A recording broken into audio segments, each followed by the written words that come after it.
So hey guys, welcome back to the channel. This is a story about what if neglected Naruto disappears into Anbu. Part 1. If you guys enjoy this, what if? And you want to see part 2. Comment down below. And let me know before I start. Please do support for more awesome content. And leave a like and don't forget to subscribe to my channel. And also share this video with your friends. And check out the description. And check out my playlist. So let's start the video. Chapter 1. Freedom. Report. Sir. The Anbu with the crude markings of a bear stood at attention in front of his leader. All evacuated civilians have been moved to temporary locations. Tensma is working overtime to provide shelters with the help of several proficient wielders. Anbu Squad Beta and Delta are patrolling the borders in case opposing villages are trying to infiltrate during the confusion. We have also received word from Jiraiya-sama that said his Zeta should be about a week. Nothing yet from Tsunade-sama. Thank you Bear, you may return to your squad. Bear saluted once more before vanishing in a burst of speed. Turning his head to his window, Hiruzen Sarutobi cast weary eyes to his ruined village. More than 60% of Konoha had been turned to rubble during the mysterious attack of the nine-tailed fox. Peering down at the hospital chart, over 100 Genin had perished, along with 243 Genin and 436 Genin. He cringed when his eyes landed on the 4-digit number that displayed the civilian casualties. Truly, this was a disastrous day for Konoha. 2 days had passed and the village was still in a state of chaos. He'd been doing his best to keep everything as quiet as possible to not alert the other villages of their vulnerable position, but news would eventually break out. Konoha will need to be on its feet by then. Sometimes it was hard to believe that there existed creatures powerful enough to reduce a strong and proud village to ashes. The high-pitched wail startled him out of his thoughts and drew his eyes to the chair in his office that now held a small cradle. Getting up from his seat and ignoring the creaking of his aged bones, the third Hokage hurried over to said cradle and carefully picked up the newborn from within. Hush now, Naruto, everything is alright. He gently rocked the blonde baby back and forth as he kept crying. What's the matter, are you hungry? Reaching into the cradle, he pulled out a baby bottle and began feeding Naruto, who was only too happy to drink from it.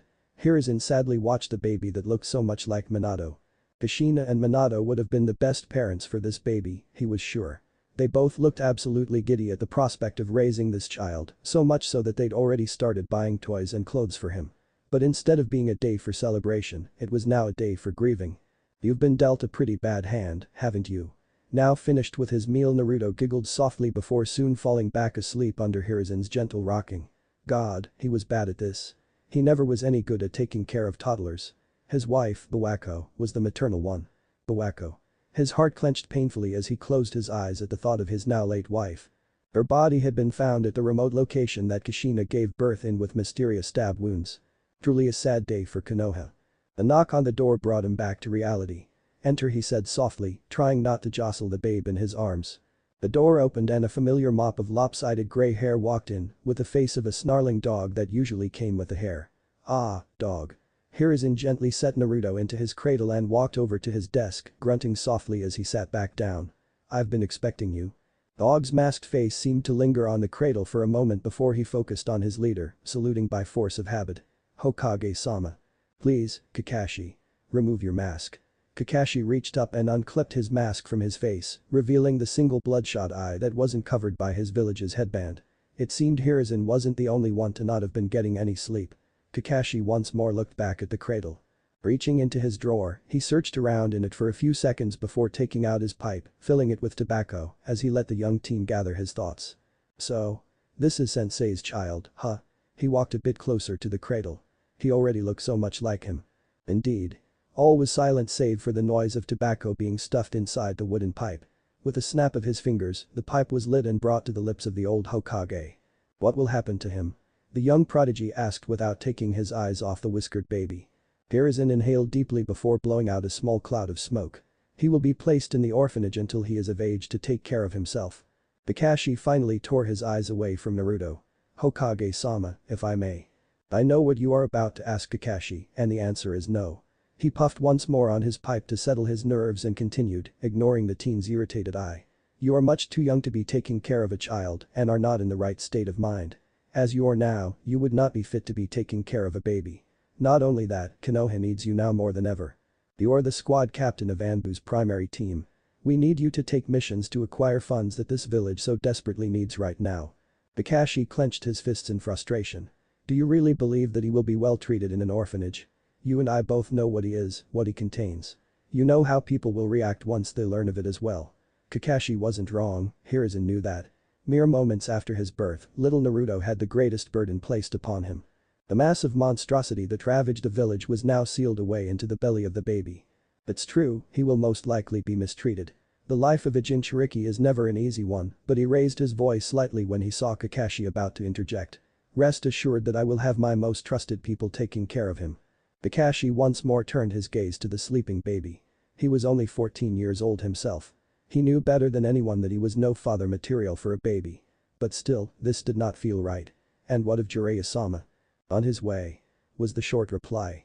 Though he will not be able to take care of Naruto either, Kakashi. Much like you, Jiraiya has his spy network to take care of. Please trust me when I tell you that Naruto will remain safe. I will make sure of it. The young teen stood unmoving for a few moments before slowly reaching into his Anbu pants pocket and pulling out a small object. Leaning down, he placed the object in the cradle next to the sleeping baby and stood back up, turning back around to face his leader who was now looking at him questioningly. It's a toy that sensei bought for Naruto a few weeks ago. The Hokage's eyes turned sad as he was reminded of Minato's eagerness to be a father. I see. Kakashi observed the old Sarutobi. Shoulders tense, posture stiff, vacant eyes, index finger repeatedly tapping on his desk. The trail of smoke coming from his pipe was being gently guided out to the open window, most likely from a small photon manipulation, so as not to disturb the sleeping baby. Reaching down to his belt, he took his mask and clipped it back onto his face. At your command, Hokage-sama. The aged Hokage stood up once more and turned to face his window, watching his ninja running about to take care of errands. The afternoon sunlight bathed the village in a warm orange glow. He would have smiled at the sight were it not for the ruins everywhere. You're dismissed, dog. Dog saluted and disappeared in barely a whisper. Hiruzen observed his village for a few more seconds before looking once more at the sleeping baby, who was now clutching onto the wooden toy. Life won't be easy, Naruto. He closed his eyes as he could feel the weight of the world on his shoulders once more. He really was getting too old for this position. But I believe that you will be able to rise in the face of adversity. The Sandaime Hokage sat back down at his desk and began the long and tedious task of sorting through his paperwork. The little dog followed his master. Blue eyes squinted in slight frustration as they tried to read the words written in the children's book. Why was this so hard? All the other kids in the orphanage knew how to read this segment. But this page featured a few words that the young boy didn't recognize. He didn't mind too much, though. This was his favorite spot in the orphanage, behind one of the pillars that supported the housing for him and all the other orphans. Sitting down on the cool grass, fresh from morning dew and away from everyone else, listening to the sound of nature as the morning sun warmed up his body, it almost made him forget about everything else in the world. Frowning down at the book, the 4-year-old attempted to read the page once more. One more try. He knew he could do it. Hopefully he could finish this by lunchtime. Hey, brat. The blonde looked up, blinking a few times when the sunlight hit his eyeballs as 2 older kids walked up to him. It seemed he'd been found again. He'd have to find a new spot now. The taller of the two, Keta, smiled down mockingly at the shorter boy. So this is where you've been hiding this whole time, huh? Glancing down at the object in the whiskered boy's hands, Keta's smile turned smug. You're still not done with this page. We've all finished this one yesterday. You're pretty hopeless, you know that. Those words hurt. He knew it was taking him longer than the others. But it's not like it was his fault or anything. Despite that, he tried his best to smile at the older boy. He'd heard the caretaker tell one of the other kids that smiling was a good way of cheering yourself up if you ever felt sad, plus, it made people like you more.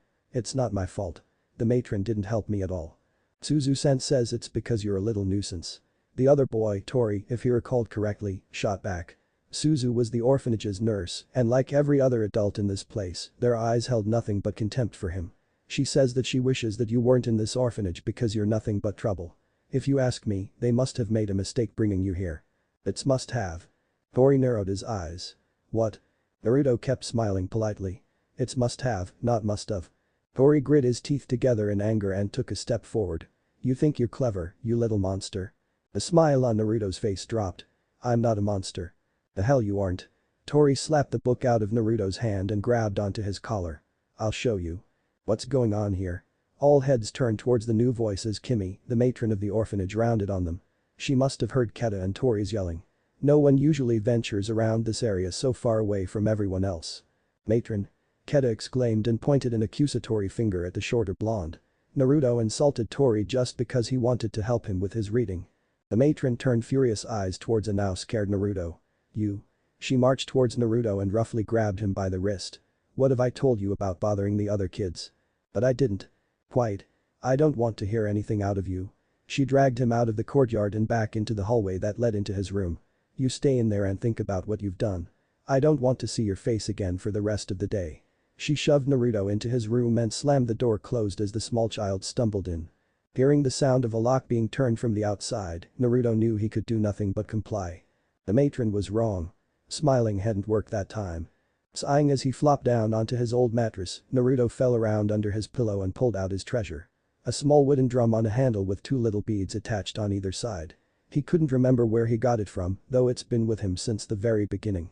He used his index and thumb to spin it back and forth from side to side and let the quiet drumming noise soothe him down. Shutting his eyes, he did his best to ignore his rumbling stomach. This was nothing new. Things had been like this ever since he's been here. The adults would look at him coldly and punish him for no reason, and the kids would follow along, blindly mimicking the grown-ups. No one told him why that was the case though. Where were his parents? Why was he treated so differently?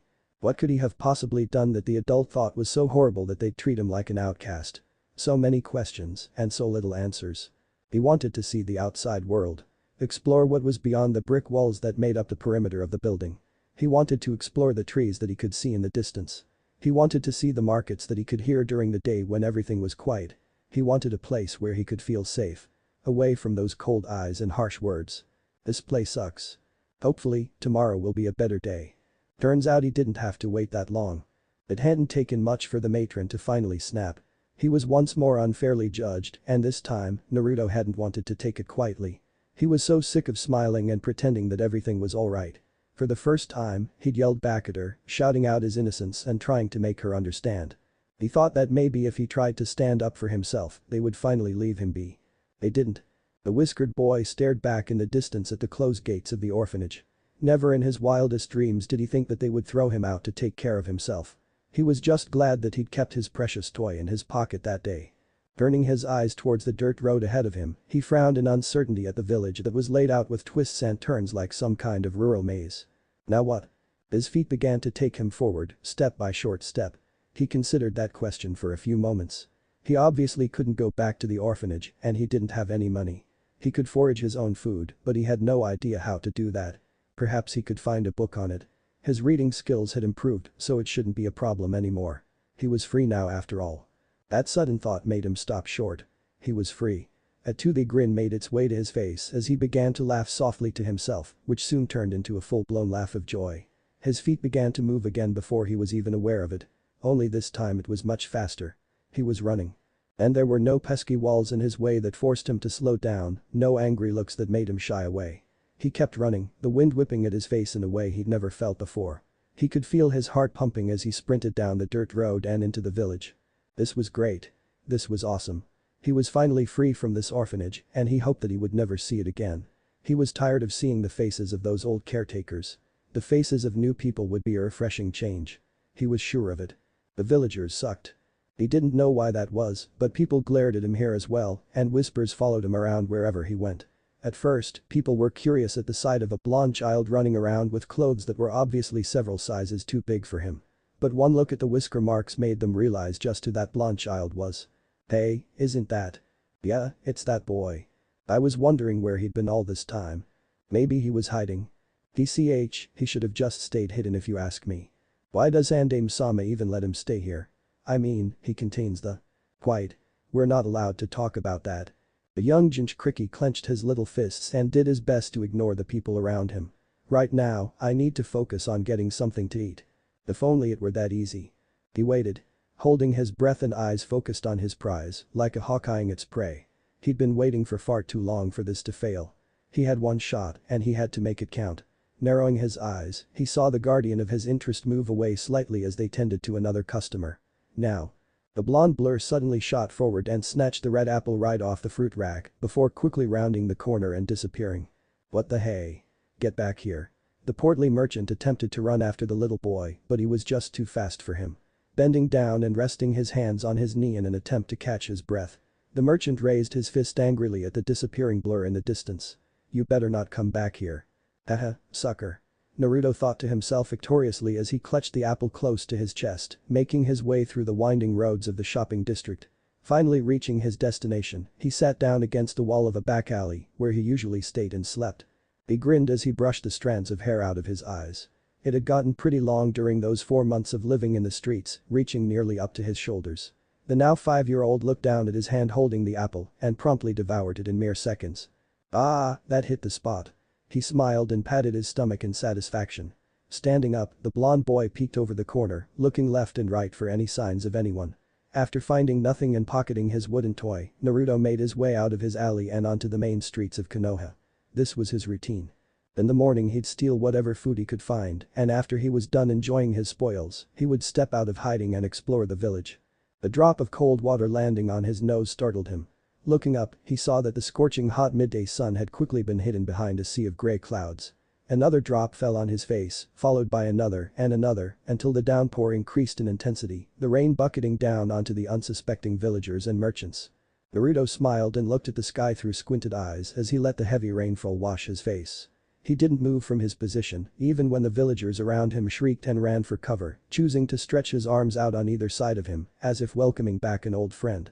He didn't mind the rain. Og nodded as the new recruit, Weasel, body flickered out of Anbu headquarters once their mission was finally complete. They had finally come home after a 5-month-long mission in the borders of Iowa. The Hokage suspected that old fool Noki would attempt to take advantage of Konoha's weakened state and send a battalion into the Hidden Leaves. Thankfully it seemed that Iowa was still weary of Konoha after so many great wars. The Land of Fire may have been weakened, but it was still one of the mightiest great nations. Sighing, his thoughts drifted back to their new recruits, Weasel. His fighting style and use of Genjutsu led him to believe that he was an Uchiha. And if his size was anything to go by, a very young Uchiha. He didn't have anything against the boy, quite the opposite in fact. His skills were nothing to scoff at, and he was extremely mature for his age, following orders and being polite to everyone. But he was just too damn young, damn it. They weren't in war times anymore, just what was Hokage-sama thinking. Sealing his Anbu gear away, Kakashi decided to step out for a walk, heedless of the pouring rain outside. He was Anbu, no amount of rain was about to scare him off. The rain was a nice change from the harsh heat of Iowa, the sun beating down onto the earth until it turned red. He debated taking his favorite novel out, but decided against it. He wouldn't want the risk of his precious book getting soaked. His ears perked up as he could hear the humming of a young boy. Strange, children would normally run for cover when it was raining so hard. Looking ahead, he saw a small mop of shaggy blonde hair easily making his way through the rain. It seemed that this child didn't care about it either. That hair color. Almost looks like sensei's. Kakashi chuckled to himself. There weren't a lot of people wearing this shade of blonde around here. Actually, the last time he saw this shade was when he visited sensei's offspring in his cradle a few years ago. But that can't be Naruto, because Naruto is at. He trailed off when said boy finally raised his head and brushed wet locks to the side, revealing his whisker marks. Son of a. Bang. Have you gone completely insane?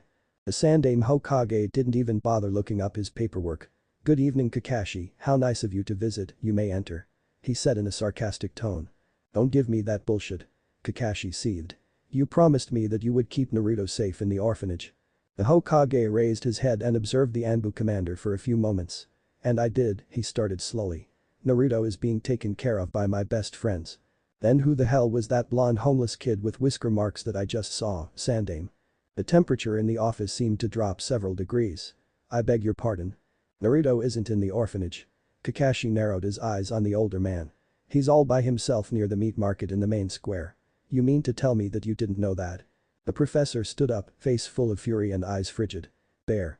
The bulky man that was known as Bear appeared, kneeling in front of his lord in an instant. Bring Kimi-says to my office. Make sure she is restrained. The Anbu nodded and disappeared. Kakashi, take me to Naruto right now. Kakashi frowned. He wasn't done chewing out the third, not even close. But right now, getting to Naruto was more important. Right. The third followed Kakashi through the rooftops at breakneck speed, each step they took sending splashes from the force of their jumps. It seemed that while he wasn't looking, the young Haddock had chosen to don his Anbu mask once more. After what seemed like an eternity, they finally arrived in the shopping market, which was empty save for a small figure that was currently facing away from them, wearing nothing but a simple t-shirt and shorts under the pouring rain. The boy was walking along the edge of a food stand, arms out on either side of him for balance, and humming a soft melody to himself. Og remained silent as Hiruzen stepped forward and called out to the boy. Naruto. The small figure stopped humming and turned his head around. Pushing his wet hair out of his face, he observed the two newcomers that had just disturbed his peace. Who are you, old man? Chapter 2. Changes. Splash.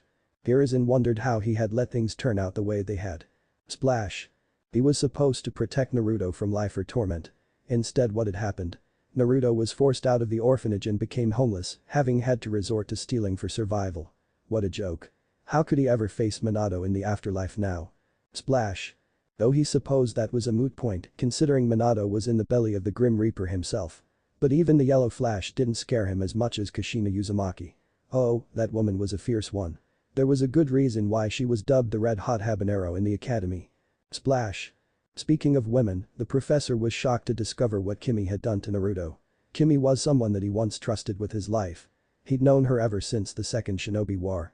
She was a field medic, and once the war was over, she resigned as a ninja and opened an orphanage on the outskirts of the village. She took care of Asuma when he was little, for God's sake. He didn't think she had it in her to hate an innocent boy. Splash. Kimi had lost her husband during the rampage of the Nine Tails. In hindsight, perhaps it wasn't such a good idea to have her take care of Naruto. But still, she was a former ninja. He expected better from her. Ninja usually understood that when a tailed beast was properly sealed into a vessel, said vessel remained who they were and was in no way influenced by the demon within. They were two separate entities sharing the same space. What a mess this has turned into. Splash. Naruto. Turning around, he looked at Naruto, who had jumped into yet another puddle in mild irritation. For his part, Naruto silently stared back at Sarutobi. What? He wasn't allowed to have his fun now? That was kind of unfair. Hiruzen sighed and turned back around, resuming his walk. He and Dog had found Naruto by himself near the food market. His first instinct, the one that raised children and taught students, was to make sure that Naruto was alright. But the young boy seemed adamant to remain out of reach. Surviving on his own for this long must have made the poor child wary of human contact. Sarutobi had asked Naruto to follow him to the Hokage Tower, which of course Naruto decided to ignore and make a run for it. After Dog had caught the elusive child once more, Hiruzen had to explain to him who he was. Naruto may have been a bit behind in his general history knowledge, but even he knew what a Hokage was. He was still staying well out of his reach, however. Dog had left after that, confirming that Naruto was safe once more. Which now brings us back to the present, with an old man walking through the rain and a child following several paces behind. How long have you been living on the street, Naruto? Naruto looked up at the wizened Hokage. I forget. How do you know my name? I've known you since you were a newborn. Now, do you happen to know why Kimi decided to throw you out? 'Cause she sucks. A pause. Does that mean you know my parents? Hiruzen nearly tripped on his own footing. What a perceptive boy. No, Naruto, I don't know who your parents are. Oh. The young boy went back to kicking the pebble he'd found on the ground. Hiruzen sighed once more. He supposed that was all he could get out of him for now. It only took 5 more minutes for them to arrive at the Hokage Tower, and after making their way inside, Hiruzen noticed a change in Naruto's behavior. Fist clenched at his sides, eyes nervously darting this way and that, he looked like a cornered animal. What's the matter? It's nothing. It wasn't nothing. Months of staying outside had forced survival instincts into the blonde boy. He did not like this place. The corridor leading to the office was an open one-way area with no windows for emergency exits. And there were pictures hanging on the walls. God, why were there so many pictures? He always hated those. He swore he saw a painting come to life once. Sarutobi frowned but decided to let it go for now. He led the boy inside his office, closing the door behind them and choosing to ignore the way Naruto's eyes immediately darted to the closed window. Naruto, please take a seat. Some dry clothes will be brought in for you shortly. Naruto turned towards the older man. I don't want new clothes. You'll catch hypothermia if you keep those on. The boy tilted his head. Hyper what? Hiruzen sighed. You will catch a cold, Naruto. But these are my clothes. I know, and they will be returned to you. But for now, I don't want you to get my sofa wet. Naruto didn't say anything and chose to stand next to the window. When was the last time you cut your hair? I forget. Hiruzen shook his head tiredly. He didn't know what he expected talking to a 5-year-old boy. After fresh dry clothes had been brought in for Naruto and Hiruzen had used some quick-fire manipulation to dry his clothes, the Hokage's secretary, Eri, poked her head inside the office. Hokage Sama Kimi is still in the waiting room. What should we do with her? Bring her in please. Naruto, wait outside for a few minutes if you will. And do not run off. Eri, keep an eye on him. Eri nodded as Naruto begrudgingly made his way back into the hallway from hell. 5 minutes later. Naruto glanced up from his spot in the hallway and saw the orphanage matron coming out of the office, hands bound behind her back with an Anbu escorting her. He followed her, retreating back with his eyes for a few seconds before entering the office once more when he heard his name being called. Where is the matron going? She will be charged for her crime.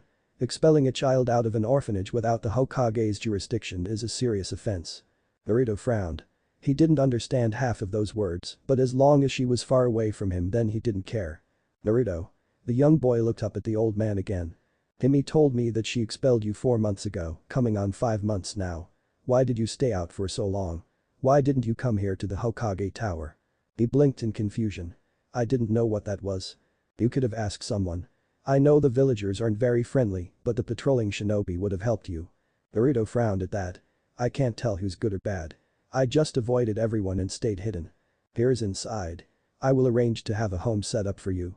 He grabbed a stack of paper from his desk and began sorting through them. It will most likely be ready by tomorrow morning. So until then, you may stay here. Jinchuriki's eyes widened. A house? He asked, surprised. Where? That depends entirely on what is available, my boy. He was getting a house.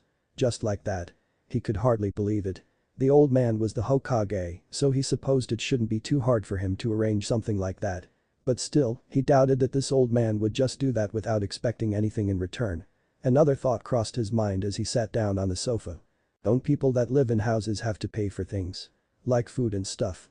Don't you worry about that, I will come by every now and then to give you a monthly stipend until you are old enough to enroll as a shinobi. He gave a pointed look at Naruto. You do want to become a ninja, do you not? I think so. Splendid. The third Hokage stood up and picked up the pillow and blanket that Eri had left. It's getting pretty late, so why don't you go ahead and get some rest? He placed the blanket and pillow next to the blonde boy and went back to his desk. Tomorrow morning, we'll proceed with moving you into your new home. Naruto stared at the pillow for a few seconds. He'd never had one of those before. The orphanage didn't give him one. Okay. Laying down on the couch, Jinchuriki rested his head on the pillow and pulled the blanket over his head. It didn't take him long to fall asleep. When Hiruzen came back into his office at 6 a.m., he found the boy already awake, perched on his windowsill that overlooked the village and enjoying the morning sun. Naruto, get down from there. You'll fall off. Said boy glanced back at the old man and hopped off, closing the window behind him. Are we going to the new house now? The Hokage couldn't help but smile at the boy's eagerness. The papers are almost finished, so please, be patient for a few more minutes. He chuckled lightly at the boy's despondent look and walked over to his desk, already getting started on the stack of paperwork. 15 minutes later, the aged Kage noticed Naruto's head suddenly turning towards the door and staring intently. After a few seconds, the door opened and Eri popped her head in. Hokage-sama, the paperwork from last night is done. Interesting, the old monkey summoner thought to himself as he observed Naruto. Thank you, Eri. Naruto, we are leaving now. Follow me. The little boy hopped off the couch and quickly fell into step behind the Hokage. Coincidentally, Naruto's new house wasn't too far away from the back alley he used to sleep in. It was quite a modest thing. One small bedroom, a kitchen and living room combo and a bathroom with a stand-up shower. It wasn't much, but it was still a drastic improvement from his former living conditions. As Naruto was busy exploring his new living area, there were windows in every room. Thank God Hiruzen placed a small envelope on the kitchen counter. Naruto came running out of his bedroom. Yeah, old man. I had a genin team furnish your house this morning, you'll find everything you need. I trust you know how to use an oven. Good.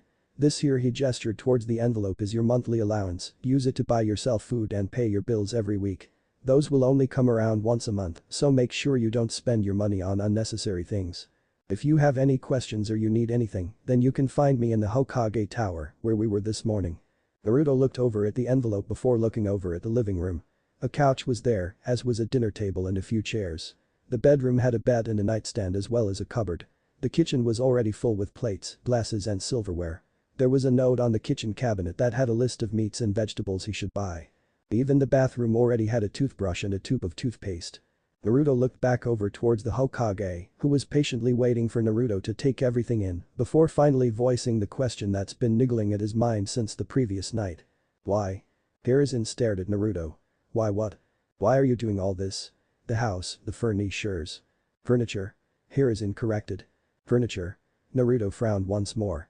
You're even giving me money, and I know that's not normal. So why? The Hokage sighed and closed his eyes. Because Naruto, you are an orphan that's living in the street. It's not healthy, nor is it ethical. There are other orphans that don't have a place to live. What about them? You're a special case. Naruto squinted slightly. Does it have to do with why everyone hates me? That's enough, Naruto. Hiruzen turned away and made his way towards the front door. I will be back later with some groceries that you'll need in the future. For now, focus on getting settled in and exploring the rest of your house. And with that, the third Hokage was gone. Naruto frowned at the door and looked around his new place. Walking into his new bedroom, he reached inside his pocket and smiled when he looked at his little wooden drum. He walked over to his bed and kneeled down, hiding his toy under the mattress. He'd have to find a better hiding spot for it later on. And thus, began Naruto's new life. I am so sick of vegetables. Naruto glared at the inside of his fridge in distaste. Lettuce, tomatoes, broccoli, cauliflower, carrots. And that god-awful celery. He recently found out that he hated celery. It's been 3 months since he moved into his new place. And while he was glad he didn't have to steal food anymore, he was tired of feeling like cattle. I think I have some money left in my allowance. Opening his new frog wallet Gama-chan, he peered inside and smiled in satisfaction once he saw what he had saved up. Turns out it was a good call after all, now he could go out and splurge a little bit. Quickly throwing on his orange jacket that old man Hokage got for him, the young Jinchuriki opened his window and hopped out, shivering slightly when the cool night air hit his face. He loved this time of day. Despite the cold, the streets of Konoha were bustling with activity. The lights from street lamps and restaurants that were common after dusk gave nighttime a mystical feel, which was only enhanced with the faces of the previous Hokages staring down at the village like silent guardians. Speaking of Hokage, he didn't know what his opinion of the old monkey was. It definitely was a good one, though. He gave him food and shelter and money to survive. He had stopped by several times to drop off groceries or to make sure he was alright. He was always nice to Naruto and gave him words of encouragement. He smiled at him instead of glaring at him. His constant presence made him a little more used to human interaction. Even though he was sure there was a deeper reason as to why the third Hokage was so nice to him, he couldn't really bring himself to care. Sometimes he wondered if… Wait. What was that smell? That delicious smell of meat being fried, eggs being cooked, dough being stretched and kneaded and cut into perfection, creating this heavenly aroma of perfectly blended ingredients. Following his nose, Naruto made his way to an unassuming little stand. He could see a man with graying hair and kind eyes working away and making delicious-looking bowls of something with a little brunette following him around and attempting to help where she could. He watched in amazement as the cook expertly placed the meat and narutomaki on top of noodles and broth, along with some herbs and garnish before sliding the bowl on the counter and serving a drooling customer. He was so amazed in fact that he almost missed when the cook waved at him. Crap. Quickly turning around, he was about to run for it when he heard him call out to him. Hey, it's alright. Leaning back, he peeked inside the stand again and saw the noodle chef grin at him while waving him over. You hungry kid? That had never happened before. Usually, merchants and cooks jazzed him out, not invited him in. This could still be a trap, he had to be careful. Naruto cautiously made his way over to the table and stood on his tippy toes to be able to see over the counter. The noodle guy gave him a kind smile. Have a seat. What flavor would you like to try? We've got pork, miso, tonkatsu, vegetab. Miso please. Naruto quickly interrupted as he climbed up onto the stool. The cook grinned at him and went to work. Miso it is. The young blonde watched the chef get started on a new bowl. Placing the meat on the grill, he began stirring the broth that was boiling away in a pot and dropped an egg into a second pot. It was amazing, no movements were wasted, each action was made with the sole purpose of completing the task as quickly and efficiently as possible. Daddy, I wanna help too. Naruto looked over as the same brunette from before rushed in and tugged on the hem of the older man's shirt. The cook chuckled and patted her head.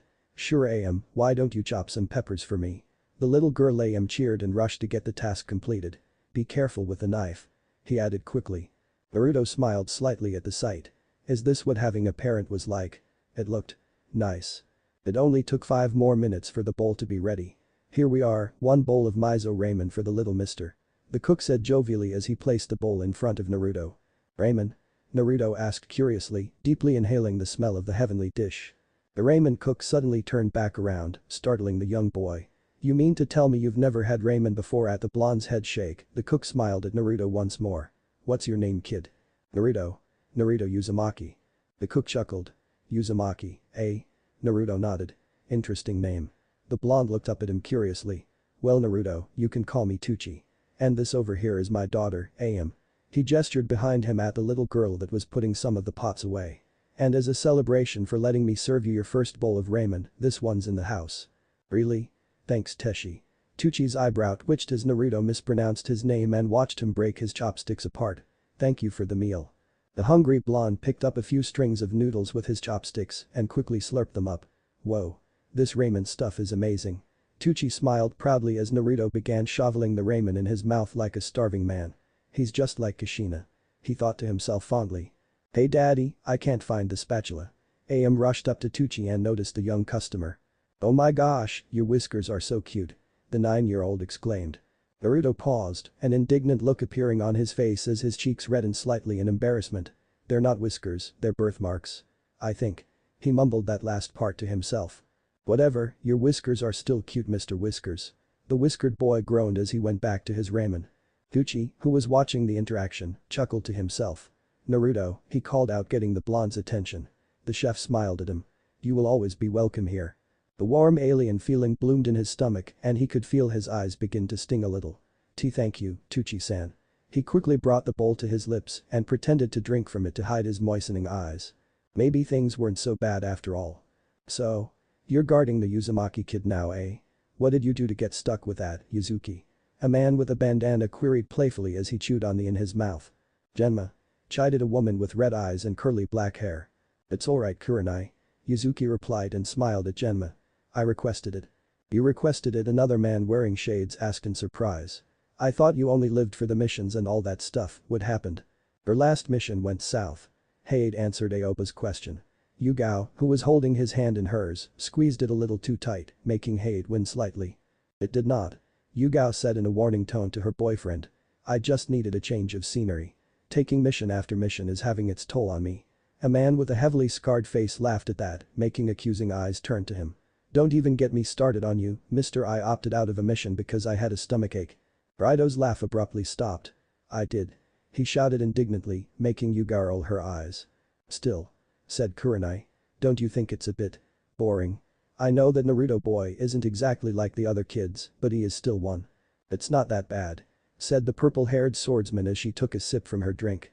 "It's interesting to see him interact with people. He's a good kid. A bit jumpy and a bit of a troublemaker, but he's definitely not how people paint him out to be." The gathered table of Jonin was silent for a few seconds. "Wait, does he even know he's being guarded?" Genma asked suddenly. Yugao shook her head. "No, we are under strict orders to stay hidden. Unless he notices us, which is unlikely, we cannot directly interact with him." Genma hummed thoughtfully before turning towards radio. "So, any idea where the others are?" "Asuma and Anko are out on a mission," the scarred man began. "And last I heard, Guy got a mini-me." He finished with a shudder. "A mini-me?" "Yeah," he sighed and downed the rest of his sake.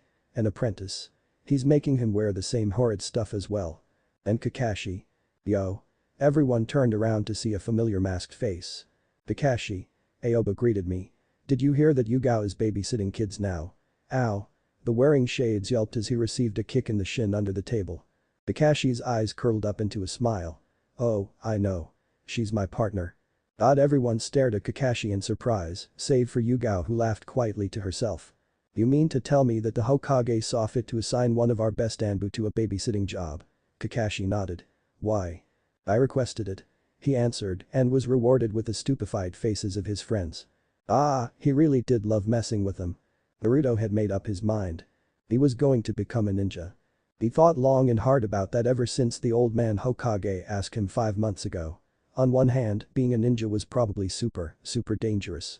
They played with sharp stuff and spat out fireballs. But on the other hand, they played with sharp stuff and spat out fireballs. How cool was that? Of course, that wasn't his only reason. He wanted to become strong. Strong enough to protect those he cared about. Strong enough to protect himself. Stronger than anyone. He wanted to be just like his idol, the 4th Hokage. Now he was a true hero in his eyes. He died protecting what was important to him, he fought against a natural disaster and killed it. "I'm telling you Taji, I got my Nai-san to show me how to unlock chakra." The whiskered boy stopped in his tracks and peeked behind a tree. He was at a random training ground right now, hoping to maybe find stray weapons he could start practicing with. But this sounded much too interesting to ignore. "Eh? No way, I don't believe you." "It's true." The first kid that looked about 10 years old exclaimed. "You wanna see?" The girl with bluish hair looked uncertain between her two friends. I don't know, Isao. Maybe we should wait until we have an adult with us. It doesn't seem safe. Isao just grinned at her confidently. Don't worry Yui, it'll be fine. He sat down and crossed his legs. I think he said you have to meditate like this and look deep within yourself, then you'll feel it. Aji looked skeptical. And then? Then you just pull it out. The girl looked as unconvinced as Taji. Is it really that easy? Must be. Nai-san wouldn't lie to me. There was a slight rustle next to them behind the tree and 3 sets of heads turned towards the noise. What was that? Taji asked and quickly ran behind the tree to take a look. There's no one there. The shortest of the 3 kids looked towards his friends, who just shrugged in similar confusion. Look deep within yourself. Naruto thought to himself as he sprinted his way back to his home. All I have to do is close my eyes and look for it. He grinned. How hard could it be? The answer is, pretty hard. Naruto had been trying to meditate and look for that damn feeling for the past 20 minutes and he still couldn't feel anything. He was beginning to think that the kid from the training ground had lied. But Uzumaki Naruto was nothing if not stubborn. He never gave up. He never had so far and he never will. So once more, he sat down with his legs crossed and concentrated. Come on you bastard. The blonde muttered to himself. He squeezed his eyes shut as his face crunched up in concentration. Show yourself damn it. Still nothing. Maybe he should wait. Was that it? He could definitely feel something warm in the pit of his belly now. That must be it. Now all he had to do was grab it and pull it out. He attempted to do just that, reaching for it and pulling hard. He didn't expect it to pull back, however. What was happening? The feeling felt hot now, too hot. It was painful, like acid boiling in his stomach. He didn't like that, he must have done something wrong. He tried letting go of it, but it was too late, the burning feeling seemed to consume him and the acid began to spread through his body. He tried to scream, call out for help, but it seemed his voice had left him as well. All he could do was squirm in agonizing pain. And just like that, the pain was gone. Gasping, he took in big gulps of air as he caught his breath. Where was he? He definitely wasn't in his room anymore. He was somewhere wet and dark and cold. Wherever he was, he didn't like it. And what was up with that giant metal cage in front of him? A single red eye opened in the dark. But it was big, way too big to be a person or an animal. And it looked very angry too. A sudden pressure crashed onto his shoulders, forcing him to his knees, but nothing was touching him. This was much worse than before. He couldn't breathe, his thoughts were reduced to unintelligible garbles. He saw flashes in his mind of the infinite possible ways he could die right now. But even through all of that, he heard it. A voice so deep and loud he could feel it reverberate everywhere in this strange place and echo inside his head like a recording of metal meeting gravel cranked up to 1,000. You are not welcome here, Warden. The shivering blonde felt himself being forced out of wherever the hell this was and he suddenly found himself on the floor of his apartment once more, with sweat drenching his clothes and eyes unfocused. He gasped for air as he sat up into a sitting position, trying his best not to throw up his lunch. What the fuck was that? Chapter 3. Discoveries. Sleep had eluded him that night. His mind kept going back to the events that had happened within the last 10 hours. Every time he fell asleep, he saw that eye. That cold, angry eye that seemed to hold so much hatred inside. And that feeling. He shivered at the mere memory of it. Whatever that thing was, it had called him Warden. That word was familiar, though he couldn't remember what it meant. Perhaps he'd read it in one of his books. He'd have to look it up later on. He sat up in his bed when he heard his front door open. Can I come in? That sounded like the old Hokage. Getting off his bed, he walked out of his room and into his living room, where he watched as the old man placed an envelope on his kitchen counter. This is for this month's living expenses. The young boy looked at the envelope in slight contempt. He hated this. Well, not really, he was grateful to have a home now and that someone cared enough to come by every month to make sure he was still alive. But he hated living like this. He hated not having anyone to talk to about his problems. He hated how the Hokage, who looked like he cared for him on the surface, seemed to be hiding things from him. He definitely couldn't tell the Hokage about what had happened the previous night. He had a feeling that things would end badly if he did. Sarutobi watched the boy for a few seconds before making his way back to the front door once he saw that he would remain silent.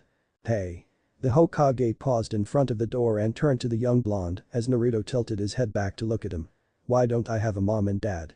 A memory made its way inside the old man's mind of a blonde Hokage and hot-blooded redhead impaled on the claw of a great beast. Hiruzen closed his eyes tiredly. Didn't I tell you before? He asked the blonde. Although it was quite some time ago. That's not what I want to hear. Jinchuriki interrupted as he looked angrily at the Hokage. You're talking about when that beast called the nine-tailed fox ran amok, right? Hiruzen kept staring at the blonde as he continued. That's not what I'm asking about. I just want to know. Naruto got up and stared at him heatedly. Who were my parents? What kind of people were they? The Hokage so desperately wanted to tell the boy about his parents, but he couldn't. Not yet anyway. Not because he was worried about potential enemies, no. Konoha could protect him from that. But because he thought that the blonde wouldn't be able to handle it. He wanted to tell him about the nine tails one day, and if he learned that his own father had condemned him to a life of misery, he wasn't sure how he'd react. An image of Minato hugging his wife's pregnant belly appeared in his mind. No, he couldn't tell him. He couldn't take the risk of having Naruto come to hate his parents and his village. Not when they had loved him more than the world itself, even before he was born. He turned away and put his hand on the doorknob. There's no use asking about that. It won't bring the dead back. Naruto frowned at Sarutobi's retreating back. More lies. He always knew when people lied to him. They never looked him in the eyes when they did. Right before the Hokage was about to leave, Naruto remembered his train of thought before the old man had come in. Hey, old man, he said quickly. Sarutobi opened the front door and paused halfway inside the doorway. Naruto continued. What does Warden mean? Hiruzen looked sharply at the Jinchuriki. Why would the boy ask such a question? Has someone told him about the nine tails? Who would do such a thing? Perhaps it was just a coincidence. Hiruzen knew that the blonde liked to read to increase his vocabulary. Maybe he'd read that word in one of those books of his. Hopefully. The warden is a person that's responsible for someone or something's supervision. And with that, the old man was gone. Naruto stared at the door. He wasn't sure what supervision was, but he had an idea. So that thing that had called him warden, Naruto was in charge of it. But that didn't make sense, he'd never seen it before. He knew he'd remember something like that if that were the case. He needed to see it again. As scary as it was, as painful as it was, he needed answers. Odd, he was crazy. He knew that if things went wrong in the future, that he would be able to pinpoint it exactly right now. Here he was, sitting cross-legged in his living room once more, about to attempt what had ended terribly the last time he tried this. He needed to find that feeling deep inside himself again. He closed his eyes and concentrated. There it was. That warm feeling that had lulled him into a false sense of security. He imagined a hand wrapping around that feeling, but unlike last time, he didn't pull and try to force it out and instead let it guide him deeper into his mind. He opened his eyes and was met with the same metal bars from last time. So, he was back. Just what was this place? How could something inside himself lead him to somewhere else? Was this inside his mind? He had never heard of anyone being able to do that before. There was that eye again. But there were two of them this time. Those eyes within the darkness that seemed to look at him with such hatred. Was it angry because it was caged? He had a feeling that he'd be angry as well if he were stuck behind bars for so long. The same feeling from last time made him gasp and collapse to his knees as cold sweat began to form on his forehead. No. He didn't want to leave yet. He didn't even know what that thing was. He hadn't come all the way out here for nothing. I thought I'd warned you. The deep booming voice mumbled angrily. Are you as dense as you look? Please. The blonde managed to get out as he took in a shaky breath. Wait, please. The beast was silent for a few moments before the pressure suddenly abated. Speak, warden. Naruto gasped once he was able to get his bearings again as he fell onto his backside, greedily gulping down some much-needed oxygen. Thank you. The red eyes seemed to be observing him with impatience, so the whiskered boy hurriedly, albeit shakily, stood back on his feet. Who are you, exactly? The wide, terrifying grin appeared within the darkness of the cage, sharp white teeth, each several times bigger than he was coming to life beneath the twin nightmarish red orbs. So, the little human is curious about me, The creature gave a deep humorless laugh. Should I feel honored? It asked in a tone that was practically dripping with sarcasm. Naruto began to shiver in panic as the glowing eyes appeared to be floating up higher and higher, staring at him from what looked like hundreds of feet high. You want to know who I am, mortal? Then I'll tell you. Some of the darkness within the cage began to fade, giving Naruto a better view of the beast inside. Orange fur, razor-sharp teeth, blood-red eyes. But that wasn't what scared the boy the most. He stared in horror at the 9 swishing tails behind the giant fox. I am Kyuubi. The 9-tailed demon fox, and mightiest of the fox gave the blonde a menacing grin. It took all of Naruto's willpower not to pass out right then and there. He was face to face with the 9-tailed fox. The same fox that could create tidal waves and hurricanes with merely a swipe of its tails. The same fox that nearly destroyed his home village and killed the greatest Hokage they ever had. He tried to look at things rationally. Kyuubi was unable to touch him from there. Those bars were there for a reason, and he had a feeling that if the 9 tails could take them down, then he would have done so already. Now he had even more questions than before. What was the strongest Biju doing here? The nine-tailed fox. He stuttered. But how is that possible? I thought that the fourth killed you. The giant hand smashed against the metal bars, making the cage creak and rattle as Naruto jumped back in fright. You think that pathetic fool of a Yondaime could ever defeat me? The nine tails roared in anger. None in this world could ever come close to me. You are nothing but ants in front of my might. Naruto gulped audibly as he stared at the visage of the demon fox. Then, what happened? The mighty demon sat back down as it huffed angrily to himself. That blasted Namek sealed me away into a pathetic twerp of all things. The nine tails' eyes narrowed as it looked at his warden. I was so close to ending your miserable existence. But that damned Uzumaki. She held me down with her pesky chains before I could finish the deed. Uzumaki? There was another Uzumaki before him. He'd always thought he was just given a random name. Wait, what was that about sealing? What do you mean by sealed you away? Are you saying that you're sealed inside of me? Is that why you called me warden before? The young blonde babbled. The great Biju cast him an annoyed glare. I grow tired of your presence, morsel. Beggin. Wait, before he could say anything else, he felt that same feeling from yesterday of being forcefully pushed out of his mindscape. He could kick him out of his own mind, that was so not fair. Naruto woke up with a groan as he sat up again and held his throbbing head. His brain was spinning with even more questions. He had learned a lot, but now new questions had arisen. The freaking nine tails was inside of him. And the fourth hadn't killed him at all, he had sealed it into him. Was that why the entire village seemed to hate him? Was that why people whispered behind his back and the old man treated him so differently? Did the Hokage even know? He had to. He was the Hokage. The blonde reached under his mattress and held his little drum for comfort. Why did he keep something like that from me? What else is he hiding? I bet he does know who my parents are, but he just doesn't want to tell me. Well, two could play at that game. If the leader of this village would keep things away from him, then so would he. The nine tails had said something about an Uzumaki. All this time, he thought that it was just a made-up name given to him because no family wanted him. But there were others like him. Were there any still alive? He squeezed his eyes shut as he mentally replayed his encounter with the fox. The fourth, his idol, was the one that had sealed the inside of him. He didn't know how to feel about that. Even if the fourth hadn't had a choice, why was he chosen of all people? This was all too much for the blind. Thinking about it just gave him an even bigger headache. And I still have that damn chakra to unlock. He lamented to himself. With a sigh, he forced himself back into a sitting position and closed his eyes once more. There was that warm feeling of the nine tails again. He briefly considered going back in, but he had a feeling that the fox wouldn't like that. So instead he pushed past the warm feeling of the fox and started digging deeper. Yes. He could feel it now. There was something else within. If he had to associate the demon's feeling to a color, it would definitely be red. But this one felt calmer and cooler, like the color blue. He once again pictured a hand closing around it when a thought made him stop in his tracks. What would happen if he tried pulling this one out? What if he had another secret demon inside of him and this was what that feeling was? No, he wouldn't back down now. Even if it was another demon, then he would meet it head on. Now determined, he finally grasped the blue sensation and pulled hard on it. The damn thing wouldn't budge.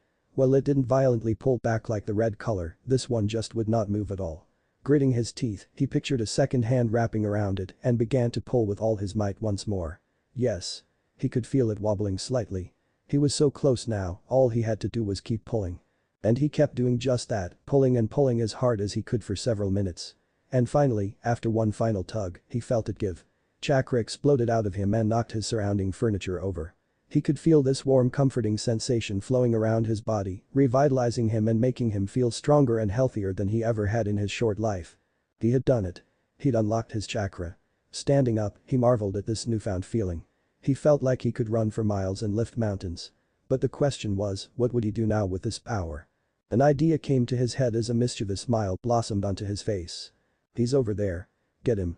I'm gonna skin you alive, you little terror. Naruto laughed as he jumped on top of another building. This chakra stuff was great.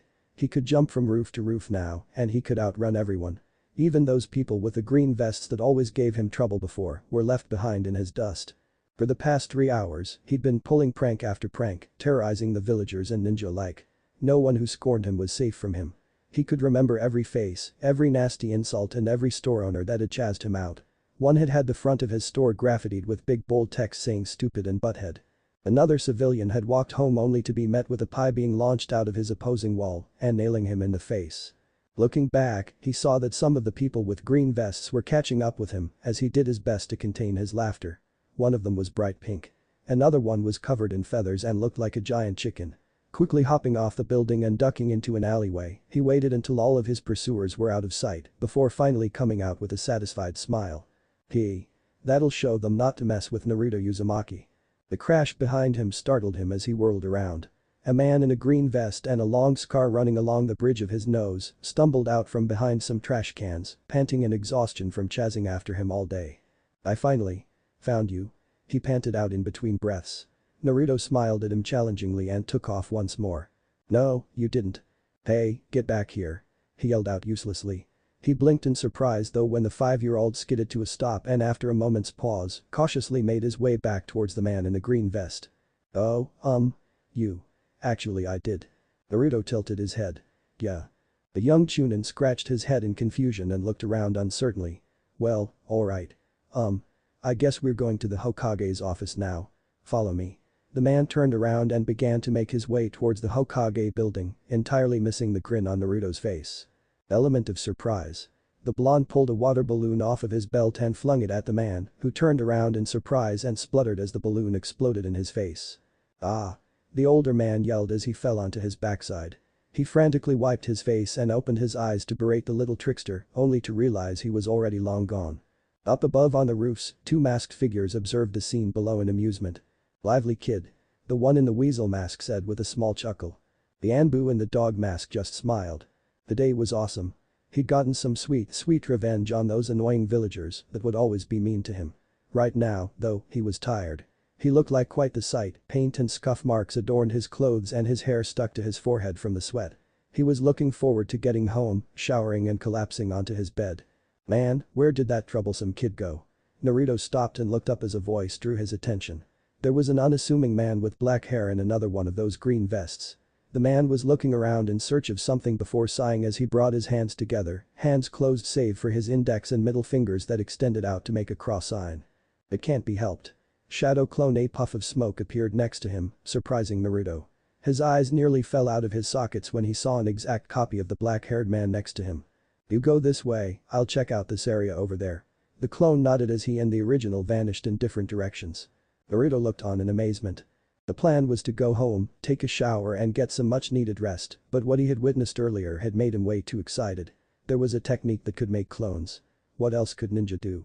The potential of chakra felt limitless.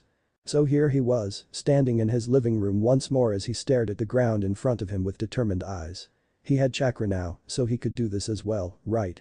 If that man from before managed to do it, then he could do it. Balling his fists at his sides, the blonde grinned in anticipation. Shadow Clone. Huh? The boy stared in confusion as nothing happened. Was he supposed to do something else? Now that he thought back to it, the man had made a strange symbol with his hands. Maybe that was the missing piece. It's not like he had anything to lose.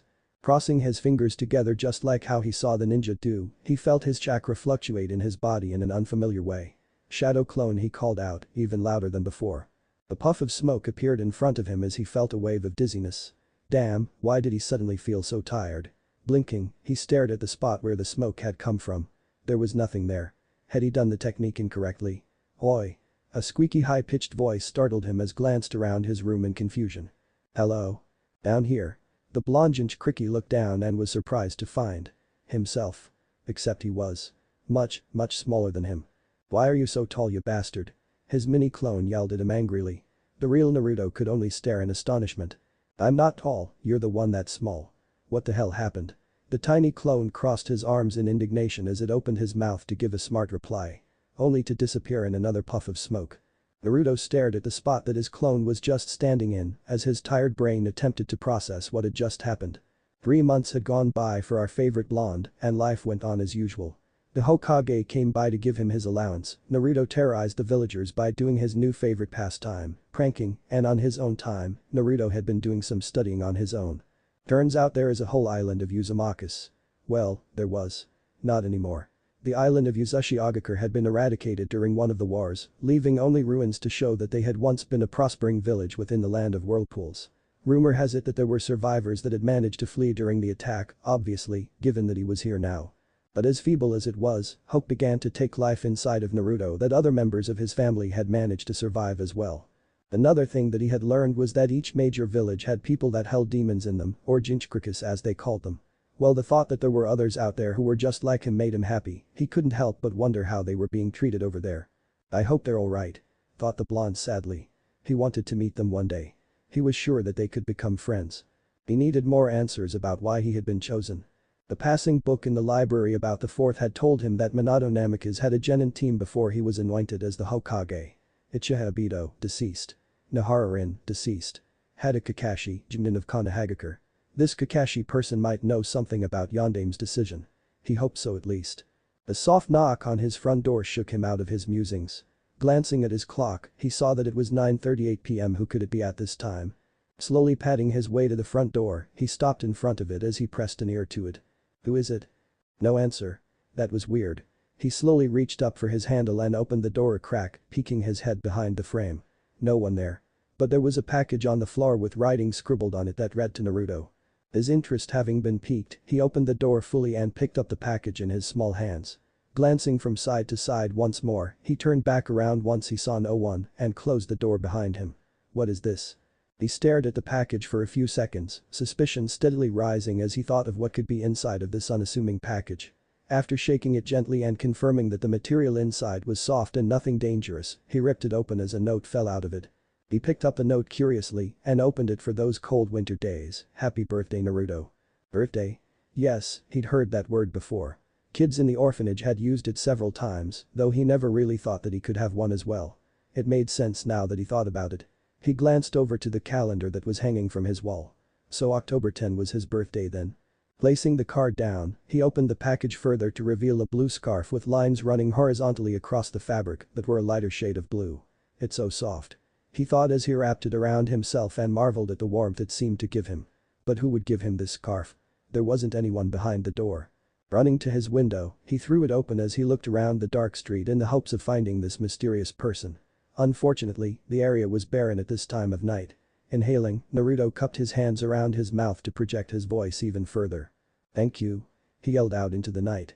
He waited a few seconds in the hopes that he would get an answer back. Nope. Nothing but the wind. With a small sigh, he ducked back inside and closed his window. Hiding a few meters away within the darkness, the single visible eye of a certain masked man curved up into a smile. It was horrible. Everyone in this underground bunker looked like sick caricatures of what used to be humans. Everywhere he looked, victims of failed experiments moaned in agony or stared lifelessly at nothing in particular. The ones that were still conscious enough to speak were barely aware enough to give off unintelligent mumbles. Men, women, even children. None were spared from the cruel treatment. That monster. How far is he willing to go for his twisted ambitions? Captain. The newly promoted 13-year-old captain of Anbu tore his eyes away from the gruesome sight before him in favor of turning his attention towards his subordinate, a man in a tiger mask with medium-sized brown hair that was tied up in a spiky ponytail. "What do we have?" "It seems that all these people have been forcefully paired with some kind of artificial energy." The tiger Anbu looked down at the clipboard in his hands. None of them could properly wield it as the natural chakra rebelled against them, so Orochimaru attempted to modify their bodies to be able to properly sustain it, leading to this. He gestured towards the horrific amalgamates. "My god." Kakashi thought to himself in disgust. Is that lunatic trying to replicate Jiraiya-sama's sage mode? These are only the beginning stages. The tiger mask continued. After a few days, they devolve into basic instinct. Hunt, kill, eat. The mark on their bodies releases some kind of enzyme into their system that makes them turn wild and feral.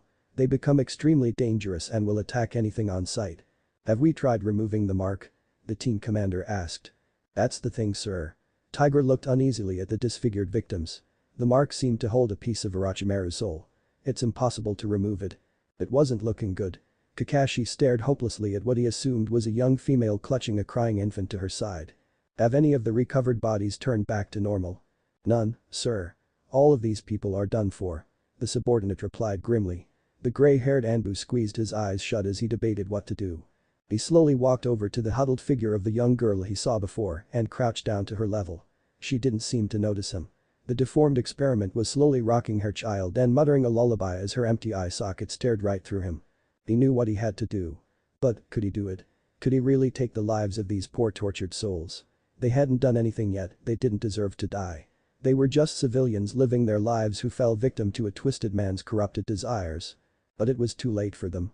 The kindest thing he could do now was to end their misery, but he didn't think he could do it. Reaching down to his hip, he pulled off the dog mask that was attached to his belt and stared at the visage of his title. Was this what it meant to be Anbu? To do whatever it took to protect Konoha? To do what no one else could do for the sake of the others? Kakashi always knew that being the captain of the Black Ops was a cruel thing, but this was the first time that he actually saw just what this position entailed. Please. His attention was taken off his mask as he looked over at the girl that had finally noticed his presence. Please. Help us. He would help these people. No matter how hard or painful it was, he would do what needed to be done. Looking at his mask once more, he flipped it around and brought it to his face. Kakashi. No. He wasn't Kakashi anymore. He was Dog now. With this mask, he was the Anbu captain of Alpha Division. Dog reached up to the handle poking out behind his left shoulder and grabbed onto it, pulling on it to free the blade from its sheath. If this was what being an Anbu meant, then he would do it without complaining. He would turn off his emotions and do what was necessary to complete the mission. Because if he didn't, then who would? He'd take on the full brunt of this responsibility because he was Anbu. He was Dog, the protector of Konoha. The Anbu captain drove his blade into the heart of the girl, who died painlessly a few seconds later. With shaky hands, he began his grueling task, and he didn't stop. Even when they screamed in terror. Even when they begged for mercy. Even when the children cried for their parents. Because that is what was necessary. Wake up, Kakashi. Kakashi jolted awake. Tiredly opening his eyes, he clearly looked at the face of his colleague with the bird mask. At 6:43 p.m. I know it's part of that persona of yours to be late, but Cat has been waiting for you for nearly an hour. With a groan, the scarecrow sat up in his bed and rubbed at his only exposed eye. He was normally an extremely light sleeper, something that has been developed as a necessity given his field of work. But every now and then, he'd have one of those nightmares. Memories of his worst moments within his life. He glanced at his now opened window near his bed. Bird must have gotten in from there. Thank you, Bird. The young haddock reached over to his nightstand and grabbed his dog mask. Standing up, he placed his mask onto his face and clipped it into place. Bird immediately stood straight and saluted. At your command, Captain. Dismissed. Dog checked his pouch as Bird vanished out of the window. After making sure he had everything, he too disappeared from his room. Ow ow ow ow ow ow. Yes, it was finally ready. After waiting all of 3 minutes, the food of the gods was finally ready. Well, a substitute to it at least. Holding the boiling cup of noodles, the young Jinchuriki quickly made his way to his dinner table, almost throwing it onto it because of the heat. Once his torturous trip was finally over, he blew onto his hands in an attempt to ward off any burns. It'll heal. It always does. Sitting down on a chair, he eagerly broke his chopsticks and brought his hands together. Thank you for the meal. With that done, he could finally dig in.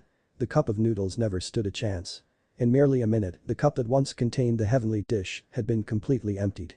Another easy victory for Uzumaki Naruto. Closing his eyes, he savored the feeling of his warm meal. It was a cool night out today, but he didn't mind it. Smiling, he ran a hand through his brand new scarf that he now wore around his neck. He had to find out who gave it to him so he could thank them properly. He closed his eyes and cleared his thoughts. Yes, there they were. He could barely feel them, but they were definitely there. It's not like they were making a big effort to hide themselves anyway. He knew of those masked people that would often be in the vicinity of his house. He had a feeling they were sent by the Hokage. The Jinchuriki had to be protected after all. When had he developed a sixth sense? He had no idea. But he had a feeling it came from living on the street for a few months. It had forced his sense of survival to the max. It wasn't anything amazing, he could only kind of feel things that were in his immediate area. But still, he thought it was an awesome skill to have. He didn't know why, but one of those masked figures made him feel safe, almost as if he already knew him. Hey, just because the Hokage made him cautious didn't mean that he had to be scared of the people protecting him, right? Opening his eyes, he smiled as he rushed towards his kitchen once more, pulling another cup of ramen out of his cupboard and putting it to boil. They must get pretty hungry, being up on the roofs for so long with nothing to eat. After 3 more minutes, the cup of ramen was ready. Making sure to use oven mitts this time to not burn himself, he brought it to his windowsill and carefully placed it down.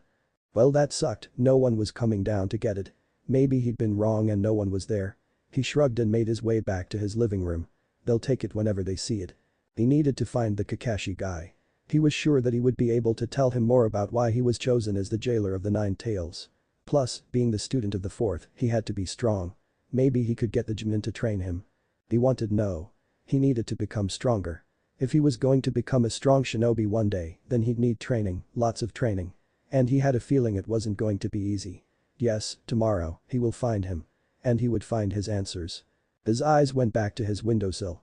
What the cup ramen was gone. And they didn't even say thank you, how rude of them. Running over towards his window, he leaned his upper body outside and took a deep breath. You're welcome. He couldn't have sounded more sarcastic even if he tried. But he was only greeted with silence. Chapter 4. Revelations. Whoosh. The world rushed past him in a blur. He was having a good time. Though it was to be expected, he knew this area like the back of his hand by now. Jumping over a merchant's cart, the unknown figure used the top of the wooden structure to propel himself onto a nearby balcony, springboarding off of it and launching himself onto the roof of the adjacent building. Yes, he was so close now. He mentally counted down in his head. 10, 9, 8. He jumped from the building and landed heavily onto the road below, rolling to cushion his fall as he continued his mad sprint across the village. 7, 6, 5. Here and like the devil was on his tail. Pushing more of the mystical blue energy into his legs, the figure picked up more speed as he neared his next checkpoint. 4, 3, 2. Yes. He mentally cheered as he passed his checkpoint with time to spare. He quickly rounded the corner of the street, narrowly avoiding a bystander carrying groceries as his eyes landed on his finish line almost there. Hey, watch where you're going, asshole. Sorry. Shouted the blonde blur over his shoulder. He couldn't afford to stop and apologize when he was doing so well. He jumped onto the side of another nearby building, traveling onto progressively higher constructs. And with one final push, he jumped as far as he could, tucking his shoulder forward for protection as his small frame slammed into the highest window of the Hokage tower. Crash. Yes. What the? The Sandaime quietly observed the blonde youth that had just barreled through his window and surprised his guest behind intertwined fingers. With a light groan, Naruto picked himself up and rubbed the back of his head. Naruto. What's the meaning of this? The Uzumaki grinned broadly and placed his hands on his hips. The meaning of this, old man, is that I just beat my best time. He finally turned around to face the Hokage. And I beat my last score by an entire 20. He trailed off as he noticed an extra person inside the office who was giving him a strange look.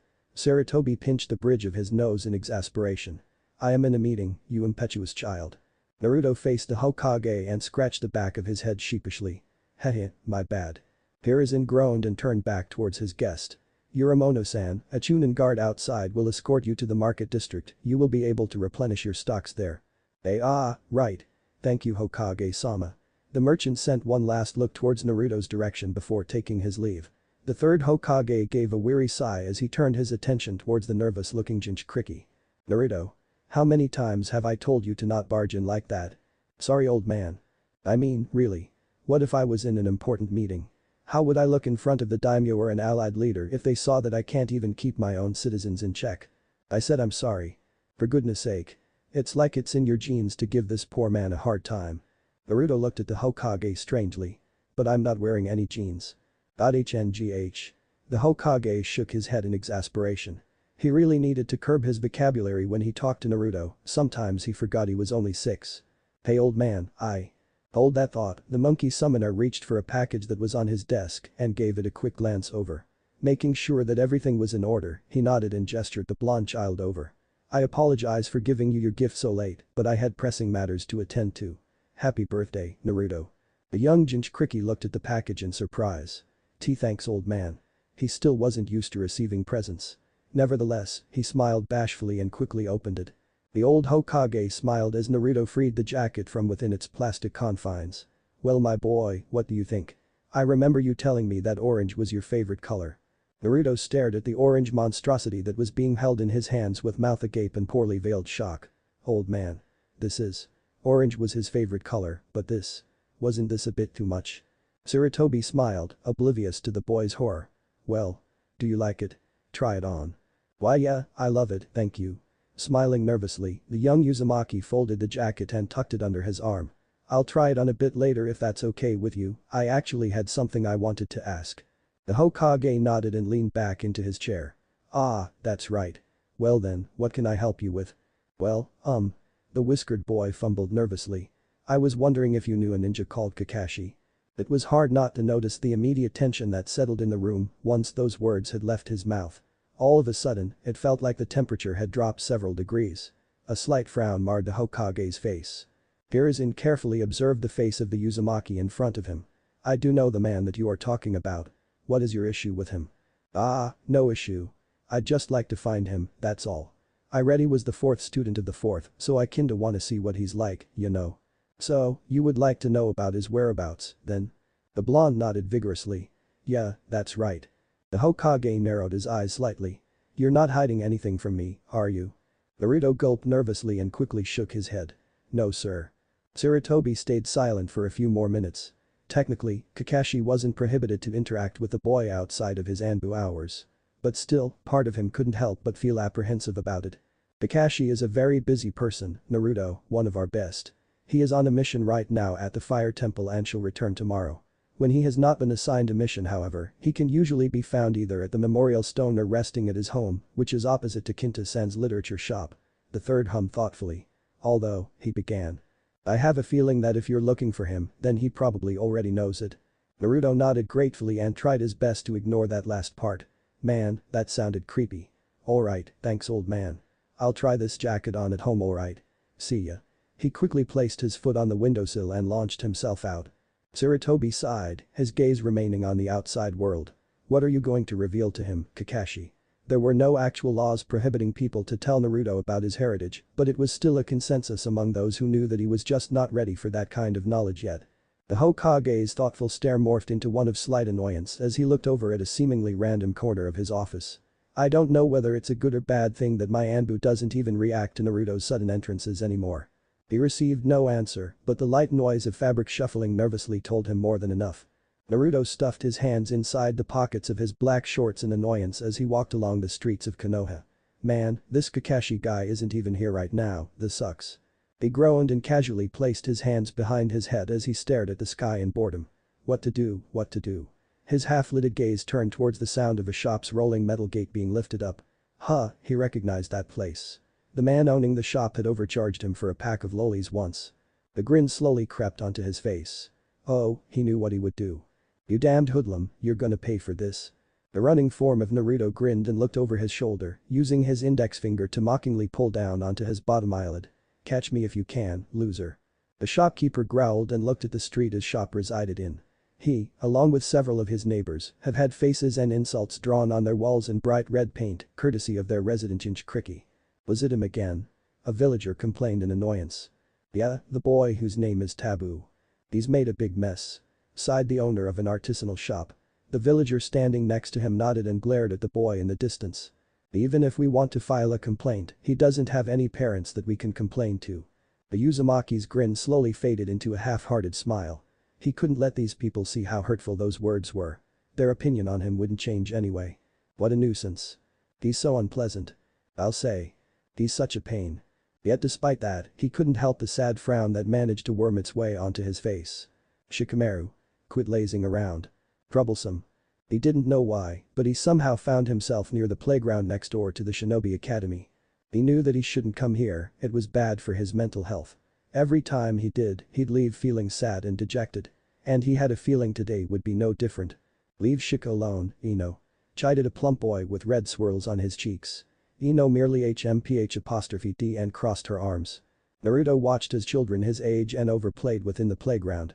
There was a boy with a spiky ponytail lazily lying down and staring up at the evening sun.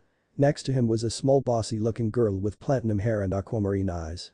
Looking further into the playground, he could see a kid with wild brown hair and red upside-down triangles on his cheeks, chasing after a tiny white puppy. Two other girls were playing on a seesaw. A kid yelled in excitement as he chased after his friends in their game of tag. Maybe today would be different. Maybe he could walk in and ask to play, and they would smile and invite him into their games. I'm sorry, mommy says I shouldn't play with you. Heh. Naruto closed his eyes and made his way out of the play area. As if that would ever happen. By the time he got to his apartment, it was already nighttime. Stuffing his hand in his pocket, he fished around in it and pulled out the key to his door. Sighing, he inserted the key in and turned the lock, opening the door and stepping inside. I'm home. He muttered to himself. His words seemed to echo in the empty apartment, the silence bringing his mood down even more. The Jinchuriki got started on his dinner as hot tears trailed down his face. What am I doing back here? Naruto stared at the giant metal bars of the Nine Tails in confusion. Why was he here? He hadn't been looking for the warm feeling earlier. The day sucked. Not only were his plans to get his long-desired answers rescheduled, his overall mood had been even worse than usual. He didn't know why, but the sting of loneliness had hit him extra hard that time, and the bad thoughts were starting to make their way in once again. After coming home and heating himself some ramen, the blonde boy had immediately gone to bed, hoping to sleep through the rest of the evening. He'd only been in bed for a few minutes before he felt himself getting pulled within his consciousness. The Nine Tails observed him with contempt. The cage itself seemed to not be as dark as it was before, so the fox was easily distinguishable from within. His massive head rested on his folded paws, or were those hands? His 9 long tails twitching here and there in idle annoyance. "Why have you returned here, human?" The fox snarled out irritably. Naruto looked up at him in slight apprehension and shrugged helplessly. There was none of that suffocating pressure this time, he wondered why that was. "I'm as confused as you are." Kyuubi growled out in annoyance. As if being stuck in this human's body wasn't enough, he now had to endure him coming in and out of the seal all the damn time. The fox decided to just close his eyes and ignore the blonde boy for now. Now what?" the Uzumaki thought in slight consternation. Every time he'd been here in the past, the fox had ended up forcibly kicking him out. He sure as hell didn't know how to get out on his own. So, after a few moments of hesitation, the young boy slowly sat down onto the wet floor of his mind and watched the Nine Tails closely. He'd never actually looked at the fox before. Sure, he'd seen him in the past and in drawings, but those times, he was either too terrified or didn't care enough to pay close attention. Looking at him now, he didn't seem all that bad. If you ignored the fact that he was the size of a small mountain, or the fact that he had 9 giant tails, or the fact that his hands looked freakishly human-like. But looking at him now, almost looking like he was sleeping, his eyes closed and head resting on his paws in such an animal-like fashion, his giant ear flicking every now and then, his tails moving about randomly. Why was he so afraid of that giant ball of fur again? "So, began Naruto as he swallowed thickly. "Mr. Nine Tails." The sudden familiar wave of pressure made him stop mid-sentence. "Ah. That was why." Kyuubi snapped a single eye open and glared at the much smaller human. "Do not call me that," he rumbled angrily. Naruto nodded his head quickly and brought his hands up in a placating manner. Okay. The fox glared at him for a few more seconds before he closed his eyes once more, the pressure disappearing along with the action. The blondinch Cricky took in some much-needed air as he wiped his now sweaty forehead with the back of his sleeve. Looking up at the once more, he continued. "Kyuubi," said cracked a single eye open. "Can I ask you a question?" Kyuubi remained silent as he continued to glare at the boy. "Well, that wasn't a no. I was wondering. Why did you attack Konoha?" The mighty demon fox lifted his head as a smirk pulled its way onto his lips. "You think I need a reason to attack your pathetic little village?" Naruto quickly shook his head. "No, it's just." The whiskered boy frowned in thought. "I'm just trying to understand. The last time I was here, you called us humans ants." The fox looked at the boy from the corner of his eye. "And I don't know if it's the same with," he continued, "but when we humans run into ants, or a colony of ants, we usually just ignore them, you know. Because they're so small and weak, there's no point in killing them. But it's when the ants act aggressive and sting us that we start fighting back. So." The Nine Tails narrowed his eyes. "What is your point, human?" The blonde frowned slightly at the fox. "I don't know, it just feels like there's more to this whole thing. It's hard to think that you'd go out of your way to attack our village for no reason." His expression soured slightly. "Plus, it feels like nothing I've been told so far is the truth anymore, everything is just lies after lies." Kyuubi regarded his warden with a critical eye. None of his previous containers had ever asked him anything like that before. TCH, humans and their emotions. "If I tell you, will you cease your pathetic attempts to understand me?" "Yes." PFFT, no. He wanted to learn more about this. He had a feeling that this was his only chance to learn about something that very few knew of. The great beast heaved another annoyed sigh, his breath ruffling the clothes and hair of the small boy and nearly making him fall over. "Stupid fox. I was taken out of my previous container," they said gruffly. "Some man used that accursed eye to place me under a spell and forced me to attack your village for him."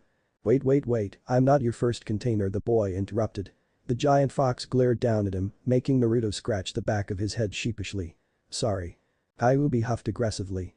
"To answer your question, no, you are not my first container."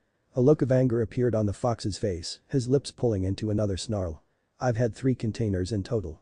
And I've been passed down from one container to another like some type of family heirloom." The great beast looked absolutely offended as he glared towards the boy again. "You know what that's like, Warden. I've been imprisoned for nearly 60 years, used as a glorified power source from my containers without so much as a kind word. I am tired, human." No wonder this big guy was so angry. 60 years was a long time. Is that why you killed my parents? Naruto asked softly. Because you wanted your freedom? The Nine-Tails closed his eyes and placed his head on his paws once more. Leave me be now, human. I've answered your questions. Naruto looked around hesitantly. Sure. I don't know how to leave. He finished lamely. That earned him another glare. Okay, so. The old man said that Kakashi should be either at the memorial stone or at his house. God, I hope he's at his house. The memorial stone was on the other damn side of Konoha. So here he was, making his way to where he remembered seeing Kinta's bookshop at 8 a.m. And after 10 more minutes of walking, he'd finally arrived. Man, I should have asked old man Hokage what he looks like. He mentally berated himself. Opposite to Kinta's shop. He looked over at the little shop with the faded green painting and turned his head around to the house directly in front of it. Is this it? The house itself looked barely big enough to fit one person. The guy clearly didn't care about living luxuriously. Leaning against the house was a man with familiar lopsided silver hair, though he couldn't quite remember where he'd seen it before, and the laziest eye he'd ever seen on anyone. In his hand was a book with a green cover and an illustration of what looked like a guy chasing a girl. The shinobi had a dark blue face mask hiding half of his features and a headband that slanted down and covered his left eye, giving him an even more mysterious feel. Slowly making his way towards the man, the Uzumaki stopped a few paces beside him and stared at his face, or what he could see of it at least. The masked man looked away from his book to glance at the blonde boy with a lazy eye. Need something, kid? Naruto blinked. Are you? Kakashi? He asked hesitantly. Kakashi turned his attention back towards his book. The one and only. Why are you leaning against your own house? The masked man shrugged. I just felt like learning here. The whiskered boy looked at him strangely. That's kinda weird. Kakashi stayed silent and kept reading his book. Seeing he wouldn't get an answer, he pressed on. Is it true you were trained by the fourth? The Anbu commander looked over at the blonde from the corner of his eye. That is true. At that, Naruto began to fidget nervously. Do you mind if I ask you a few questions? Kakashi flipped a page of his book. Depends on the questions. He looked over to the smaller boy and saw the angry pout forming on his lips. The gray-haired teenager chuckled and snapped his book closed, pocketing it in his pouch. I'm only kidding. What did you want to ask me? The young boy looked up at the Anbu commander as the taller of the two crouched down to be at his eye level. He tried his best to come up with a believable question that wouldn't make him get caught. He had to be discreet about this. Well, I wanted to know if you knew why he would do it. Certain things. The Jimnin curled an eyebrow. What do you mean by certain things? Well, let's say you're at a birthday party, the blonde began. And someone had to cut the cake. Would the fourth choose a random person to cut it? Or would he pick the person that would cut the best? Kakashi held his chin thoughtfully. Lord Fourth was a pretty smart and analytic person. I believe he would know the individual skills of everyone at the party and pick the person best suited for the job. Naruto frowned at that. I see. So, the fourth knew about everyone beforehand and would pick the best person for the task. That just raised even more questions. What was his connection to Yondaime? Why would he be chosen of all people? Kakashi observed the small blonde. He had to resist the urge of ruffling his hair at the sight of his little brother figure with his head cocked to the side in deep thought. He really was a cute kid. So? The gray-haired man began slowly. How long have you known about the Nine Tails? The Uzumaki's head snapped towards Kakashi so fast that he almost gave himself whiplash. So much for discretion. How? Did I know? Kakashi finished for him. It was a clever disguise, but given your status, it's pretty easy to make the connection. Seeing the panic quickly growing on the little boy's face, he added, don't worry, I won't tell Lord Third if that's what you're worried about. Naruto looked startled at that. You're not. The nin's eyes curved up into a smile. Nope. He didn't believe that for 1 second. His life up until now had only been a series of lies. 4 months. He muttered after a few seconds of hesitation. I've known about it for 4 months. He admitted. Kakashi hummed. I see. So then, why did the fourth choose me? It's hard to believe that there wouldn't be better options, you know. The masked man considered that question. He had to be careful with what he revealed. He did want to tell the boy everything one day, but he wasn't ready just yet. Minato-sensei saw something in you that night. He believed that you would be able to handle the Kyuubi's power better than anyone. But why? Naruto still didn't know why, and no one would give him a straight answer. But he had a feeling that he wouldn't get one today. What about my parents then? The blonde asked softly as he looked down in sadness. Did they just let him seal it into me? What kind of parent does that? Did they even care about me at all? He was startled though when he felt a hand land on top of his head and ruffle his golden locks. Your parents loved you more than anything else in this world. And there it was. Just as he'd feared, he had said too much. But he'd be damned if he let the boy think that his parents hadn't cared for him. In all his years as a shinobi, Kakashi had never seen Minato and Kushina more excited about anything else than taking care of this child. Naruto looked up at him in surprise. His parents loved him. Like, really loved him. That thought was surreal, but it made him really happy. He didn't think that anyone would care about him this much. A tight unfamiliar feeling bloomed in his chest as he tried his best to fight away the tears that threatened to pool in the corner of his eyes. You knew my parents. At the Anbu's nod, the Uzumaki quickly added. Can you tell me who they were? Nope. What? Why not? You're not ready. The copy ninja said simply. I'll tell you when you're a bit older, but not now. Naruto looked dejected at that, but quickly lightened up at the prospect of learning about them later on. At least it was better than nothing. You promise? Kakashi gave him another eye smile. I promise. The Jinchuriki of the Nine Tails gave the masked man a weak smile as he began to nervously play with his fingers. Can you tell me a bit about them at least? Kakashi chuckled lightly and sat down next to the blonde. Sure, I can do that. Turns out he'd inherited his brash and loud personality from his mom, as well as his ramen addiction. Kakashi had said that when he had met her for the first time, she had been eating bowl after bowl of the noodly goodness at a ramen stand. He didn't know why, but that it made him really happy. Somehow with that knowledge, he now felt more connected to his late mother. Apparently, he looked a lot like his father, almost scarily so. He was told that he'd be a carbon copy of him had he longer hair and no whiskers. Maybe that was why he would sometimes catch the old man Hokage staring at him as if he was seeing a ghost. Hey Kakashi. You're strong, right? The Anbu commander hummed. I get by. Naruto nodded his head slowly. Do you think you could train me? Kakashi looked up at the sky and thought. You're a prankster, right? He looked back over to said prankster who was now giving him a curious look. Prank someone for me and I might consider it. Alright. The blonde said after a moment's pause. Who do you want me to prank? Lido guy. Replied Kakashi. The Uzumaki looked down in contemplation as he mulled the name over in his mind. How do you want me to prank him? After a few seconds with no replies, Naruto looked up at where the Anbu commander was. Kakashi. Only. He wasn't there anymore. When had he even left? Oh, come on. Lido guy, a ranked nin of Konohagakure, also known as the Green Beast of Konoha. Born on the 1st of January, master of hand-to-hand combat, weighs 76 kilograms and stands at a height of 184 centimeters. Completed over 700 missions, recently took a protege under his wing. Preferred food, extra spicy curry. His pastimes included training and nothing else. It was crazy the amount of information one could learn in the Konoha archives. What would be the best way to prank this guy? Pranking was a form of art. You couldn't just find a random person and just use any old run-of-the-mill prank. You had to hit them where it hurt, find out information about them, know what makes them tick and use that against them to add insult to injury. Like a whoopee cushion on old man Hokage's chair. No one would expect someone so important to sit down and let out a loud one. As things stood, there wasn't much he could use against this guy. He didn't really dislike anything, and all he did was train and train and train. There wasn't much he could work with in his love for taijutsu, he himself was about as scary as a wet kitten, so that only left out his love for spicy food. I could make him something super spicy. No, that's too much. I don't want to actually harm him. What about? An idea began to form in his head. Yeah, that would work. So here he was, 15 minutes later near the gates of Konoha waiting for the sublime green beast of Konoha. In his hands was a plate of what appeared to be freshly made spicy rice curry.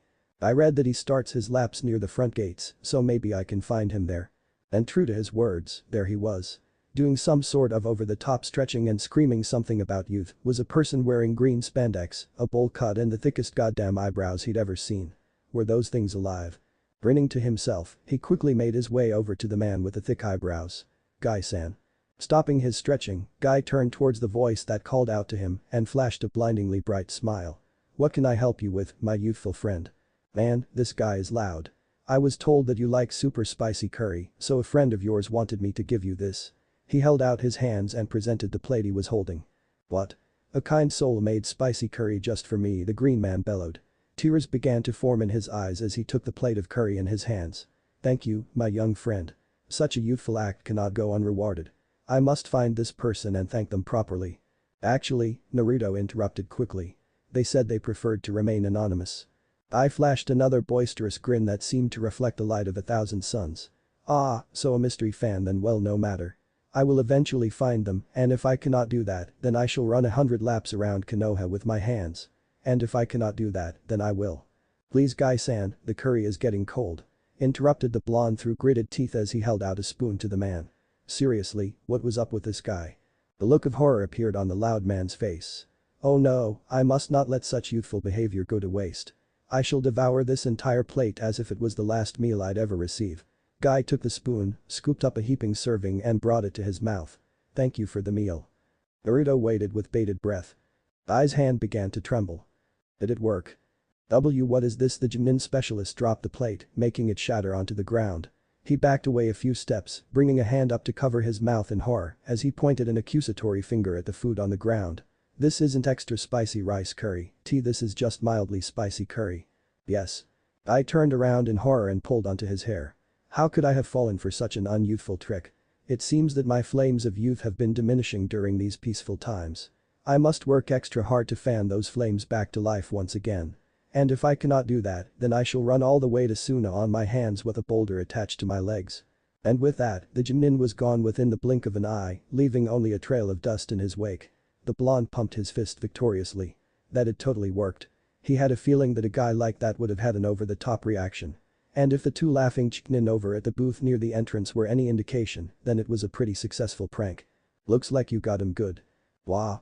Naruto spun around in surprise and came face to face with the torso of a green vest.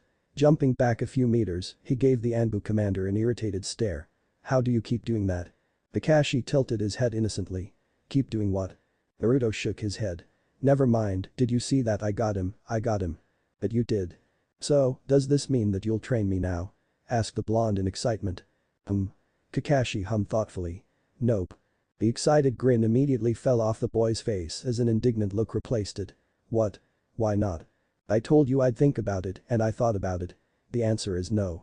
Seeing the dejected look on the Jinchuriki's face, the Jinnin elaborated. I'm an Anbu commander. Commander of the primary squadron, to be precise. Kakashi explained. I wouldn't have the time to train you. Naruto's gaze fell. Oh. Well, he supposed it was too good to be true. Still, it wasn't like this was a completely fruitless venture. He did get to learn more about his parents. Kakashi placed his hand on top of the kid's head and ruffled his blonde hair. Ma, don't look so down. I can't train you, but I can still give you a crash course. The Uzumaki looked back up at the taller man with hope making its way back onto his face. Really? The copy ninja eye smiled at the smaller boy. Yep. Are you free now? Yes sir. Good answer, you passed the second test. A good ninja always jumps at the opportunity to learn new skills and to improve oneself, no matter the situation. Now follow me. Naruto quickly ran after the Jinnin as he attempted to keep pace with him with his shorter legs. What do you mean second test? There was a first test. He asked as he looked up at the gray-haired man. Information gathering on the target, which you passed. Oh. Replied the blonde. Well, that was interesting. Naruto looked around in wonder at the grassy field that made up training ground 7. He'd seen it before, well he was spying on ninja to pick up whatever skills he could, not that he got much out of it, he could never remember those weird hand signs they kept making, but he'd never actually been inside of it. It was quite pretty, the midday sun highlighted the different shades of greens and flowers in a beautiful way. He looked back at the man that was accompanying him, who for his part was just standing there, silent and unmoving. So, what are you gonna teach me first? How to spit fire? How to summon lightning? He asked in excitement. Are you gonna teach me some awesome cool fighting moves? The blonde did some ridiculous fighting poses that his young mind considered to be cool. Kakashi watched the blonde closely. What do you know right now? Oh, Naruto paused halfway through a poorly executed back kick and looked down thoughtfully. Well, there was some kind of clone that I copied from someone a while back, but I can't do it that well. Other than that, nothing. The copy ninja observed the younger blonde. He was only 6, so he wasn't expecting much else. But the life of a Jinchuriki was an unforgiving one. There was a reason why the name meant power of human sacrifice. During times of war, they were a village's greatest weapon save for the cage and could completely turn the tide of a fight. What better way to strike fear into the heart of your enemies than by sicking an angry, seething mass of destruction onto them? But even during these peaceful times, Jinchurikis were ostracized and still treated as weapons, being trained every day to keep their skills sharp, undergoing mental conditioning to bear the weight of a tailed beast's power, learning to control and harness it. They were the epitome of killing machines. They were monsters that had to be the strongest. And if war ever broke out again, Naruto would have to fight those monsters. The blonde had to be ready. From the start, he was given an unfair hand. And while that sucked, there was nothing he could do now but fight and survive. And he would make sure that Naruto survived. He would take his own life sooner than he'd let him die in a ditch, killed like a dog by some random shinobi. He would not hold his hand, he would not coddle him or baby him, or make him believe that everything could be resolved with peaceful talk and cups of tea. The life of a shinobi was a grisly one. In a world where they raised child soldiers and murdered each other on a day-to-day basis, he had to make sure that he would be ready. As much as it pained him, he couldn't afford to waste any more time. He couldn't let the boy have the childhood that he wished he could have. He couldn't do something like that, he didn't have it in him. But perhaps someone else could. Someone who could do what needed to be done. Reaching down to his belt, he grabbed hold of his mask and brought it up to his face, clipping it into place. Dog looked over towards the small blonde, who was looking back at him curiously. "Suo. You've been silent for a while." The boy looked off to the side. "Are you?" The sandal brutally burying itself into his stomach cut the Uzumaki off. The boy cried out in pain as he was violently sent flying away, the back of his head slamming into a tree, being the only thing to stop his momentum. "Where was your mistake?" Naruto painfully opened one eye as he struggled to catch his breath. God, everything hurts. His head was ringing, it hurt to breathe, it hurt to not breathe, it felt like a part of his stomach had been caved in. Looking up at the monotone sound of the older male's voice, he had to wonder what had just happened.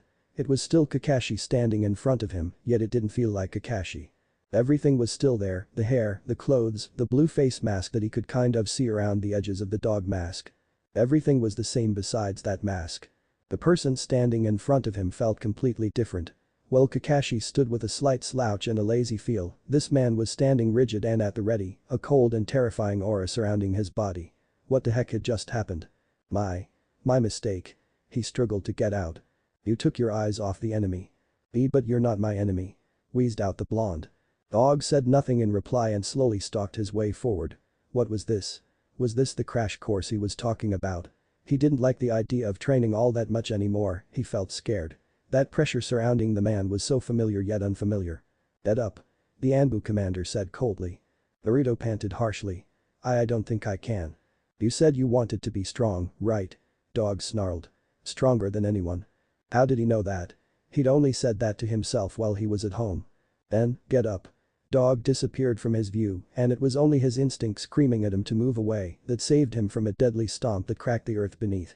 Frantically standing back up, he crossed his arms protectively in front of his chest as a powerful kick connected with his forearms, fracturing his bones and sending him flying once more. Naruto's head was swimming. His arms hung limply at his sides as he felt pain everywhere unlike anything he's ever felt before. His chest felt numb, his breathing ragged as tears of pain stung the corners of his eyes. He weakly lifted his head to look at the approaching Anbu with tired eyes. No. He couldn't fight it anymore.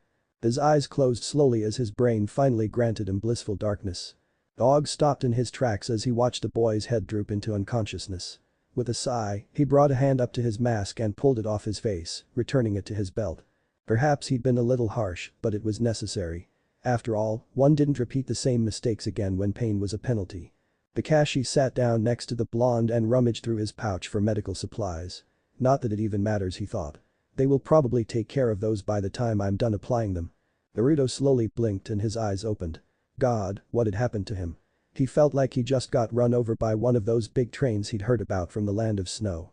Memories soon came back to him. That's right, he received a total beatdown by Kakashi. What the hell was all that about? Wincing at his throbbing head, he placed a hand against his temple to try to ease the pain and looked up, finding the masked man sitting a few paces away from him, legs crossed and facing away from him towards the direction of the village. "Welcome back," he said plainly. Naruto quickly crawled back, making sure he was a safe distance away. He didn't know if that guy was going to start beating the hell out of him again, so he had to be careful. But looking at him now, his demeanor seemed to have gone back to his normal self, if not a little more subdued. He glanced down at the object hanging from his belt. Was it that mask? Kakashi's personality had changed as soon as he had put it on, and now, he was back to normal once more. "I know you're afraid of me right now." Naruto looked up at the back of the shinobi, who still hadn't turned around to face him.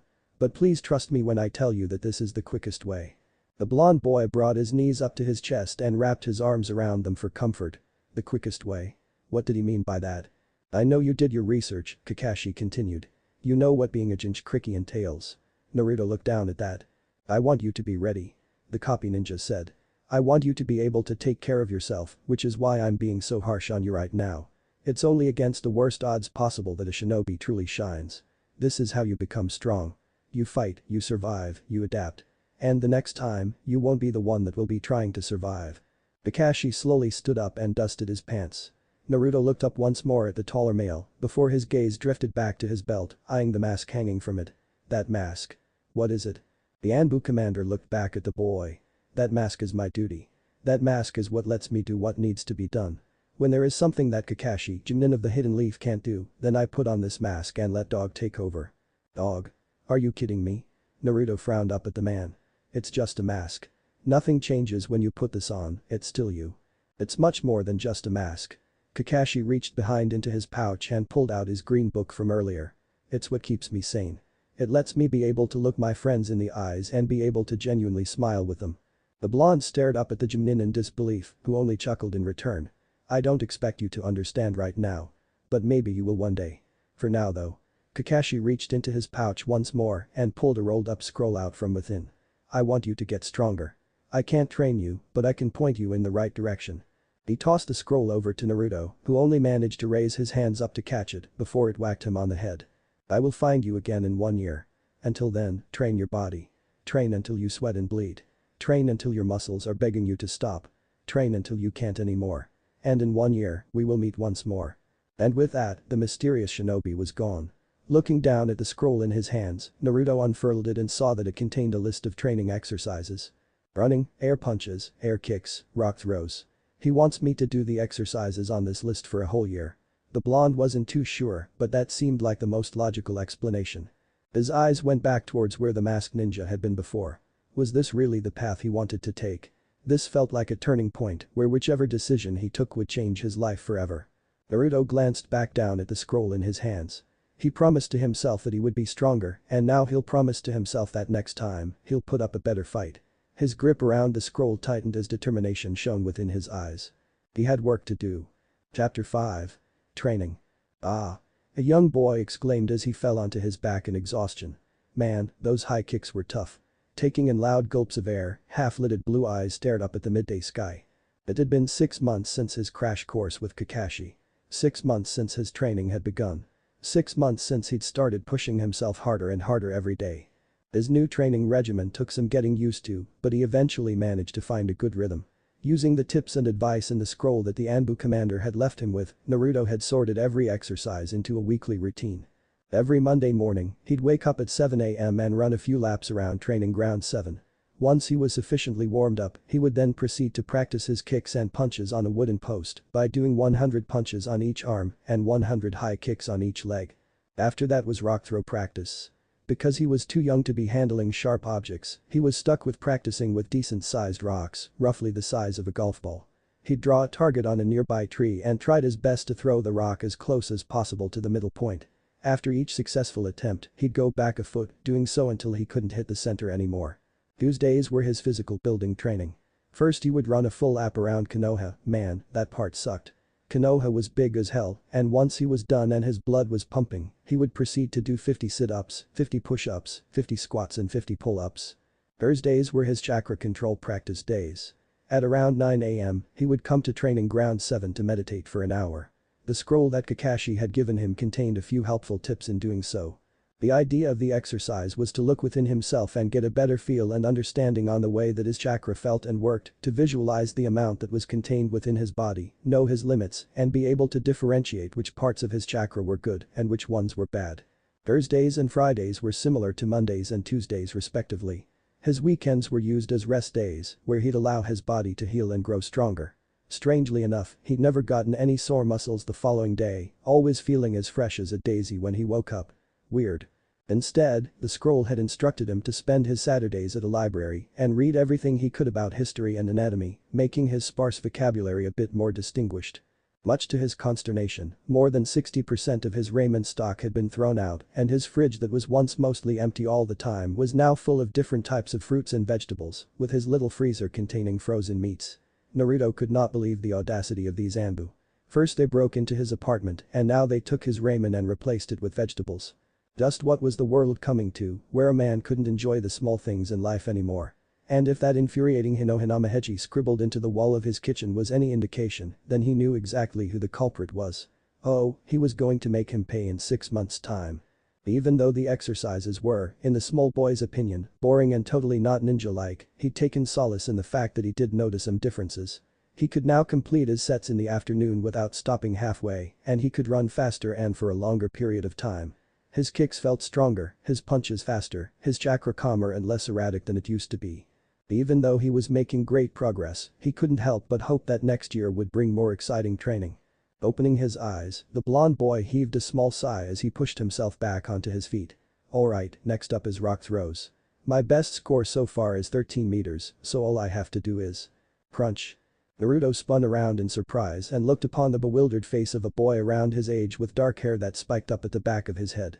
God, his sixth sense really was getting rusty now that he wasn't living on the street anymore.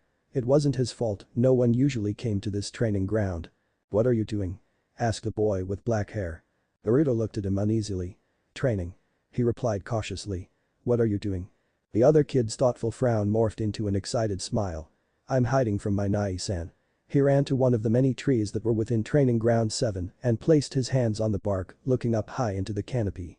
He's off duty today, so he agreed to play hide and seek with me.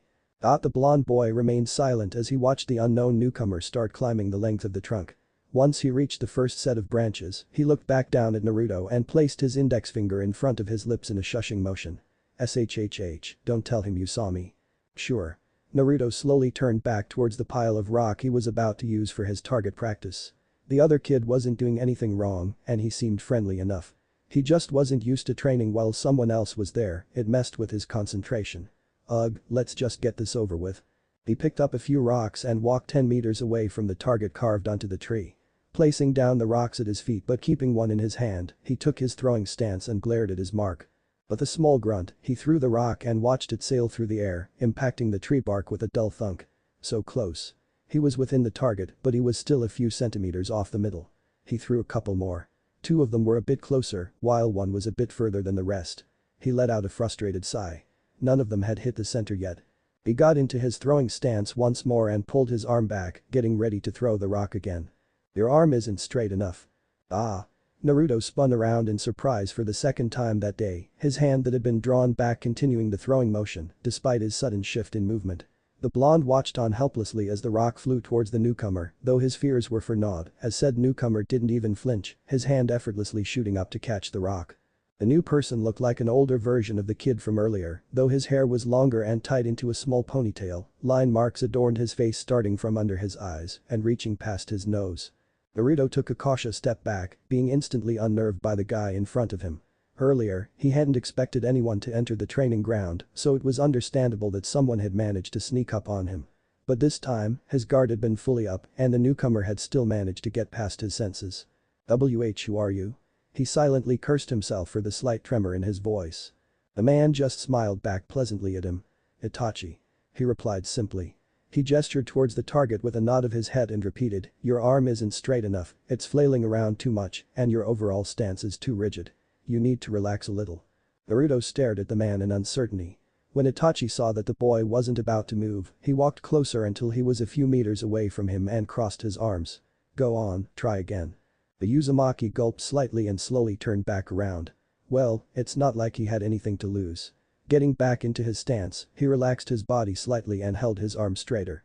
He pulled his hand back, getting ready to throw but was interrupted once more. Wait. Huh? He looked back towards Itachi. Your leg. The man said bend it forward a bit more. Naruto did so and looked back towards him for confirmation. Seeing him nod, he stared ahead at the target once more and threw the rock at it, making sure to keep his arm straight. Thanks. Well, it didn't hit dead center, but it was still much closer than his previous attempts. The blonde allowed himself a small smile as he turned back around to face the older man. Thanks, Itachi. The Uchiha elder just nodded and walked towards the tree that the younger boy from earlier had climbed up. Sasuke, he called out looking up into the canopy. Come on down and introduce yourself. All was silent for a few seconds before a branch on the tree rustled and out popped the head of the younger boy, whose face now sported a small pout. Man, how did you know I was here? Itachi didn't reply as he turned back towards Naruto, while Sasuke slowly made his way back down the tree. What's your name? He asked, feigning ignorance. Everyone in Anbu knew who the blonde boy was, he had become something of a fan favorite amongst the units, his antics being greatly amusing to the silent protectors. Naruto looked down bashfully and bowed his head slightly. "I'm Naruto Uzumaki, sir." The teenager turned his head towards the younger boy that had finally made it down the tree and placed his hand on top of his head, much to his displeasure. "This is my little brother, Sasuke Uchiha." Itachi pulled his hand away as Sasuke tried to swat at it. "And I'm Itachi Uchiha, it's a pleasure to meet you Naruto-kun." Naruto looked up at the 12-year-old. "Uchiha. I've heard that name before." "Of course you have." Sasuke interjected loudly. "The Uchiha clan is the most prestigious clan of Konoha, everyone knows who they are." He was cut off by his older brother's fist, coming down lightly on top of his head. "It's about time you went back home, Sasuke. Mother will get worried otherwise." Sasuke huffed lightly but complied, running off towards the entrance to the training grounds. "Bye Nai-san, see you Naruto." Naruto waved back at him awkwardly watching him leave as Itachi turned back towards the blonde to observe him with a critical eye. "Naruto-kun, may I ask you a question?" Naruto turned back towards the Uchiha. "What is it?" Itachi paused for a second, as if considering what to say. "What drives you to be training at your age?" Naruto blinked in bewilderment. "What drives me?" Uchiha nodded. "You train to be strong, correct? Why do you wish to be strong?" He frowned and looked down at the floor. "It's more than just wanting to be a strong Itachi-san. I need to be strong." He looked up at the prodigy. "If I don't become strong to protect myself, then who will?" He walked back towards the target, collecting his rocks once more. "Besides," he continued, "I'm gonna become a ninja when I'm older and Konoha needs a strong Jinchuriki. At least that's what people say." This boy would become a great shinobi, Itachi was sure of that. His potential seemed enormous. Uzumakis in general were something to be feared, with their seemingly unending reserves and high longevity. Not only that, but he contained the strongest of the within him and was already mature enough to understand what it would mean to become a ninja. All he needed was a guiding hand. "You want to impress him, don't you?" Naruto froze at that and turned back towards Itachi as he continued. "You want to prove to him that you can become strong, that you are someone that would be worth training." Naruto quickly turned away once more and went back to his stack of rocks. "I don't know what you're talking about." Itachi smiled. "Naruto-kun," he called out, getting the blonde's attention again. "Watch me closely." The young boy watched on as the taller man laced his fingers together in some strange symbol, with his index and middle fingers extended. He blinked in wonder. Was this another one of those? Itachi was gone. When had he left? He had no idea. He had blinked and suddenly he wasn't there anymore, vanishing like he was never there to begin with. "This, Naruto-kun," he heard to his right as he turned around to see the Uchiha on a tree branch, 20 meters away from his previous spot. "It is a move that a close friend of mine enjoys quite a lot and has perfected to its maximum capacity." "Whoa, so cool." Naruto thought in amazement as Itachi hopped down from the tree and walked back towards him. By using this move, a ninja can travel short to long distances, depending on your mastery of the technique and how much chakra you put in it. It's accomplished by using the tiger sign, which you saw me do earlier, to temporarily vitalize your body to move at extreme speeds. Explained Itachi. Beginners who first use this move must use hand signs, and a puff of smoke is usually accompanied with it. However, if you refine it until you don't need hand signs anymore and you can use it without making any smoke, it becomes quite the deadly move during a combat. The whiskered boy looked at him in wonder. "Does it have a name?" Itachi smiled back at him. "Everything has a name, Naruto-kun. People, animals, objects, techniques. Even demons," thought the blonde boy curiously. The Uchiha continued, "This one is called the body flicker technique." He gestured towards the smaller blonde. "Now you try it." Naruto grinned excitedly as he clumsily put his hands together in a poor imitation of the tiger sign and shouted, "Body flicker." A big puff of smoke erupted around him and Naruto found himself barely a meter away. Upside down. "Ow." The dark-haired Anbu smiled at the blonde on the ground. "Clouds of smoke are signs of excessive use of chakra. You did not need that much for the distance that you covered. Your hand sign was clumsy and you did not need to shout out the technique. Thinking it has the same effect." Naruto slowly stood to his feet as he watched the older man begin to make his way out of the clearing. "I want you to keep practicing it so that you can effortlessly use this move by the end of these 6 months, with no hand signs and no smoke, that way you can give the commander a nice surprise." Naruto nodded and smiled. "Thank you Itachi-san." He turned back towards the training post and grinned to himself in excitement. He could now do too the shadow clone although he still needed a lot of practice for that one and the body flicker. He was gonna be unstoppable. The next match would not end the same way the last one had. "How many times must you bother me before you are satisfied?" A familiar scene was being played out inside his mindscape, a blonde child sitting in front of the cage of a giant fox. Something has been niggling in his mind ever since his conversation with Itachi. Naruto looked up at Kyuubi. The fox hadn't blasted him with that weird pressure that time, and he seemed to be less angry and growly than before. He didn't know why, but he was acting differently somehow, almost like he was too tired to fight him. I was wondering, Naruto ignored the slight snort of the giant beast. Someone told me that everything had names, be it objects, animals, techniques. He looked up at the fox that was now watching him in suspicion. Do you have one as well? Or is it just Kyuubi? Kyuubi narrowed his eyes. No one had ever called him by his name, save for his siblings and the sage. And there was a good reason for it. His name besides his creation was the only thing given to him by the one that had brought him into this world, the only man he respected and could call father. It was a sacred thing to him, and he doubted that he would ever be telling it to anyone else. My name, rumbled the Nine Tails, is the one thing that I have from the only man that has earned my respect. It keeps me grounded and is proof that I am my own being and not just a mindless beast or a weapon of destruction. He glared down at the blonde. Kyuubi is merely a title given to me by you foolish mortals. You will never know my name, human. You have not earned the right, nor will you ever earn it. Naruto frowned as his gaze turned back to the wet floor. Your name must be pretty important to you, huh? But you do have one. A small grin made its way to his face as his eyes met with the fox's once more. That must mean that someone cared about you enough to give you one. His grin turned slightly mischievous. And I'm gonna find out what your name is someday, one way or another. You better believe it. The Nine Tails snorted and closed his eyes, resting his head on top of his hands once more.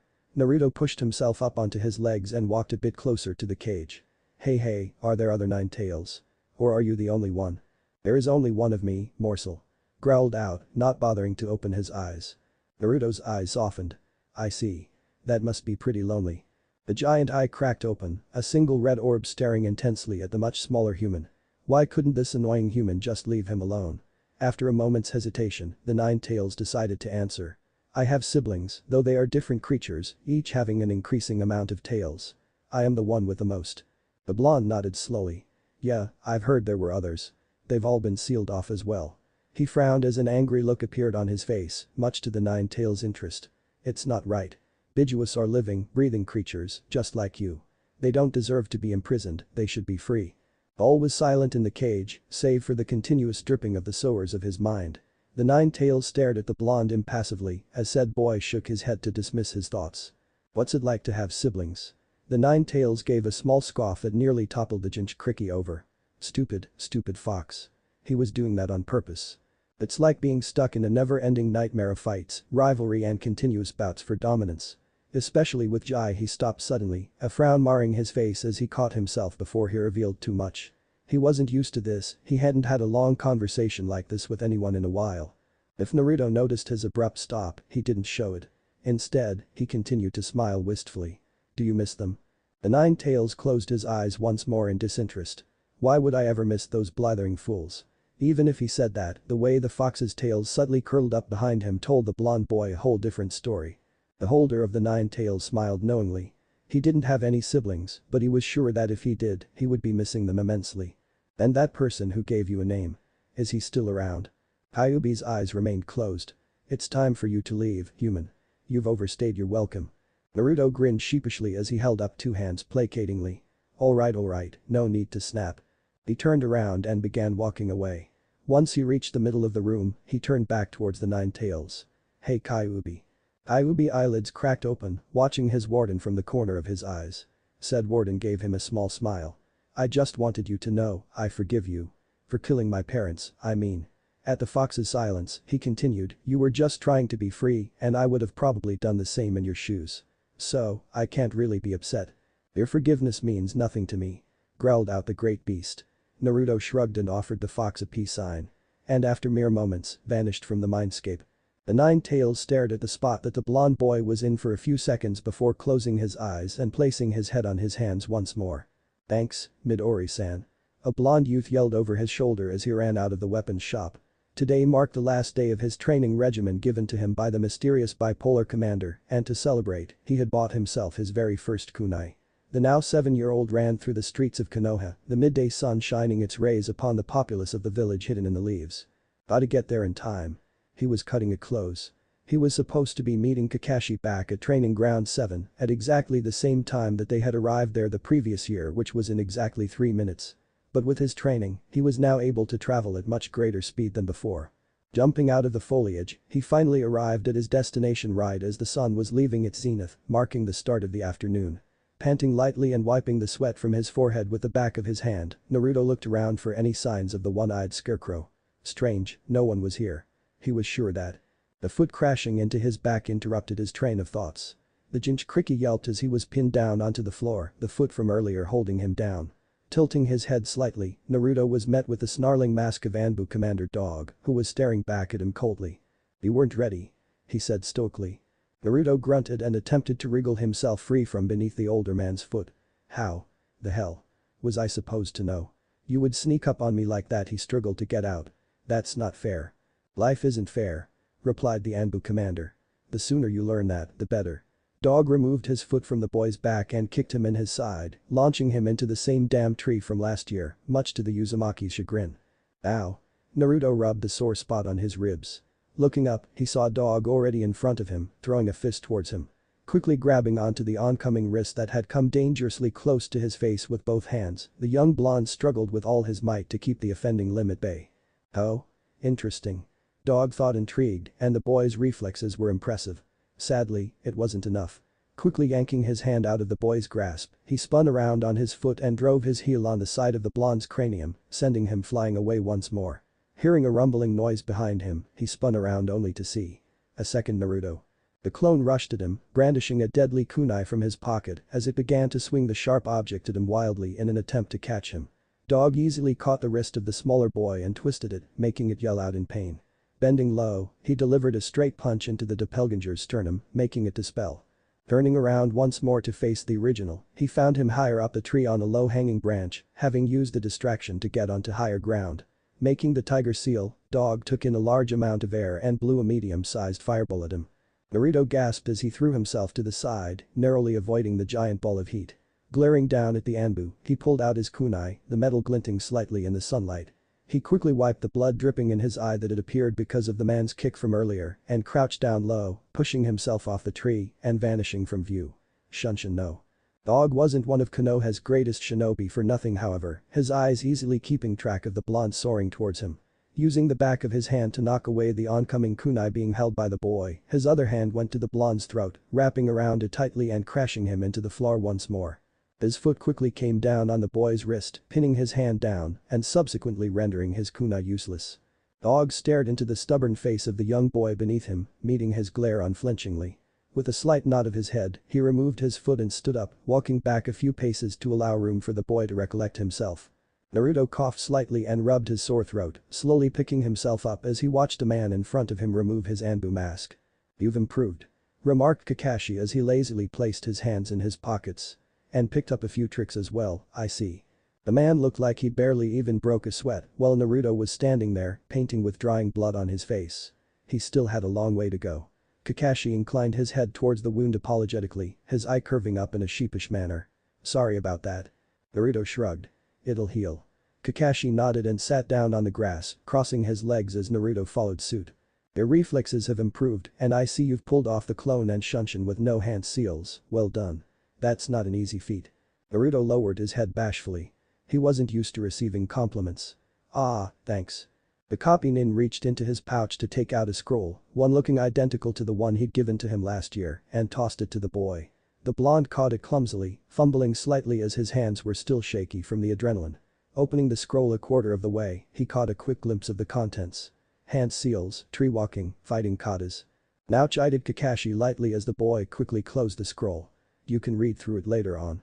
For now, let's talk about what went wrong during the spar." "Some spar? More like a one-sided beatdown," thought the blonde sourly. Nevertheless, Naruto nodded and thought back to the fight. "I wasn't aware of my surroundings when I came here." The masked man nodded. "What else?" At Naruto's silence, he pressed on. "You blindly rushed at an enemy that was clearly stronger than you were. Well, your guts were admirable and you were armed while I wasn't. I am still a shinobi while you are merely a civilian in training. It would have been better for you to keep your distance and assess the situation." Naruto sighed, but agreed with all of it. In the heat of the battle, he hadn't really found the time to fall back and think of a strategy.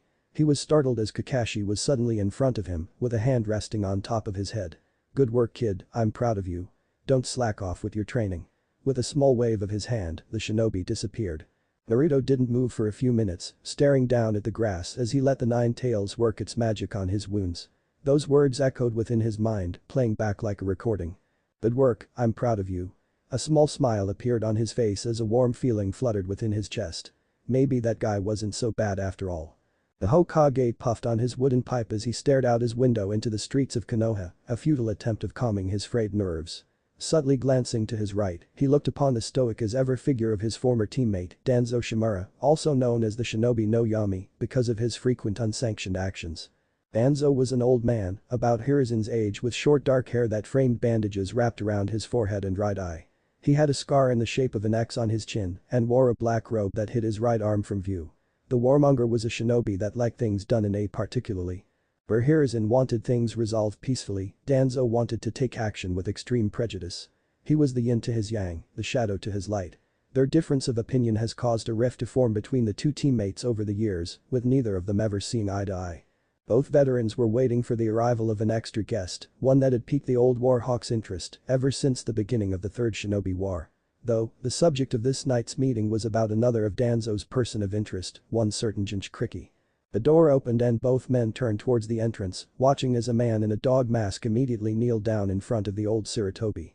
"Rise, dog," commanded the fire shadow. Dog did so and regarded both occupants of the room. "Hokage-sama." He greeted me. Tilting his head to the side, he gave a curt nod. "Danzo. Let's get into the matter at hand," the Warhawk said without wasting time. "Anbu Commander Dog, you have been training Konoha's weapon, have you not?" "I have been giving training tips to Uzumaki Naruto," he corrected, stressing out his name. Danzo's single visible eye narrowed slightly as he turned towards the Hokage. "What is the meaning of this, Hiruzen?"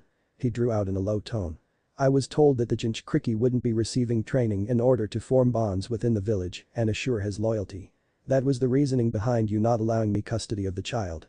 Hiruzen turned away from the streets of Konoha to place frigid eyes upon his teammate. "That is Hokage-sama to you, Danzo," he said in a warning tone. "I may be old, but I am known as the god of shinobi for a reason. Do not test me." Danzo's face remained impassive, but he pressed on. "The Uzumaki child would thrive under my care, you know that he would. I can give him the training he needs to become the ultimate weapon that the leaf needs during these dire times. Konoha is weak, Hiruzen. The Sannin are gone, so is the Yondaime. It may not be long before Kumo and I will muster the courage to come knocking at our proverbial doors once more. Must I remind you that both of them hold two Jinchurikas, as opposed to our one?" The frown on the monkey summoner's face deepened. "I will not have you turn Naruto into a mindless drone." A small sneer appeared on Danzo's face. "And what alternative do you propose?" Dog unclipped his mask from his face, drawing the attention of the two other occupants. A set of mismatched eyes glared into the singular black orb of Danzo's. "Danzo, let's make one thing clear here," began Kakashi in a low tone. "Naruto is not your property, nor is he an object. He is a citizen of the village hidden in the leaves and is the child of our fourth Hokage." Kakashi's voice held an edge to it. Cold fury writhing beneath the surface, a stark contrast to his usual laid-back tone. "More than that, I have decided to become the boy's silent guardian. Protecting him from vultures that would seek the power he holds for their own foolish goals or ideals."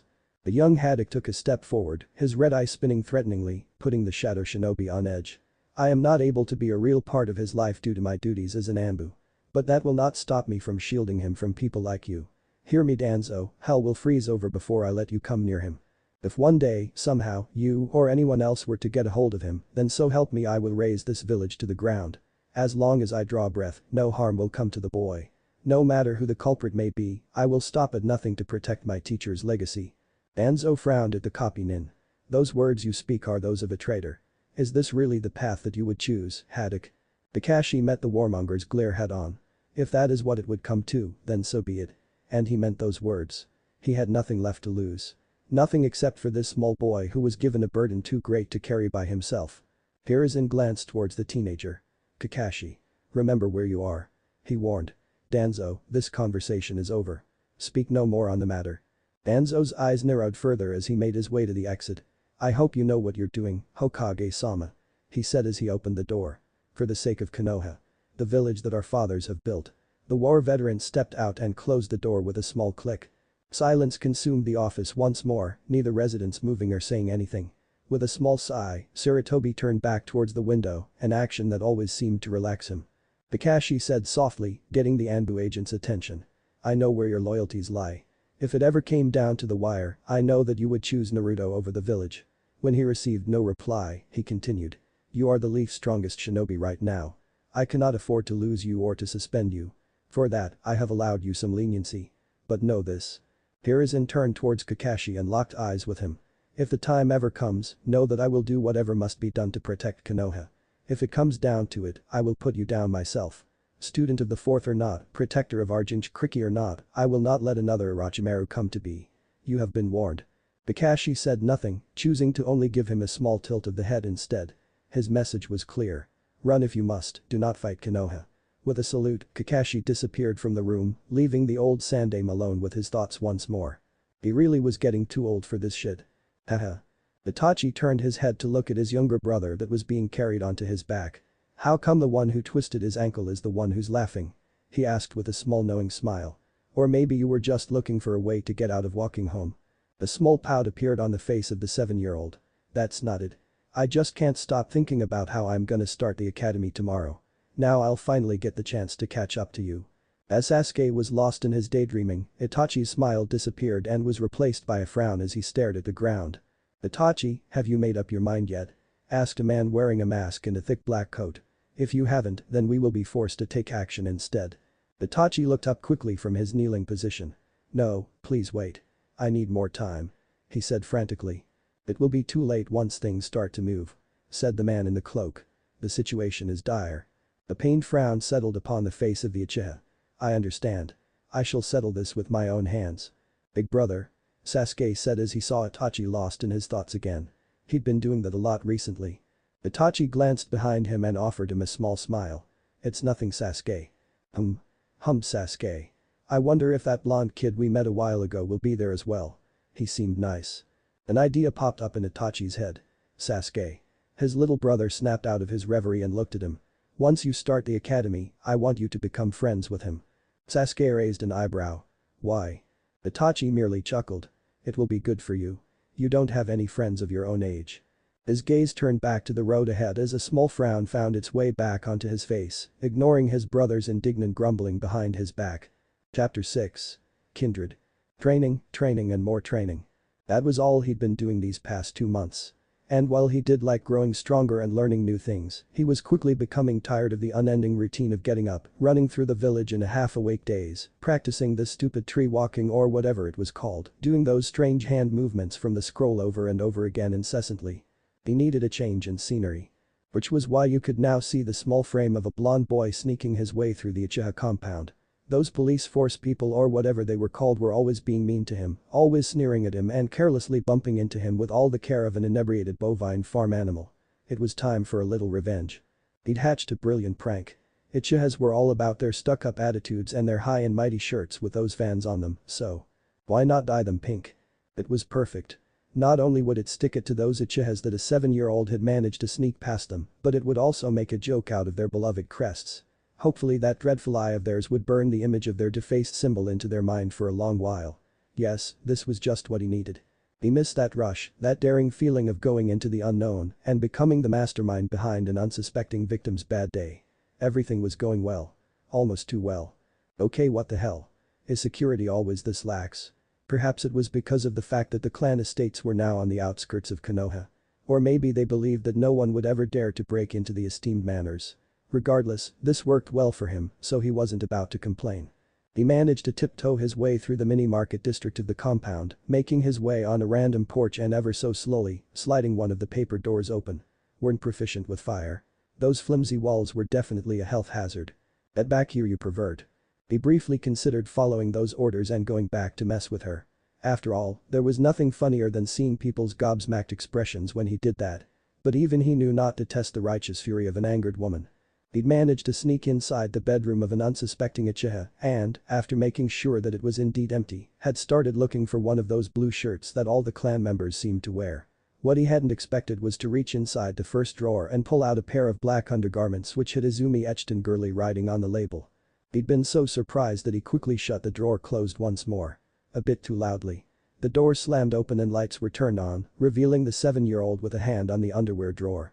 One thing led to another, and he now had a 13-year-old brunette chasing after him, spouting out obscenities so rude they would make a sailor blush. "I wasn't looking at your underwear, promise," yelled the terrified blonde over his shoulder as he sprinted out of the compound, the girl still hot on his tail. Said girl merely growled angrily. "You think I'm gonna believe that, you little shit? I said come back here." "Never." The chase went on for a few good minutes, though luckily for Naruto, he managed to lose her in the crisscrossing alleys, a long way away from the Uchiha clan. Panting to catch his breath, he rested a hand right above his furiously beating heart. Man, women are scary. The sudden sound of footsteps made him spin around, thinking that girl had found him once more, though he relaxed slightly when he saw it wasn't the Uchiha he was expecting. "Itachi," he said hesitantly, struggling to remember the name of the man that had taught him the body flicker. The prodigy was dressed in those clothes he would see Kakashi or Dog dressed in sometimes, though unlike him he wasn't wearing a mask. Itachi seemed to have barely noticed him, being too lost in his thoughts to see the smaller boy.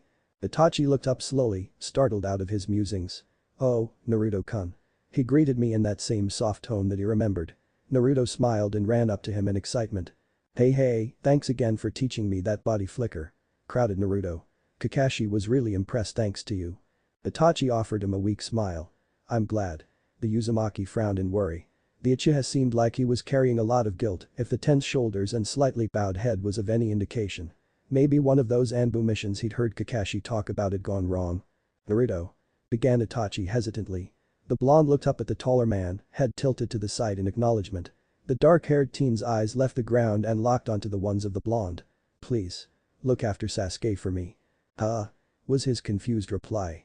The teen's eyes began to bleed to red, and before he knew it, his whole world had gone dark.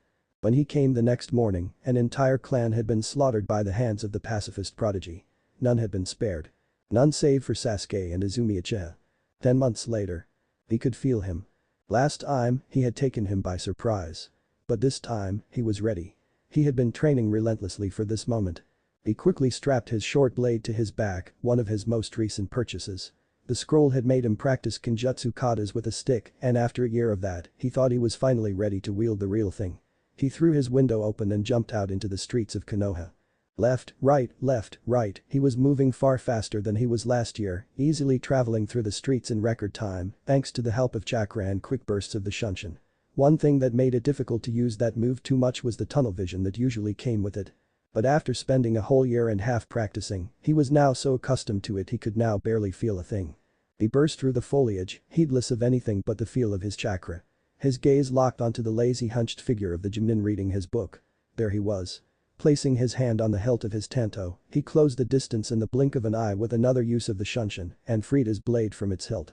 Kakashi didn't even look up as the short blade was effortlessly stopped by a kunai. Geez, he hadn't even seen him pull it out. Now Haddock chided lightly, eyes never leaving his book. No need to be so eager. Naruto's face, who had been contorted into one of great effort, shifted into strained amusement as he put all of his weight behind the sword in an attempt to make the taller man budge. TCH, should have known it wouldn't be that easy. The masked man hummed in agreement. Perhaps, but still a good effort. He disappeared from his line of sight, making the Jinchuriki nearly fall at the sudden lack of resistance. Behind you. The blonde whipped around and quickly launched himself back with the use of the body flicker. Skidding backwards into a stop, he brought his arm back and threw his tanto at Kakashi. The blade soared through the air and speared the head of the Jonin, who stumbled backwards in surprise and dropped to the floor, unmoving. Naruto froze as his eyes widened. What the heck? Had he killed him? How? He was supposed to be one of the strongest shinobi in this village. The unmoving figure suddenly disappeared in a puff of smoke, and Naruto released the breath he'd been holding in. His relief was short-lived though as metal wires suddenly tightened around him, locking his arms to his sides and nearly slicing his skin. "Don't get distracted," reprimanded the copycat, appearing out of thin air in front of him. Naruto glared at the wires in frustration before a mischievous grin pulled its way onto his lips. The Uzumaki disappeared as a wooden log took his place from within the stringy confines. Substitution, huh? Thought Kakashi to himself.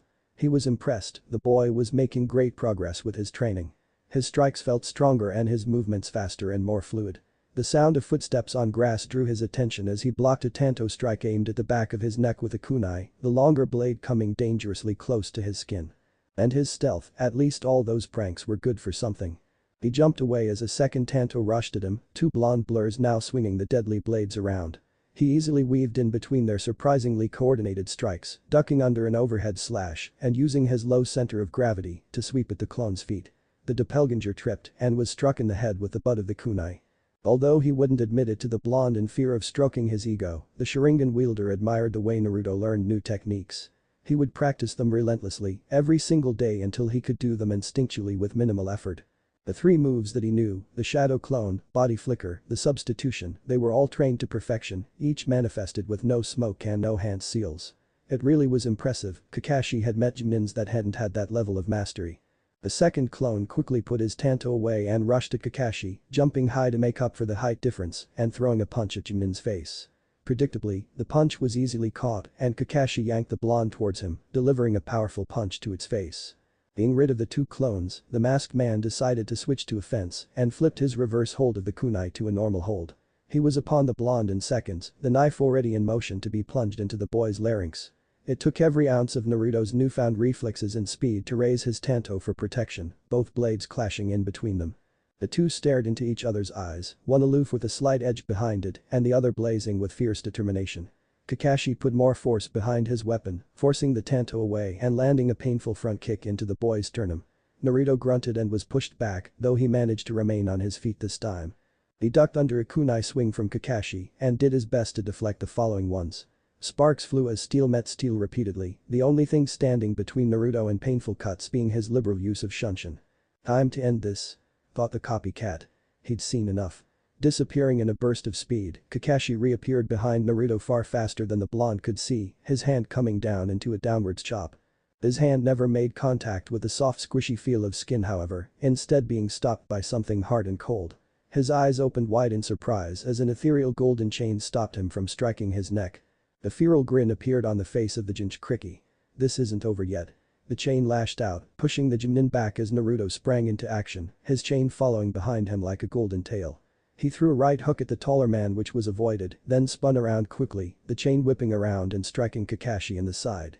Kakashi turned into a wooden log as the vicious links gouged into the bark. Naruto quickly looked left and right in search of the silver-haired man, but froze when he felt cold steel against the back of his neck and a foot on his chakra chain pinning it into place. "Yield," commanded Kakashi. Naruto didn't move for a few seconds out of pure stubbornness. After a while though, he sighed and raised his hands in surrender. Kakashi nodded and pulled the knife away, taking a step back as the blonde Jinchuriki collapsed onto the ground in exhaustion. All was quiet in the training ground, the sound of the blonde boy huffing loudly as he caught his breath being the only noise. Kakashi silently watched as the golden chain vanished into dust, frowning in thought at the phenomenon. There's no mistaking it. That's Kushina's ability. What happened to your mask?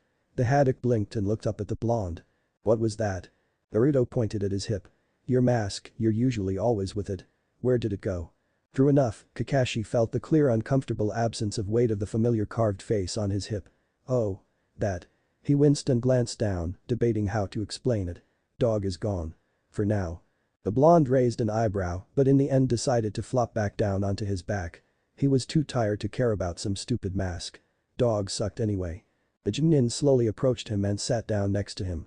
So. Those chains. I know, they're pretty cool right? They surprised me too at first. Quite. Agreed Kakashi. How did you first do it? You know. A pause. Make them. The blonde gave him a small sheepish smile as he ran his fingers through the soft grass. Heh, funny story. A memory flashed through his brain, walking down the stairs, tripping, heading face first into the concrete floor. Only to be saved by a chain wrapping around the railing next to the stairs. I was interrogating some enemy shinobi and I ran out of wires, so when I thought about what else I could use as bindings, these came out. Odd I see. Kakashi said in a deadpan. He totally did not believe him, but he didn't press it. Naruto opened his mouth, but quickly shut it closed with a small click. After a few more silent moments, he leaned up onto his elbows to look at the older man. Hey Kakashi? He asked hesitantly. And came the lazy reply. My mom. He began as he saw the man's eyes shift to look at him. She had that ability as well, didn't she? The Junin watched Naruto carefully. He wouldn't lie to him. If the boy found out the truth on his own accord, then that was something that could not be helped. He owed him that much at least. Yes, she did. The blonde lied back down as he stared up at the sky. And. She used those against the nine tails. He tilted his head towards the man once more. When he got sealed into me. Kakashi nodded once more. She did. Naruto sighed softly as he closed his eyes. That was something that he appreciated from the scarecrow. He told him the truth and he didn't ask uncomfortable questions. He cared about the old man, he really did, but he was hiding too many things from him. He didn't think he could ever trust him like he trusted Kakashi. That thought made him pause. He trusted Kakashi because he was the only one that has been truthful to him. The only one that had given him the time of day with no ulterior motives. The only one who felt genuine. But why? Why are you doing all of this for me? He muttered suddenly. But Kakashi understood perfectly. Was this the right time? Naruto definitely was a lot more mature and responsible than other kids his age, but he was still just that, a kid. One prone to his emotions like any other kid his age. No more lies. I owe it to your parents. Naruto shot up into a sitting position, furious and slightly misty eyes glaring into his. Who the hell are my parents? You and the old man, you're always saying my parents this and my parents that, but you've never given me a straight answer. Kakashi heaved a sigh. Have you ever had a good look at the portraits inside the Hokage's office? Naruto frowned and wiped his eyes with the back of his sleeves. Portraits creep me out. What does this have to do with anything? That's all you'll get out of me. That is plenty for you to figure it out on your own. Replied Kakashi with finality, making the blonde frown and nod reluctantly. The scarecrow reached inside his pouch and pulled out a slip of paper. Take this. Naruto raised an eyebrow and looked at the piece of paper curiously. What is it? He asked as he took it in his hands. He flipped the paper over, checking each side. Yep, just a regular piece of paper. Channel your chakra into it. Instructed the Jonin. Naruto frowned and did just that, molding the mystical energy from his core and guiding it through his pathways, down his arm and into the piece of paper. To his surprise, the paper got cleanly cut into two from the middle. Who said the blind wonder in slight awe. That's cool. What does it mean? Kakashi hummed and rubbed his chin and thought. That complicated things. Not many people were attuned to the wind element in Konoha or in High no Kuni in general. But job today, go rest up. With that, the masked scarecrow disappeared in a hurry. Hey. Naruto scrambled to his feet and shouted out at the empty field. What do I do now? Do I just keep doing the same training? Silence met his question as he looked around in slight confusion. After seeing that the masked man really was gone, determination creeped onto his face as he set his gaze towards the direction of the Hokage's tower. 10 minutes later. Hokage-sama. He's in a meeting with the council right now, Naruto-kun. You can wait for him in his office if you want. The secretary said as she scribbled down on some paperwork. There was nothing to fear after all, everyone knew that Naruto and the Hokage had a really close relationship. Naruto nodded gratefully. Thanks Hiri. Once he was inside, he looked around the quiet room with slight apprehension. There were 4 portraits hung on the right side of the room, all with expensive-looking golden frames adorning them. Slowly making his way to the portraits, he looked at each of them carefully. The first one was a tall man with tan skin and long black hair with 2 strands framing a red bandana. He had a big smile on his face, suggesting a goofy and carefree attitude. He was wearing the same robes that Hiruzen Jiji wore all the time. A previous Hokage, perhaps. He looked towards the second one. The man was wearing the Hokage hat, but he could see shaggy silver hair poking out from beneath it. 3 red lines were drawn onto his face, one on each cheekbone and one going vertically on his chin. He was wearing a custom-looking headband, almost looking like a half-helmet that protected his forehead and the sides of his face. His eyes were a surprising shade of red and unlike the previous Hokage, he had a stern look and seemed to be staring right into his soul. The third one was easy to recognize, it was the old man, though he looked a little younger. That was super weird, there was a time where he didn't look like an old fossil. So, the 2 previous portraits were probably the first and second Hokage, respectively. His eyes landed on the 4th and final portrait and he felt his breath catch in his throat. Spiky blonde hair, bright blue eyes, a kind smile. This was no doubt the 4th Hokage, the man that had sealed the 9 tails inside of him. He'd never seen a close-up picture of him before, only having seen the carved face on the mountain. But it was a bit difficult to make out any defining features from there. Your father looks a lot like you, so much so that it's scary. Kakashi's voice rang out inside his head. No. He stumbled back, his entire body feeling numb from the shock. He leaned against the Hokage's desk as he tried to process the millions of thoughts raging through his mind, much too fast for him to keep up with. A smaller framed picture sitting on the desk caught his attention, one amongst many others that were there. A picture of that same blonde man hugging a woman with scarlet red hair. Red hair was a common trait amongst Uzumaki clan members. He remembered reading during his research of his heritage. No. But that damned Uzumaki. She held me down with her pesky chains before I could finish the deed. The voice of the Nine Tails growled. I've been passed down from one container to another like some type of family heirloom. He felt something click in his head. It all suddenly made sense. His mother was the previous container. His mother had held down the Nine Tails as his father sealed it into him. Both died afterwards, leaving him all alone. Kakashi had been trained by his father, that was why he was taking such an interest in him. The reason why the third never told him was because he knew how he would react to the news. Lies, lies, lies, lies, lies, lies, lies, lies, all lies. He felt his breathing pick up as his head began to swim. No, that couldn't be possible, could it? There was no way he could possibly be his son. Not with how he was being treated. What kind of father even sealed a giant beast of mass destruction inside of their own son? Lord Fourth was a pretty smart and analytic person. I believe he would pick the person best suited for the job. He did the only thing he could think of. He ran. He threw the door open with a bang and ran as fast as he could out of the office, leaving a worried hidden Anbu behind. He ran down the corridor, down the stairs, out the main entrance, down the streets of Konoha. His heart hammered in his chest as tears trailed down his face. He kept running, past Kinta's shop, past the academy, past his apartment, past the great gates of Konoha. He had to get away from here. He didn't know where he would go, but he couldn't be here right now. He couldn't face anyone. He ignored the calls of the two men in green vests guarding the entrance and kept running past the tree lines. Where the hell is he going? A man with long spiky hair and a bandage covering the bridge of his nose said in confusion. The man next to him, with the longer hair and bandana, frowned at the tree lines. I don't know, Katetsu. We should probably inform the Hokage. No. Let him go. Both men turned around in surprise. Ah, Kakashi-san. I didn't see you there. Izumo frowned in worry. Are you sure he'll be alright? Kakashi looked off into the direction that his pseudo-student had run to with a slight frown.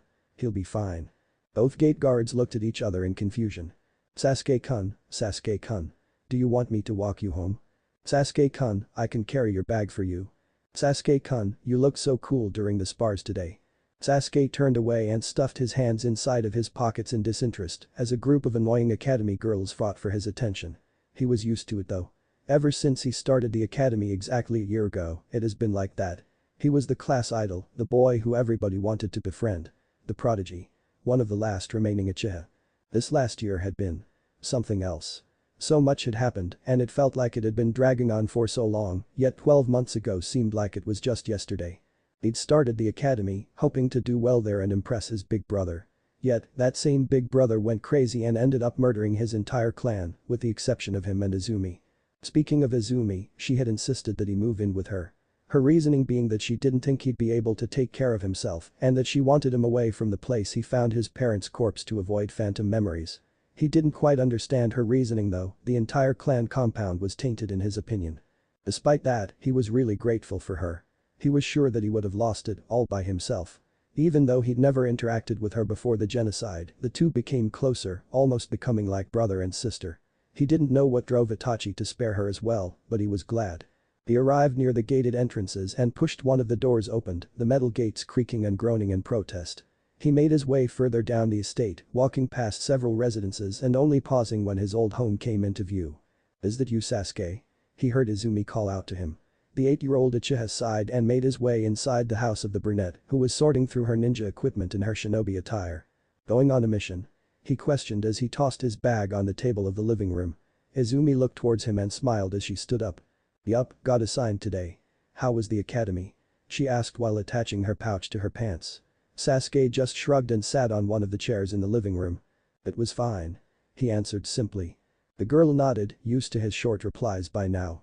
As she stood to make her way out, the youngest of the two sat up straighter in his chair and called out to her. Izumi? She turned around and looked at the boy. I was thinking, he began uneasily. How come? Itachi didn't. You know. The girl winced as Sasuke fumbled uncomfortably with his words. Kill you? That question had puzzled Izumi as well. Itachi knew her, they spoke regularly. He would have noticed that she wasn't in the clan towards the time of the murder. Perhaps he hadn't had the time to look for her. Or maybe he didn't have the heart. The implications towards the second option scared her. I got lucky. She answered after a few seconds of silence. I wasn't in the clan at the time. Some blonde kid with whiskers broke into my house and was trying to dye my clothes as a prank, go figure.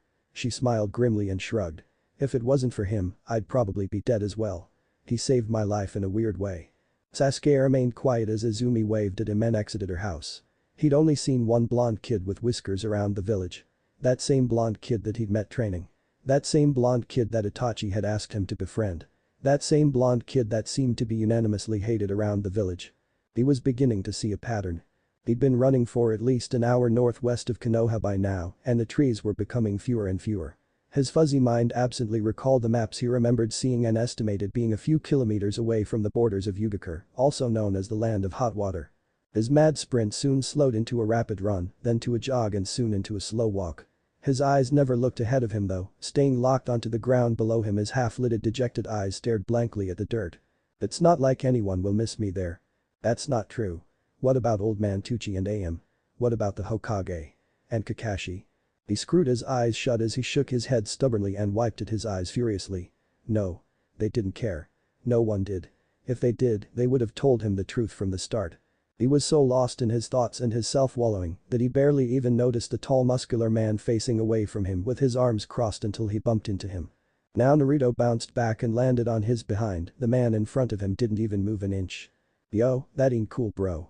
Looking up, Naruto was greeted with the sight of the darkest and most muscular man he'd ever seen in his short life.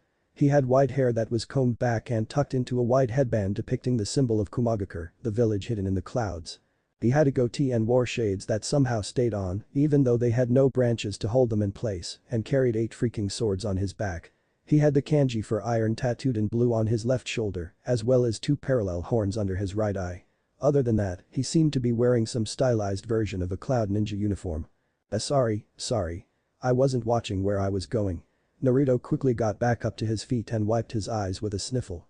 The man looked down at him with an unreadable expression before a grin broke out onto his face. Don't sweat it little man, I was just finishing my plan.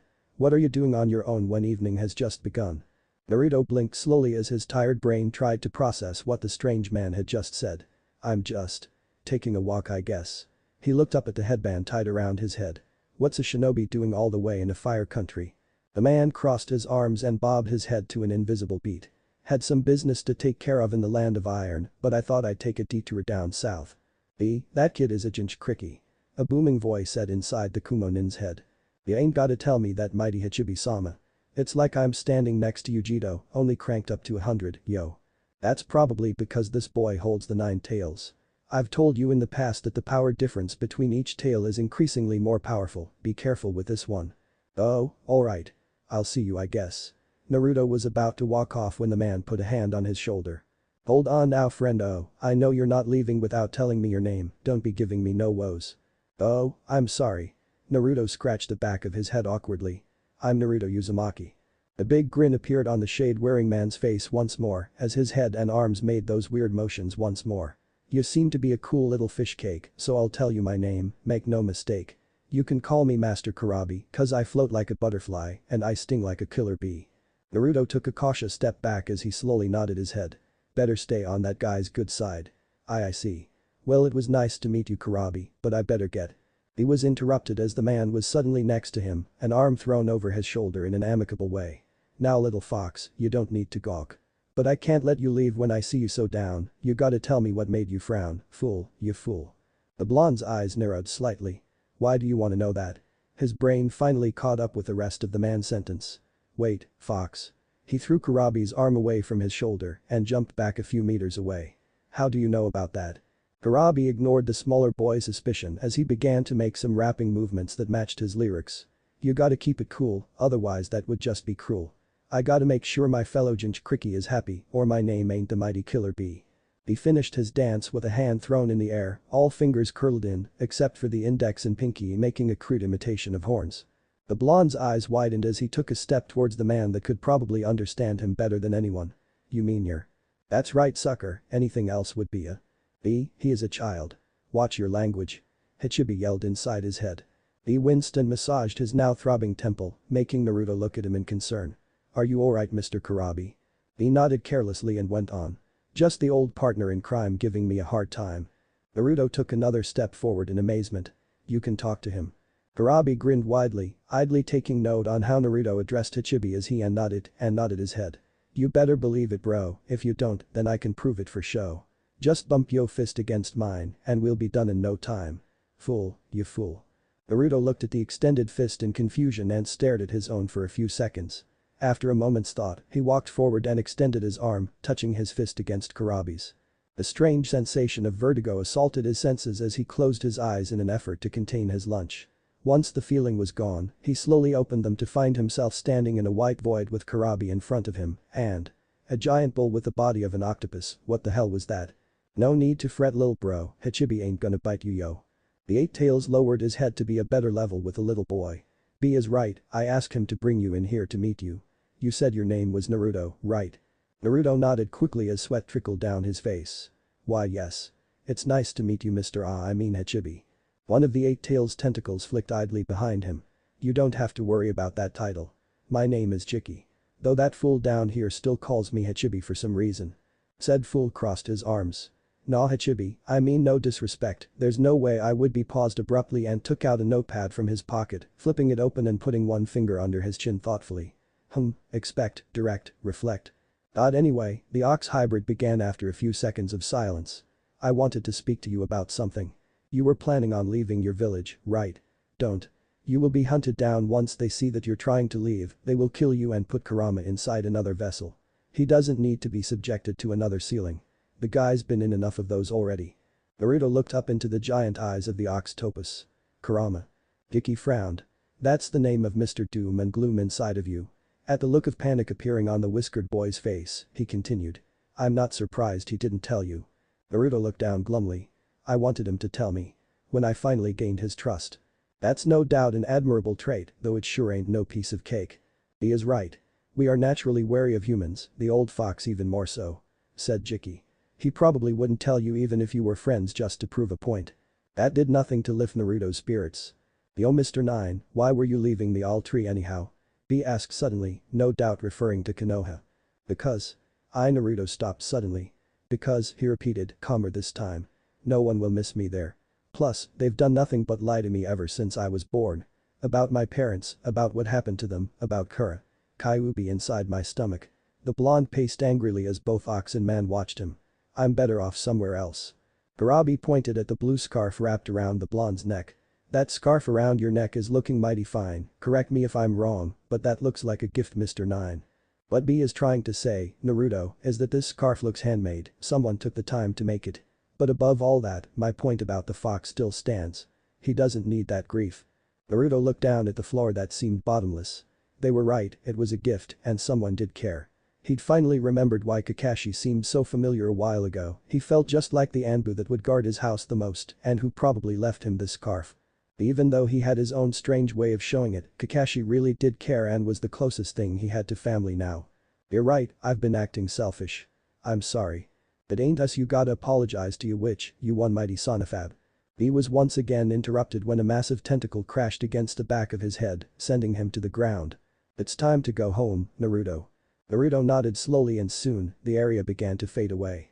Once they were back in the real world, the two kept talking for a few minutes, and Kurabi decided to accompany the blonde back to the borders of Konoha. Night was beginning to settle in, the time when ninjas truly lived up to their names. The trip was made mainly in silence, with B saying a few raps every now and then, and Naruto looking down at the floor, deep in thought once more. An hour later, when they were barely a kilometer away from Konoha, the two came across a familiar-looking masked man leaning against a tree, arms folded and looking at the two. Kakashi. Naruto rushed towards the Junin, who offered him an eye smile and a ruffle of his hair, much to his consternation. The scarecrow looked up and met the shaded eyes of Kurabi. After a few seconds, he inclined his head slightly in a show of gratitude. B returned the gesture after a few seconds. Naruto turned around as B approached them. Will I see you again, Kurabi? Kurabi grinned and extended his fist once more. You better believe it, little bro, take care of yourself, yo. Naruto bumped his fist against B's with a wide grin and, after waving at him one final time, quickly ran to catch up with Kakashi. The two began their trek back in silence, Naruto not knowing what to say and Kakashi not wanting to say anything. Hesitantly, Naruto's hand came up and held onto the older man's hand. He said softly, his voice catching in his throat. I'm sorry. Kakashi kept on walking, being too surprised by the small show of trust. After a while though, he tightened his hold around his little brother's hand. Don't worry about it. Chapter 7. Promise. You know my name, you know my fame, don't be lame. Eight Tails, that's me, Killer B. Heads turned as the eccentric Jinchuriki walked through the gates of his village. Many smiled and laughed, realizing that it was only the lovable Enka performer and went back to their conversations. Merchants that had just arrived in the village stared in bewilderment at the seemingly everyday occurrence. The tailed beast resides inside my hide making beats and rhymes, and I'm making him live. It's what a Jinchuriki needs to survive, battle and battle up here in the beehive. The busty 19-year-old blonde girl stared at her teacher with a slight frown of worry, nervous sweat trickling down the side of her head. Win after win is the way that it's done. When I'm finished you'll wish we never met, son. Oh yeah. Drop kick. Everyone looked up as a figure descended from the sky and crashed into the unsuspecting host of the Eight Tails, creating a large cloud of dust. When it finally cleared up, everyone could see their Raikage with his foot firmly planted on his brother's face, who was now pinned down on the ground. You haven't learned a thing, have you? Yelled the Raikage in fury. B groaned as he attempted to pull his brother's foot off of his face. What's up, brother? You surprised me too much. A moved his foot away from B's face and grabbed onto his collar, lifting him up and shaking his limp body around. I let you go out on a mission for the first time in years, and what's the first thing that you do? You leave your team all alone and go your own way. You fool. B raised both his arms and extended his index and thumb to make his hands look like guns. The universe works in mysterious ways, bro, who knows what it's got in store, yo. A vein throbbed on the Raikage's forehead. My patience is running thin, B. Do you want me to introduce you to my Iron Claw again? No, brother, that Iron Claw is too much of a killer. Will you please stop that annoying rapping? You suck. Muttered Jiki in annoyance. B dropped his head in defeat. No one could appreciate good Enka around here. The Jinchuriki looked towards his brother and, after taking note of the increasing anger on his face and the veins bulging on his head and neck, decided to quickly continue. It ain't like that, bro. I heard some intel at the inn we were at, so I followed in tow. Some S-rank business my green around the guild's teammates shouldn't witness, you fool. The Raikage resisted the urge to use his fabled lariat on his own brother in favor of processing the new information. S-rank, you say? What made it your business for you to follow them, you reckless moron? The dark-skinned Enka enthusiast held up his hands defensively. Ah, brother, don't make me suffer. This feeling inside my gut was telling me they wouldn't make the cut. I had to go alone and be a good Samaritan. It's my duty as the mighty killer B, where Gok. He was interrupted as A dug his fingers around the top of his face. You're getting on my last nerves, B. Nuo. Samui, help me. The blonde girl that was watching the two from a safe distance looked on helplessly. The third idly watched excited youths playing catch near the base of his tower, indulging in one of his pastimes and puffing on his trusty wooden pipe. He liked that pipe, it was sturdy, made of mahogany, and had some lovely carvings on it. A thoughtful gift from his son dearest. Kakashi stood behind him with his ever-present lazy slouch and aloof half-lidded eyes. He quietly observed the smoke rolling in the air, making random shapes wherever the draft took it. So, he knows. Hiruzen rumbled quietly, his voice coarse like gravel. The Anbu hidden in the room 2 days ago had seen Naruto come into the office and look at the paintings a bit too intently. It wasn't difficult to link it to his sudden escape attempt. The scarecrow hummed in agreement as Hiruzen looked upon the faces of his predecessors. What is his state of mind? He's fine. Drawing out Kakashi. Though he probably won't be calling you old man for a while. Hiruzen ripped his eyes away from the mountains and turned around, facing Kakashi as he took a drag from his pipe. The crafty Kage stared at the Jonin for a moment before finally speaking again. How little you must think of me, Kakashi. Kakashi straightened ever so slightly. Nearly unnoticeable to the untrained eye, but easily distinguishable to Sarutobi. I care for Naruto, I really do. I wish only the best for him. He sighed tiredly and slowly sat down on his chair. But I am Hokage first and foremost. My task is to keep this village safe, and I have done so for 40 long years through wars and attacks. And Naruto. Well, he is an important asset to this village. Knowing the truth about his tenant and his heritage could have made him be at risk to escape the village, as you have clearly seen already. Kakashi disagreed. He would have been fine had someone been able to adopt him from the start. All he needed were kind words, support, encouragement. People that loved him. A frown made its way on his face. You made him this way. The Jinchuriki is too much military power for one non-blood related family to look after, we've been over this. Had someone adopted him, like you said, there would have been jealousy among the clan heads. Everyone wants to be able to get their hands upon such an abundant source of power. Haddock wanted to argue. A civilian family would have worked as well. But he knew what Hiruzen's view on that was. He thought that a civilian family would deter Naruto from pursuing a ninja career, and Konoha needed a powerful Jinchuriki to protect it. Giving him to a ninja family would have been too great of a shift in balance. So, the Hokage had planned to leave him at the orphanage until he was old enough to take care of himself. Unfortunately, that hadn't really gone as planned. Sarutobi heaved a small sigh as he picked up the paperwork on his desk and placed it in front of him, his eyes skimming over their content. How is his training coming along? If I recall, I allowed him to forego the academy in favor of having him focus on the training that you are giving him. It's going fine, said Kakashi, gaze moving to the window and setting on the evening sun. He should be done with it in about 10 months. Hiruzen paused abruptly in his writing and looked up at the copy nin. Setting his pen down, he steepled his fingers together and leaned back slowly in his chair. You're planning to have him take the genin test near the end of the year. It wasn't a question but a statement. Hiruzen was smart, it wasn't hard for him to make the connection. Kakashi shrugged in affirmation, making the old Sarutobi grow slightly in doubt. Do you really think that he is ready? Right now, I'd put him at high genin level, supplying the Cyclops. By the end of the year, he should be ready to take on most low to mid genins. He nodded slightly to himself at his pupil's assessment. Besides, it's not that uncommon. I became genin at 5 and Itachi became 1 at 7. We were at a time of war back then, Kakashi and Itachi were prodigies like none I've seen before. Those were different circumstances. Hiruzen grumbled quietly to himself and closed his eyes. Nevertheless, if you deem him ready, then I shall trust your judgment. I truly hope that you know what you're doing. Naruto has no friends of his own age, the only people he interacts with are you, me and the ramen chef. Not putting him in the academy to make friends puts him at risk to run away. He's tried it once, he will probably try it again. Kakashi frowned, but inclined his head in acceptance. One extra large miso for the young man. Tucci exclaimed jovially and placed the giant bowl of ramen in front of the drooling blonde. Naruto quickly wiped his mouth with his sleeve and eagerly broke his chopsticks apart. Thank you for the food. The ramen chef chuckled as he began to wash the dishes at the back.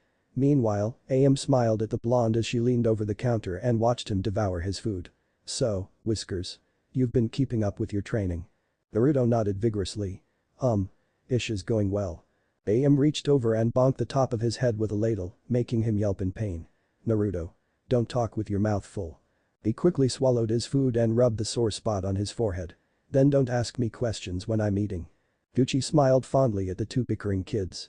He was glad Naruto came by quite often, it was nice for AM to be around someone close to her age. Hearing a sudden scream, he dropped the pot that he was carrying. He called out. Dad. The urgency in her voice made him grab the nearest kitchen knife and rush to the front. Though he stopped in his tracks at the scene being played out in front of him. A man with gray hair and a mask carrying his favorite customer over his shoulder like a sack of potatoes. And he was knocked out. And the masked man was rubbing a red spot on his forehead sheepishly. And AM was holding her ladle threateningly. The ramen chef sighed. Kakashi. He greeted as he tossed the knife onto the counter. Kakashi turned towards him and inclined his head in a greeting.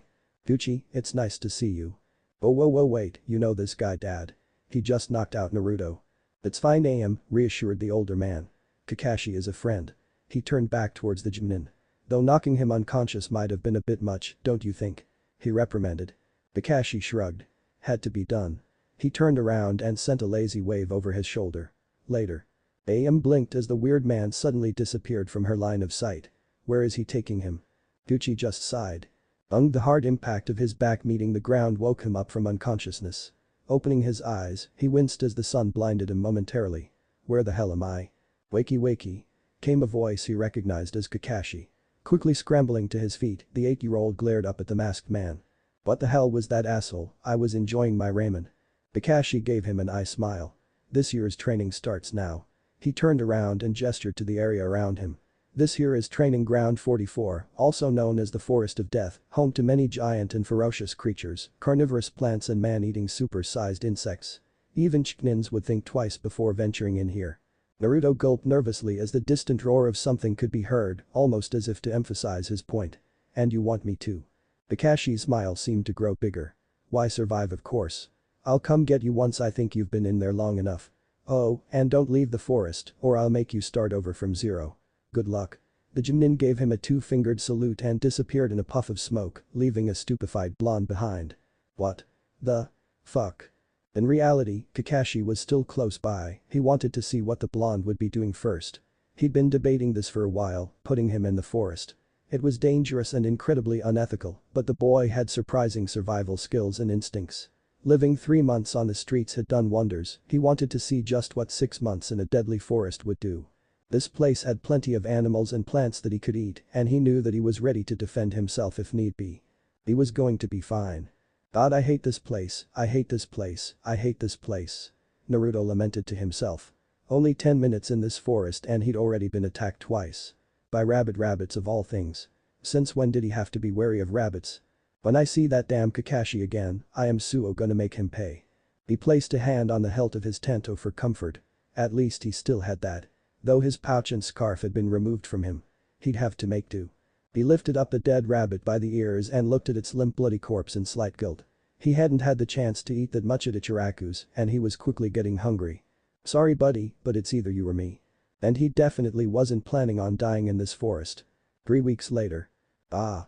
Birds flew away in fright as a giant white tiger, nearly the size of an elephant, took down another tree with its powerful front legs, once more missing the tasty-looking snack that was unnaturally fast and agile. The behemoth swiped at the pesky meat bag, growling in annoyance as it jumped above his paw, making him miss once more. Throwing its massive head back, it let out an earth-shaking roar that made the blonde boy lose his footing on the tree branches and drop down onto the floor. God damn it. Naruto dove to the side as a huge set of teeth came down with surprising speed. Cursing to himself, the blonde took out his tanto, flipped it into a reverse grip and flashed forward using the shunshin. With a slight yell, he thrust the blade ahead, pushing onto the butt of his sword with his other hand for extra strength and buried it into the beast's left eye socket.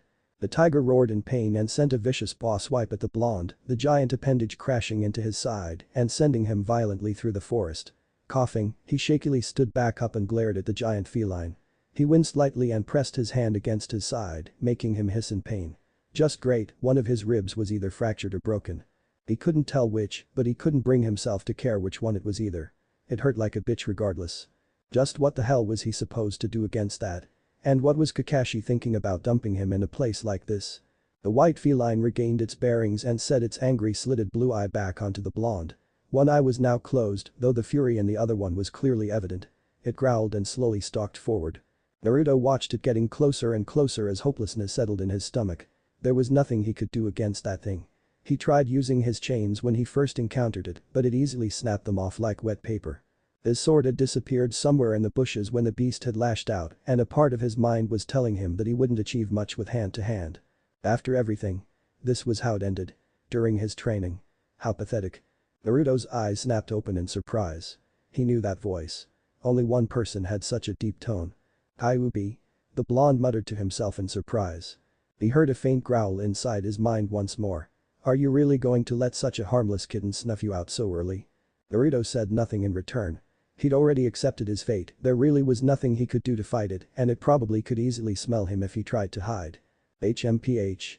I was wrong about you. And with that, he felt Kyuubi's presence retreat inside his mind. Wrong about him? Did the Nine Tails actually think him to be more capable than he let on? That was surprising. But now his opinion of him must have gone down considerably. No. He couldn't let that happen. He would prove him wrong. He would prove Kakashi wrong. He'd prove the Hokage and those narrow-minded villagers wrong. He'd show everyone. Rage swelled up deep within his stomach, bubbling, festering, like a dark and sinister presence fighting for control. He felt that hot painful feeling he recognized from the first time he tried to unlock his chakra. And against his better judgment, he pulled on it once more. And to his surprise, it didn't resist. Red chakra exploded around him as his pupils turned into narrow slits and his eyes bled to red. He snarled as the whiskers on his cheeks thickened and his hair stood on end. He felt stronger, so much stronger and could feel his ribs snapping back into place. But this energy, it felt so evil. He could almost feel himself slipping away. The giant tiger, seeing its prey's aura increase tenfold, shot forward with a loud roar of challenge. And with a roar of his own, Naruto ran towards the unstoppable behemoth. The red chains burst from the ground next to him, each nearly as thick as his midsection. The chains flew forward and wrapped around its two front legs, making it stumble and stop in its tracks. It attempted to struggle against them, but they were much stronger than last time. Looking up in fright, it saw the blonde turned red suddenly in front of its face with his fist cocked back. With a vicious look in his twisted eyes, Naruto threw his fist forward with all his might, the resulting punch creating a small shockwave as the tiger was blown backward several meters away. It rolled and tumbled and toppled a tree in its path, making it slow to a stop, unmoving. Naruto landed on the ground, face still contorted in fury.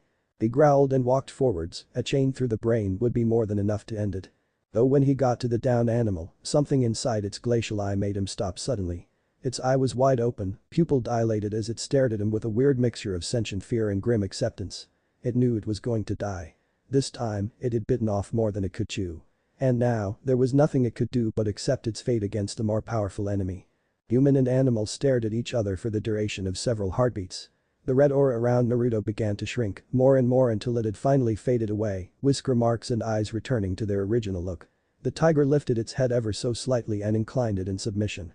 The blonde stared at the wild animal, all traces of evil leaving his mind as if it were never there in the first place. Raising his hand, he brought it up and rested his palm softly against the beast's forehead. "You're too soft," growled out the nine tails from within. A small smile appeared on the whiskered boy's face as he stroked the tiger's massive head. That was fine by him. Something attached to its hind leg caught his attention. He couldn't quite make out what it was from here, but it looked white, almost like a scroll. Pulling his hand away from its head, he circled around the tiger's massive body and approached the object. It was a scroll, held in place by ninja wire wrapped around the base of its leg. And on it was the kanji for wind. A few ways above. "Seems like I don't need to intervene after all," was the thought of a certain smut enthusiast. He was currently standing near the top of the canopy, a few meters away from where the fight had taken place, and was masking his scent and presence to avoid detection from either of the combatants. He'd been worried that this tiger would have been too much for Naruto to handle, and he was fully prepared to step in when it had delivered a devastating blow to the blonde. However, imagine his surprise when his semi-pupil drew upon the power of his tenant to defeat the creature. Predictably, the power of the nine tails was something to be admired.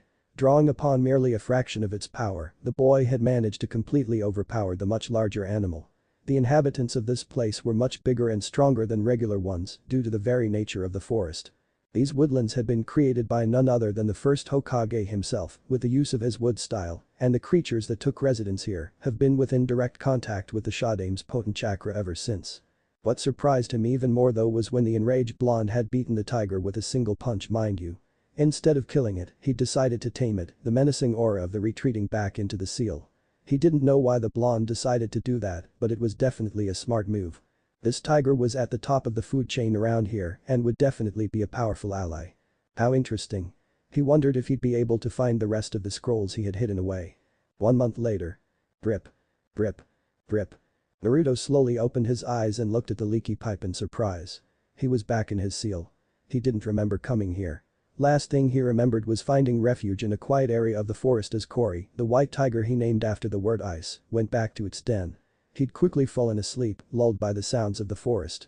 And now, here he was. Feeling the familiar overbearing presence of the nine tails, Naruto turned around and came face to face with his tenant, who was sitting upright in his cage for once, glaring down at him with barely concealed fury. "Hi Kyuubi." Naruto tried greeting with a small smile as he took a few steps towards the cage. The beast did not answer as its ruby eyes followed the boy. He shuffled awkwardly at the lack of response before he remembered something that made him look up with a smile. "By the way, thanks for your help that time, against the tiger. It really saved my butt." The fox continued to stare at the boy, frown still in place. A worried look crossed Naruto's features when he stayed silent. Is something wrong?" Kyuubi snarled as his glare seemed to increase. A bead of sweat appeared on the blonde's forehead as pressure slowly began to build up within the sewers. "He told you?" The fox growled in disdain. Naruto raised an eyebrow. "Huh? Who told what?" "That pitiful ox, he told you my name. Do not play dumb with me, I saw it." Naruto's shoulders dropped slightly from memory. "Oh, that. Yeah. He did." The blonde's confirmation only seemed to anger the fox even more as his fur stood on end and his eyes widened in fury. "I should have strangled that pathetic octopus with his own tentacle when I had the chance. How dare he? How dare he reveal it to an unworthy human?" Naruto looked down as the growls of the beast with nine tails continued to ring out throughout the seal. "Would you really do that?" Kyuubi looked down at the blonde as he looked up to meet his eyes. "Would you kill your own sibling?" The greatest bitch glared down at him once more and crouched back down into a lying position, head still elevated. "Do not speak as if you knew me, human. And your irritating attempts to gain my trust are getting bothersome. What is it that you're truly after?" "I told you." Naruto frowned. "I want to help the bitchks. I want to set you free." A cruel smirk appeared on the fox's face. "If you want to help me so badly, then remove the seal. A way that doesn't kill the Jinchuricus would probably be better," replied the Uzumaki blandly. "And why should I believe you?" Kyuubi countered. You humans are all the same, only after things that will benefit you as well, always turning everything into another way to kill others. From the very start, you have used us. Not only that, but you have turned the teachings of the sage from an instrument of peace to a weapon of war. His tone was low and held an edge to it, far different to the usual loud and growly type. You have warped ninju into what you now call ninjutsu, a gift that was given to help you wretched humans understand each other was used in yet another way to create more bloodshed. Kyuubi scoffed in derision. You humans like to call us bitches evil, yet when given the power, you are no better. Naruto's eyebrows furrowed in sadness. Not all humans are like that. He retorted feebly. Some are good, some want to help. The fox snorted. Then what about the sage? He was a human too, wasn't he? Insisted the blonde. The massive beast closed his eyes and rested his chin upon his paws. The sage was the furthest thing to a human. He was a god in all but the name. He had control over life and death and commanded nature itself. He shaped the moon and created the 9 bijks on his deathbed. Even as I am now, I could easily wipe out your village like it was nothing. He was infinitely more powerful than any of you can imagine. Damn. That was definitely impressive. If what the fox said was true, this sage created the ninja world and made the moon. He made these gigantic beasts and could revive dead people. He couldn't even comprehend what kind of power was needed to do things like that. But that wasn't what caught his attention the most. As you are now? Questioned the blonde, making the fox snap his eyes towards him. What do you mean by that? Damn, the human had made him talk too much once again, and now he'd revealed more than necessary. It means nothing. Now leave. Naruto felt that feeling he knew all too well, like an invisible force trying to push him out of his mind. The fox was trying to kick him out again, like he'd done so many times before. No. This was his mind, damn it. The blonde gritted his teeth as sweat began to form on his forehead from the effort of resisting the fox's attempt of kicking him out. He didn't know what exactly he was fighting against, but it was kinda working, he was still there. He balled his hands into fists and shut his eyes tightly as 2 chains erupted from his back and dug into the ground in an effort to keep himself anchored. Rah. With one more push, an invisible force countered the one that the 9 tails had made, making the fox frown in annoyance. The only power that he had from within the seal was to impose his will upon his container to force him to leave the mindscape. But this place was his warden's mind, if he tried hard enough, he could counter it. So you wield those infuriating chains as well after all. Snarled Kyuubi in irritation. Naruto, for his part, was busy getting reacquainted with a thing called oxygen. Pant. This is my mind. You can't just kick me out whenever you feel like it, gasped out the whiskered boy. The 9 tails huffed and closed his eyes, choosing to ignore the blonde instead. Let me help you, begged Naruto as he walked closer to the cage and placed his hands against the cold metal bars. Something happened to you, right? You can tell me. I want to help you. Kyuubi said nothing in return, making Naruto's shoulders droop in disappointment. Please, let me help you. After a few more seconds of the fox not saying anything, Naruto looked down dejectedly and turned around, slowly making his way back to the middle of the room. Just as he was about to leave, however, he heard the great beast speak up. I was split in half when I was sealed, said Kyuubi reluctantly. When that yondaime sealed me into you, he took my yin counterpart. He was stuck here anyway. If there was even the slightest possibility that this human was being truthful, then he didn't really have anything to lose by telling him. Naruto turned around and stared at the fox. Your yin counterpart? He questioned, making Kyuubi tch. The blonde stared at him, awaiting further information, making him sigh tiredly. All living things are composed of yin and yang.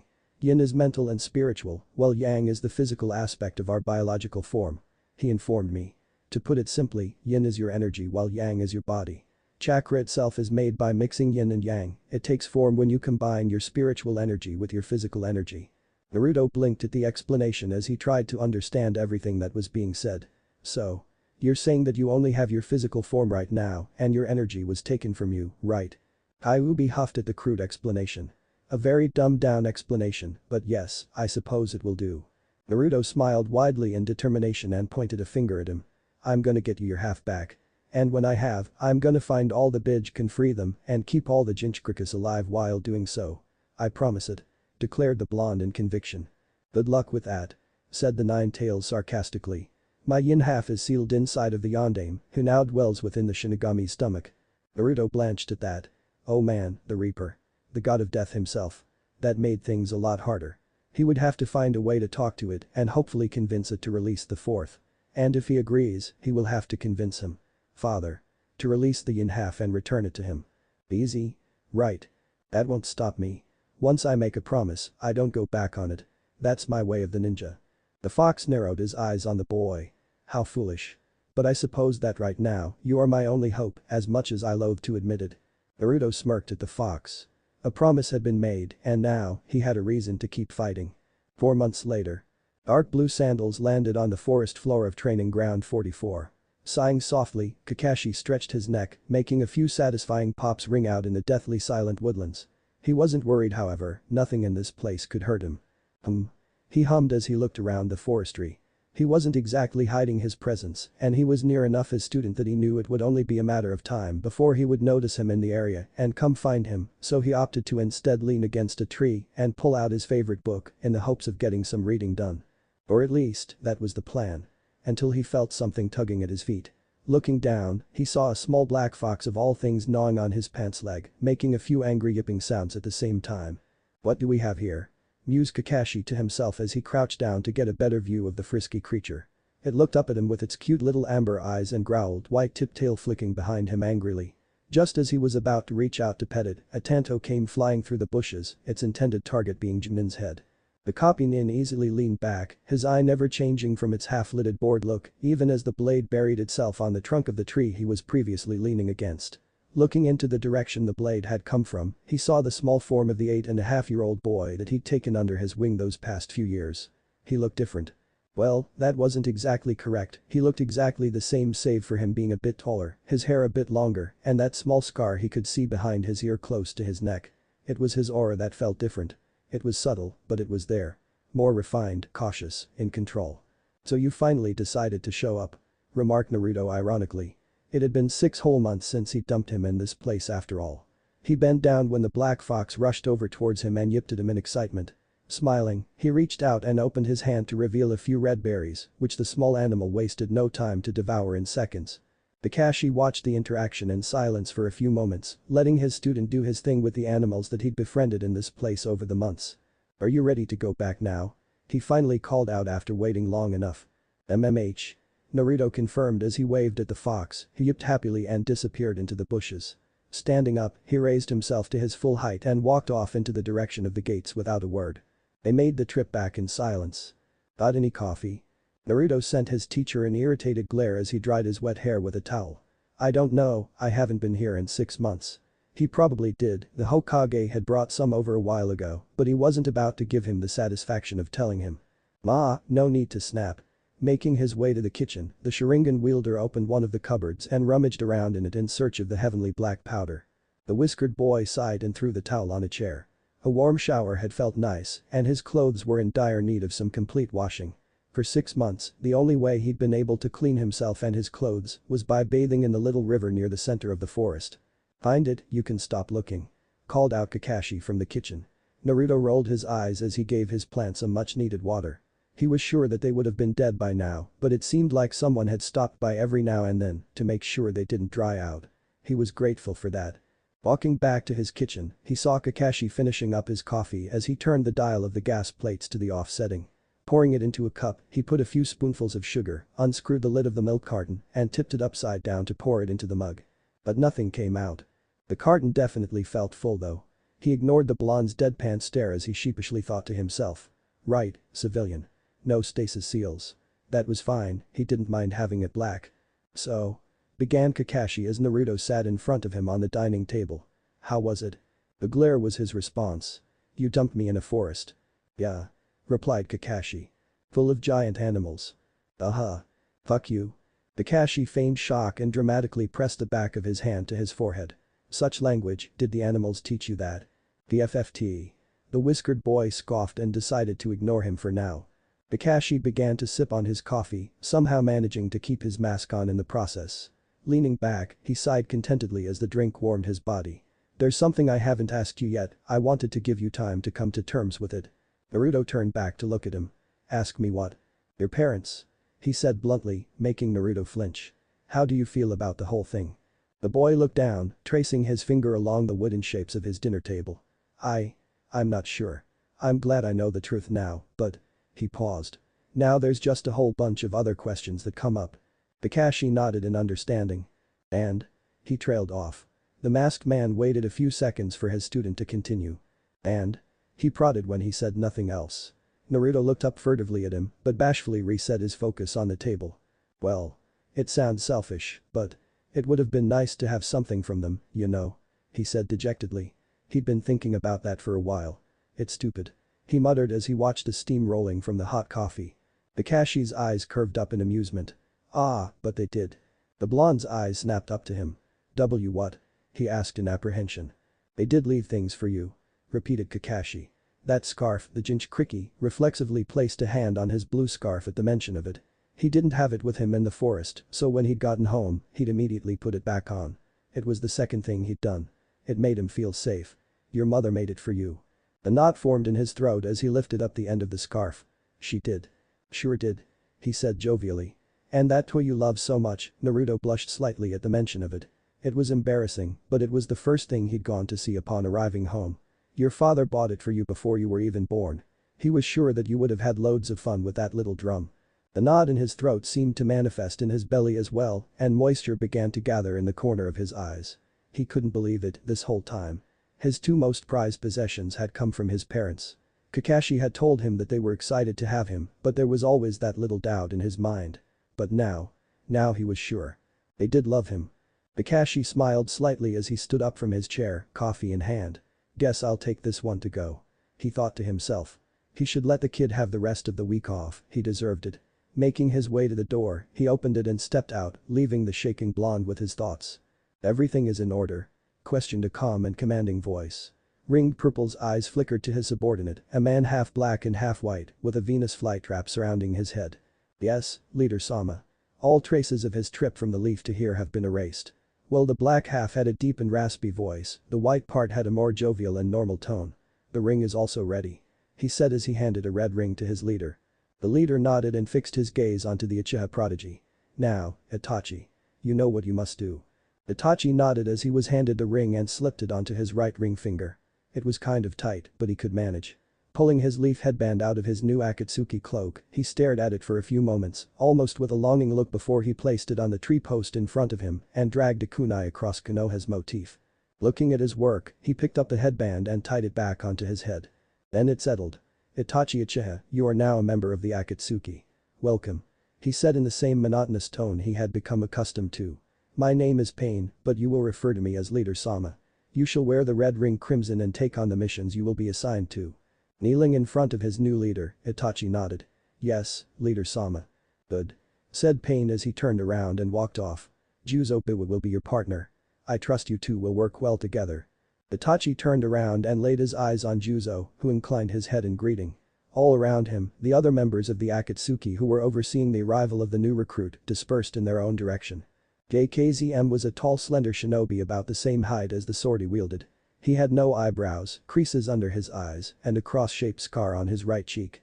His hair and eyes were dark gray in color, and his hair was short and spiky. He had light tanned skin and had red grid-shaped paint covering his jaw. He didn't seem too bad, looking laid back enough to not be totally psychotic like most S-ranks had a tendency to be, so he supposed he got lucky this time. But damn, he missed Konoha. He missed his little brother. It was nice to be on the streets of Konoha again. The constant green of the forest was cool and all, but after a while it just became repetitive. He'd missed Konoha's architecture and the carved faces of the Hokages on the stone mountain. Even though he had lots of bad memories from this place, he had to admit, Konoha truly was a beautiful place. Though, he could do without the glares and the whispers. He couldn't really make it all out from here, but he managed to catch a few words that gave him an inkling. They'd thought that he'd disappeared over the months, and they were disappointed that he was back. Lovely. Still, he wouldn't let that deter him. He was glad to be out of the forest, even though he had made good friends with the wildlife there, but it had one problem. It didn't have ramen. Kakashi had offered to treat him to a few bowls, and he was only too happy to accept. Hey, free ramen. Who could say no to that? Said Junin was currently walking next to him, nose buried in his book as usual, but that was fine. Naruto was content with taking in the familiar sights. What the he started when he felt Kakashi grab onto the back of his collar and jump to the side, carrying the blonde with him. Barely a second later, loud shouts from the Anbu could be heard as a body dropped right where the pair had previously been in. Screams of frightened civilians could be heard as most of them ran far away from the street, though a few curious ones stayed nearby to watch the proceedings. Naruto looked at the dead body in shock as Kakashi stood protectively in front of him. Two Anbu dropped down next to the corpse, Boar and Bird. Bird immediately kneeled in front of Kakashi out of reflex. "Captain," he called out. "I'm not your superior anymore, Bird, don't bow to me," said Kakashi briskly. "What's the situation?" Bird quickly stood back up as Boar went to inspect the body. "We found this Iwa nin snooping around near the eastern perimeter." Ah, Iwa. He knew he recognized that symbol somewhere. This man was from the land of Earth. If he recalled his weekend studies correctly, Iwa was on very bad terms with Konoha after the 3 wars. But still. This man was put down like an animal, no questioning or jury. Was this really right? When he was found out, he immediately attempted to escape, but Boar managed to incapacitate him. Continued Bird. "How the hell did he get past the barrier?" questioned Kakashi in surprise. As Bird was busy briefing Kakashi about the event, Naruto slowly approached the downed body of the stone ninja. He had short black hair and a strong jaw with the tanned complexity that came with the harsh sun of the land of Earth. He was wearing the regular Iwa shinobi garbs, red and brown colors, to blend in with the environment. His face though, that was what drew his attention the most. It was twisted in pain, forever stuck in this expression of horror, thanks to rigor mortis. Something white caught his eye, something poking out of his pocket.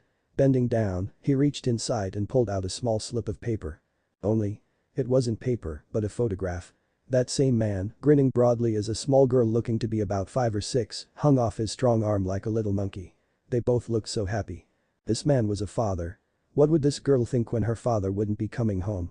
Naruto's face contorted into sadness as his gaze went back to the visage of the stone ninja. Reaching forward, he placed his 2 forefingers on both eyelids and closed them, making the ninja look at least a little bit more peaceful. 3 to the spine had killed him. He remembered once reading that the kunai was originally used as a gardening tool, but ninjas have begun to use them as a weapon over time.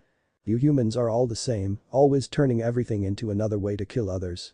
The words of the 9 tails were beginning to make a little more sense. The hand placed onto his shoulder made him look back. He saw Kakashi standing behind him sadly, an expression he hadn't seen before in his eyes. Standing up, Naruto reluctantly turned to face him and handed the photograph to his teacher. "This guy. He has a daughter." Kakashi took the picture and stared at it forlornly. "Looks like it," he replied softly. Bending down, the copy nin placed the picture back into the dead man's pocket and turned back to Bird and Boar.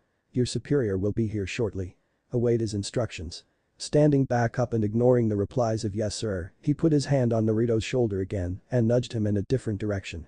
"Come on, let's get out of here." Naruto nodded sadly and followed after the Chunin, casting one last look at the dead body. "What are we doing out here?" Naruto looked around the unfamiliar fields of Training Ground 4. It was a lot lighter than Training Ground 7 and lacked wooden dummies, but their usual training grounds were currently being used by a genin team. "We are doing the second part of this year's training," supplied Kakashi as he landed next to the Jinchuriki. The plan was to go get some Ichirakus, but after the events from earlier, he wanted to do something that would keep the blonde's mind occupied. "Over the last few years, I've taught you the basics. You've picked up a few here and there, from me or from outside sources. Those past 6 months, you were left in this forest to bring out your survival instincts and your fighting spirits." Naruto turned to face him as he kept going. "The next 5 months will be wrapping up your training with a nice little bow. We'll be refining everything you've learned so far. Every day, you will be fighting me. Over and over and over again until I think you are ready." Naruto raised an eyebrow at him. "And what happens after those 5 months?" The copy nin offered him an eye smile. "You either take the genin test or you go to the academy. It all depends on your progress." He shivered at that. There wasn't anything wrong with the academy, it was a good program. But it sounded boring and most of the things taught there wouldn't help him on the battlefield. He needed to become stronger.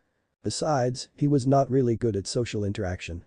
"So unless I impress you, you're sending me to the academy," he summarized, making Kakashi nod absent-mindedly as he kept reading his book, much to his consternation. "When do we begin?" questioned the blonde. The Sharingan wielder looked up at the sky with a bored expression. "Right now." Kakashi disappeared from the boy's line of sight. Naruto cursed under his breath and dove backwards on instinct, narrowly avoiding the Chunin's jab. "Good." praised the scarecrow. "Take up your stance," he ordered, making Naruto quickly get into his position, right leg bent slightly and left leg standing straight, right hand near his face with his left hand closer to his midsection. "Sloppy," remarked the teacher. "Lock those elbows."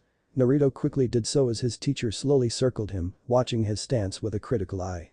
"Strike," he commanded. Naruto launched forward and threw a punch at Kakashi, which was easily blocked and countered, making the blonde stumble back.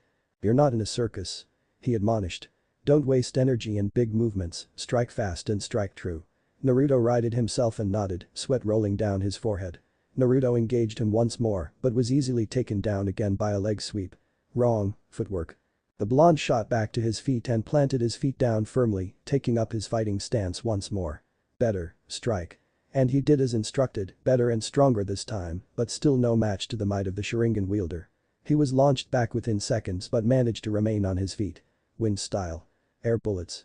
He called out in his mind. Making the bird hand sign, Naruto took in a deep breath and spat out several highly condensed balls of wind that flew towards the Jimin at great speed. To his surprise though, Kakashi spat out a few balls of fire the same size as his air bullets that completely nullified them and continued in its course, now being larger by the added fuel from the oxygen. Naruto crossed his arms in front of him as the balls of fire impacted into him. Quickly patting his clothes to put them out, he got back into his stance and glared at Kakashi. Wind is weak to fire, remember that. The two kept on sparring until the sun had set. Chapter 8. First step. Where the hell is it? SHHH. Naruto turned around and smiled apologetically at the people frowning at him in disapproval. Sorry. He whispered. The other occupants of the library went back to their literature without another word, making the blondinch Cricky sigh quietly in relief and scratch his cheek awkwardly. Note to self, keep emotions in check while in the library. But still, he swore he'd seen that book somewhere when he was doing his pranking research on Mido Guy all those years ago, this old tome about the Shinigami that was nearly falling apart from age. Okay, I swear it was somewhere in this section. He ground his teeth in frustration when the book was clearly not there anymore and resisted the urge to pull his hair out. Where was that damn book? His search went on for another 15 minutes and he was about ready to throw in the towel. Putting a finger under his chin, Naruto frowned in thought as he tried to figure out his next step of action. Maybe the librarian knows. It was a reach, but better than nothing. With the amount of dust he saw on that book when he'd seen it, no one had seemed to have touched it in years. Excuse me. He whispered to the librarian behind the counter that was squinting down at a bunch of documents. The woman blinked and lowered her head to peer at him from the bridge of her glasses. Can I help you, dearly? He'd always liked this lady, never looking at him with mean eyes or whispering under her breath, treating him like any old lady would treat a child. He didn't know if it was because of her lack of knowledge about him or if she simply didn't care, but that didn't really matter to him. Have you seen this super dusty looking book? Naruto questioned. Brown, made of leather, has a string that wraps around it. The lady's eyes blinked in surprise. That time on the Shinigami? What on earth do you need that old thing for? The Uzumaki looked off to the side nervously. School project. The librarian frowned slightly in suspicion before shaking her head in exasperation. Really, kids these days. Academy students shouldn't have to worry about such topics, sonny. Only special Jonin levels and above can access it at the back. Well, that was disappointing. Curse this 8-year-old body of his that didn't have any clearance anywhere. But he was a pretty sly guy, maybe he could sneak past her while she wasn't looking. It was a few minutes later when he saw his opportunity. The librarian's pen rolled off the side of her table, making her mutter in annoyance and reach down in search of it. Swiftly moving forward, he quietly opened the door and slipped inside with none being the wiser. The back room seemed pretty similar to the main room, although it looked slightly smaller. The bookcases were different as well, being made of expensive-looking ebony. Better start looking for it before she realized he was here. 5 minutes later. No. Nope, not here. No. Is that mold? You. He wiped his hand against his pants as he pushed the books away and looked at the bottom row of the bookcase. Found it. He exclaimed to himself quietly. Carefully picking up the old leather book in fear of having it fall apart in his hands, he placed it onto a table and flipped the time open. The pages were blotched in yellow from age and the words were written in some strange cursive variant. Not only that, but more than half of the words seemed to be missing, much to his chagrin. He'd have to decipher it by himself. Shinobi age. 4. 5. Clan of Uzumaki. Those simple words already nearly knocked the wind out of his lungs. Why? Why was his clan mentioned in this? How exactly were they involved with the Shinigami? And what was this book doing here in Konoha? Shinigami. God of death. Spirit. Invites humans. Death. Creator. Darkness. He frowned at the macabre words. All of those seemed very unpleasant. Continuing his attempt at deciphering more about the Shinigami, he quickly skimmed through the eligible content and flipped to the next page, coming across a very interesting passage. Contract lost. Give. Yo. Soul. Ritual. Instant. Uzumaki clan. Seals. Reach. Realm of Livy. Afterlife. From what he could garner from this, some sort of ritual was involved and your soul was the price to pay for it to work. Did that mean he would die? If he did manage to get in contact with the Reaper, maybe there was a way he could persuade him otherwise. The next few pages appeared to be talking about the actual ritual and sealing process. Prayer beads were involved, and so were curse marks. A line in particular about the Reaper plunging his arm into your soul made him quickly move on to the next subject. Free. D. Cons. Ing seal. Mask. Stomach. But open. Shinigami will. Any soul inside. The souls could be released if you put on a mask and used a technique called Dead Demon Consuming Seal. Or at least that's what he could understand from it. Unfortunately, he doubted that something so simple was all that he needed to do. Many pages had been ripped out and whatever ones were left were barely distinguishable. He was nearing the end of the book now, which held a few drawings and motifs, the only page in the book that had anything but faded writing. Some brief mentions of an Uzumaki temple with a clan symbol near the outskirts of Konoha kept coming up every now and then.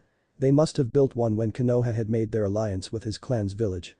Maybe that's how the book got here. It would make sense that important valuables would be transported back to the allied country. He needed to look for it. Not just for the seal, but for his own sake as well. He wanted to learn as much as possible about his clan. Looking across to the drawings, he saw one that depicted a pretty scary looking mask. If he wasn't wrong, that was a Hanya, a demonic looking face adorned with horns. Huh, interesting. He assumed that this was the mask needed for the ritual. Below was a small motif showing a red symbol with the label Uzumaki scribbled under it in actual handwriting, unlike the rest that seemed to have been typed. It was pretty basic, consisting only of a red spiral. But he'd seen that symbol before. On the back of those chiknin vests and many other clothes made in Konoha. Curiouser and curiouser. So, the death god can be summoned, he summarized in his head. But what I'm looking for is this mask that's apparently in this Uzumaki place that I've never heard of but somehow was there all along, and in that place is a Shinigami mask that I need. It was a stretch, but it's what he was able to garner from the incoherent words in the book. All he had to do was find that temple near the outskirts and find the mask. Simple, right? Yeah, as if it ever was that easy. 5 hours later. This place has probably seen better days. Was the thought of the 8-year-old. He'd been looking well over 5 hours for it with the help of his shadow clones. Konoha was a big place, so it had taken him a while. But eventually, a clone had dispelled in this general area and informed him of its location. The entrance locked to have collapsed upon itself, leaving only a tiny gap as the entryway. The roof had several holes in it and the fences on the sides were barely hanging on. If it weren't for the big red spiral above the doorway, he would have thought he was at the wrong place. Crawling under the debris that blocked off most of the entrance, the blonde shook his head to free it of the dust that had stuck to his hair and squinted inside the darkness. It was getting pretty late at night and dying sun rays were barely providing sufficient lighting. It didn't take him too long for his eyes to adjust, however. There it was. It wasn't difficult to find, this entire temple seemed to have been built solely for these masks, much to his disappointment. The room was tiny, probably the size of a regular-sized bedroom. And on the far wall was a podium where 26 facemasks with varying facial expressions were hung into 3 rows of 9, with one gap near the top row. One was missing. Knowing his luck, it was probably the one he was after. The book had shown an illustration of the mask itself, and while they all looked pretty similar, he would be able to recognize it if he saw it. He didn't. Why am I not surprised? He thought contemptuously. Sasuke Uchiha was faced with a conundrum. He saw that blonde kid again, the one he'd met 2 years ago. He was running off to the south for some unknown reason with a determined look in his eyes, and he'd been debating if he should have followed him. He wanted to speak with the boy again. Not only to thank him for accidentally saving Izumi, but also to have a training partner. He'd been doing his own routine by himself when he met him the first time and he wasn't even in the academy, so he assumed that he was a special case. He was probably pretty strong. But while he wanted to approach the boy, the words of Itachi kept playing out in his head. His exiled brother had wanted him to befriend him and, despite everything that Izumi was telling him, he couldn't help but associate Itachi as an evil person. Why would he voluntarily do anything he told him to do? He murdered his clan, his entire family. And as if that wasn't enough, he showed him the deed, over and over and over again, until his mind was broken and his spirits were shattered. Mental therapy had become less a need and more of a necessity. Itachi was still very much a sore spot for the dark-haired boy. Ever since the incident, he threw himself harder into his training, each day pushing himself further than the previous one, for the sole purpose of being able to one day confront Itachi. He needed to be stronger, to be better. And once he was, he would take him down and get his answers. He didn't know what he would do once he'd beaten him, however. He hated Itachi with a passion, and he would like nothing more than to see him begging at his feet, but some tiny part of his mind couldn't help but question his motives, to question the truth. In his 7 years of brotherhood with the prodigy, he'd always seemed to be a pacifist, someone that would prefer to find peaceful answers before resorting to force and violence. He'd always looked out for him as his older sibling. He would comfort him when he was sad and play with him when he was lonely, he'd accompany him to the academy in the morning and walk back with him on the way home, he'd even let him train with him and try out his Anbu equipment sometimes. And why? Why would he do such a thing? A kind and caring pacifist like him, slaughtering his own blood, his parents that had raised him and cared for him, his cousins that were barely old enough to read, his old aunts and uncles that just wanted to drink their tea peacefully and reminisce about the past. Why was he the only one that had been spared?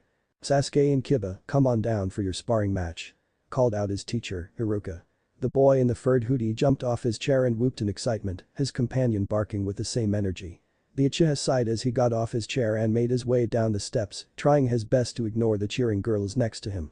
Whatever the reason was, whatever Izumi thought, Sasuke didn't think he could ever forgive what Itachi had done, even if there was a good reason for it. At the end of the day, his family was still dead, and there was nothing he could do that would bring them back. He would get his answers, even if he had to step over a few corpses along the way. He reached the sparring courtyard and got into his clan stance, the interceptor fist. Kiba smirked and got down on all fours, Akamaru hopping onto his back.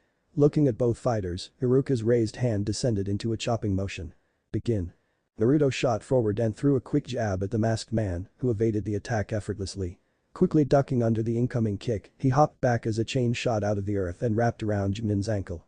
Kakashi was suddenly replaced by a wooden log as the chain slammed it against the ground and reduced it to splinters. The blonde clicked his teeth in impatience as he dug into his pouch and pulled out a smoke bomb, throwing it at the ground and blocking the scarecrow's vision. Kakashi was immediately on his guard. He'd been fighting this kid for 5 months now, he knew how tricky he could be. The sound of an object cutting through the air made him dash to the side, avoiding a kunai with a small parachute attached to it. A distraction. Doing a 180, Kakashi threw a heavy kick at the blonde that had suddenly appeared next to him, catching him by surprise and making him dispel in a cloud of smoke. Another blonde blur appeared behind the taller man as he sliced his tanto at the back of the copycat's neck. Much to his surprise though, the man in front of him began to turn into a shade of blue and was suddenly engulfed in a shower of lightning. NGH. Naruto attempted to fight back the sporadic spasms of his muscles from the lightning clone and clenched his fists in frustration. Even after 5 months, no matter how hard he tried, he still could not land a single hit on the Chunin. Taking in a deep breath, he faced the copycat that had landed a few paces in front of him and went through a few hand seals. Tiger, dog, rabbit, snake. Wind style. Great breakthrough. Molding chakra into his lungs and converting it into wind nature, he unleashed a large blast of wind from his mouth straight at the masked man, who only brought a hand up to cover his eyes and applied chakra to his feet to stay in place. Running forward, Naruto went through a few more hand signs. Boar, rabbit, horse, ram. Clenching his right hand into a tight fist at his side, he suddenly shot it forward, a small compressed shockwave of air shooting out of his fist. Wind style. Soaring fist. The ball of air sailed through the air, making the Chunin harden his stance and weather the brunt of the attack. It crashed into the man's stomach and sent him skidding back, though it didn't seem to have much other effect on him. Cursing, Naruto's body flickered forward and jumped high, attempting to throw a right hook at his opponent, who casually leaned back and sent a downwards chop at the boy's back. Grunting, Naruto landed heavily into a crouched position before jumping back up and raising his fist into an uppercut, followed by a high kick and a flurry of punches, who were all expertly dodged much to his frustration. Growing tired of the constant evasions, Naruto stopped his barrage and ran around the Chunin, trying to find a weak spot in his guard, though Kakashi wasn't planning to keep him out of his sight as he watched him circle around carefully. Taking out his tanto, he dashed forward and stabbed at the man's right shoulder, but was parried by a kunai. Kakashi leaned out of the way of another punch and threw one of his own at the boy's face, sending him crashing into the ground.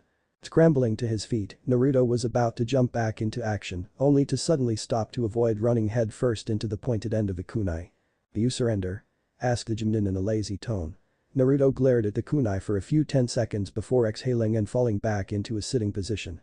He brought a hand over to his face, nursing his sore cheek where Kakashi's mean right hook had landed and cursed under his breath. "Damn it. Now?" chided the Chunin as he flipped his book open. "No need to get angry. You're getting better." Naruto grumbled and took a sip from his water bottle. "Not enough apparently, I can't even touch you." "Not sure what you were expecting," started Kakashi lazily as he turned a page. I used to be an Anbu.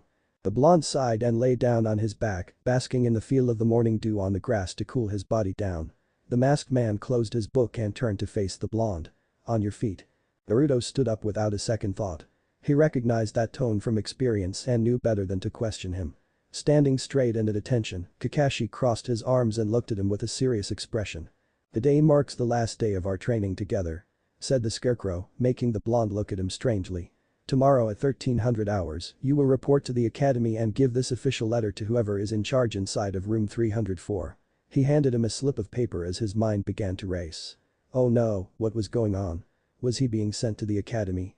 A nervous expression crossed his features, though he knew better than to interrupt the former Anbu while he was in his serious mode. You will attend the Genin exam and follow the instructions given. Study hard tonight, there will be a written exam. Make sure that all your tools are sharpened and organized and prepared adequately. Naruto's mouth hung open in poorly concealed surprise. He'd done it. He had his approval. He didn't have to go through the academy after all. Tomorrow he will be becoming a ninja. A mix of dread and excitement formed into a ball in the pit of his stomach. All those years of training would be over, but a new life was going to take its place, one that was much more dangerous and unforgiving.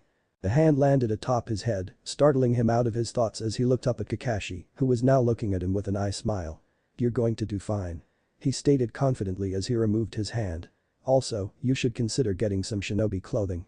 Those civilian ones you have on offer no protection or storage space. He lifted up the end of his blue scarf and frowned slightly. You should also keep that at home. It'll only get in the way.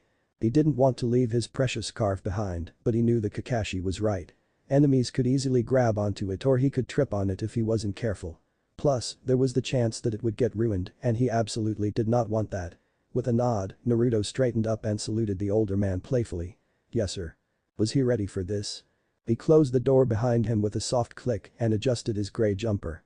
At his teacher's behest, he decided to change his outfit to something a bit more practical. He now wore a gray top with short sleeves, a red spiral on the back, and a gray hood coming with it to cover his blindingly blonde locks in the case of emergency sneakiness. Underneath his gray jumper was a skin-tight shinobi mesh shirt for added protection that tucked inside simple black shinobi pants with a tool pouch behind the right hip and a kunai pouch on the right thigh. Standard black shinobi sandals finished his new look as he stuffed his bare hands inside the pockets of his jumper. He wasn't wearing any gloves, they weren't all that comfortable. The life ahead of him was one that he knew for a fact to probably be the most gruesome life a human could have. After his research on the Grim Reaper a few months ago, he'd become interested in what other secrets were tucked away inside that library. And the results were surprising. It contained pretty much everything, ranging from the history of the shinobi world to the foundations of the great villages to the great wars, the three Sanins, the cages. All of that was immensely interesting to the boy, having always liked reading when he was much younger. However, the most interesting parts were biographies, manuscripts, quotes from the old ages and from veterans. They described the story of their lives, what drove them, what they fought for, what they believed in. And while they were all varying stories, one thing seemed to be present in all of them. War was hell. It took everything from you until there was nothing left. And after that, it took even more. In the end, there were no winners. Only men and women with broken spirits that had lost more than anybody should.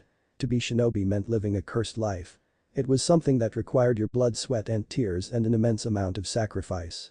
Human greed was ever present, be it for money or power, which drove men and women to unfathomable actions and turned their comrades against the other, creating only more strife. If he was going down that path, then he needed to devote his whole being to it. Alas, he couldn't do all of this alone. As much as he wanted to tell himself that he'd just not make any bonds to make it easier, he knew he couldn't spend his entire life in solitude, only looking out after himself. He'd done that for 6 years of his life, and he didn't think he could do any more. He could not cope with the loneliness for much longer. He could die at any moment. And whatever friends and allies he made could die at any moment as well. His eyes tealed as he neared the academy, and he took a deep breath to calm his frayed nerves. Whatever the future had in store, he had no choice but to take it head on. The basic rules of a shinobi as well as some of the history lessons that we've been going over. The second section will be focused primarily on mathematics. A unanimous groan seemed to echo within the classroom at that, making the academy teacher Suzume frown sternly and readjust her glasses. No complaining now, you've had plenty of time to study sufficiently for this. A knock drew the attention of the germaphobe as she turned her head towards the door. Come in. She called out. After a few seconds, the door slowly opened to reveal a small gray-wearing blonde boy, younger than any other kid in her classroom. The kid looked around for a few seconds before turning back to her. "Can I help you with something, young man?" she asked as she approached him. Odd, he already hated this place. The way all those bratty-looking kids were staring at him, some snickering and whispering to their friends, some looking at him like he was a lost puppy. His introverted anxiety began to rear its ugly head as he resisted the urge to stare down at his feet and hide inside of his jacket. He walked forward to meet her halfway and wordlessly handed her the folded-up piece of paper that Kakashi had given him.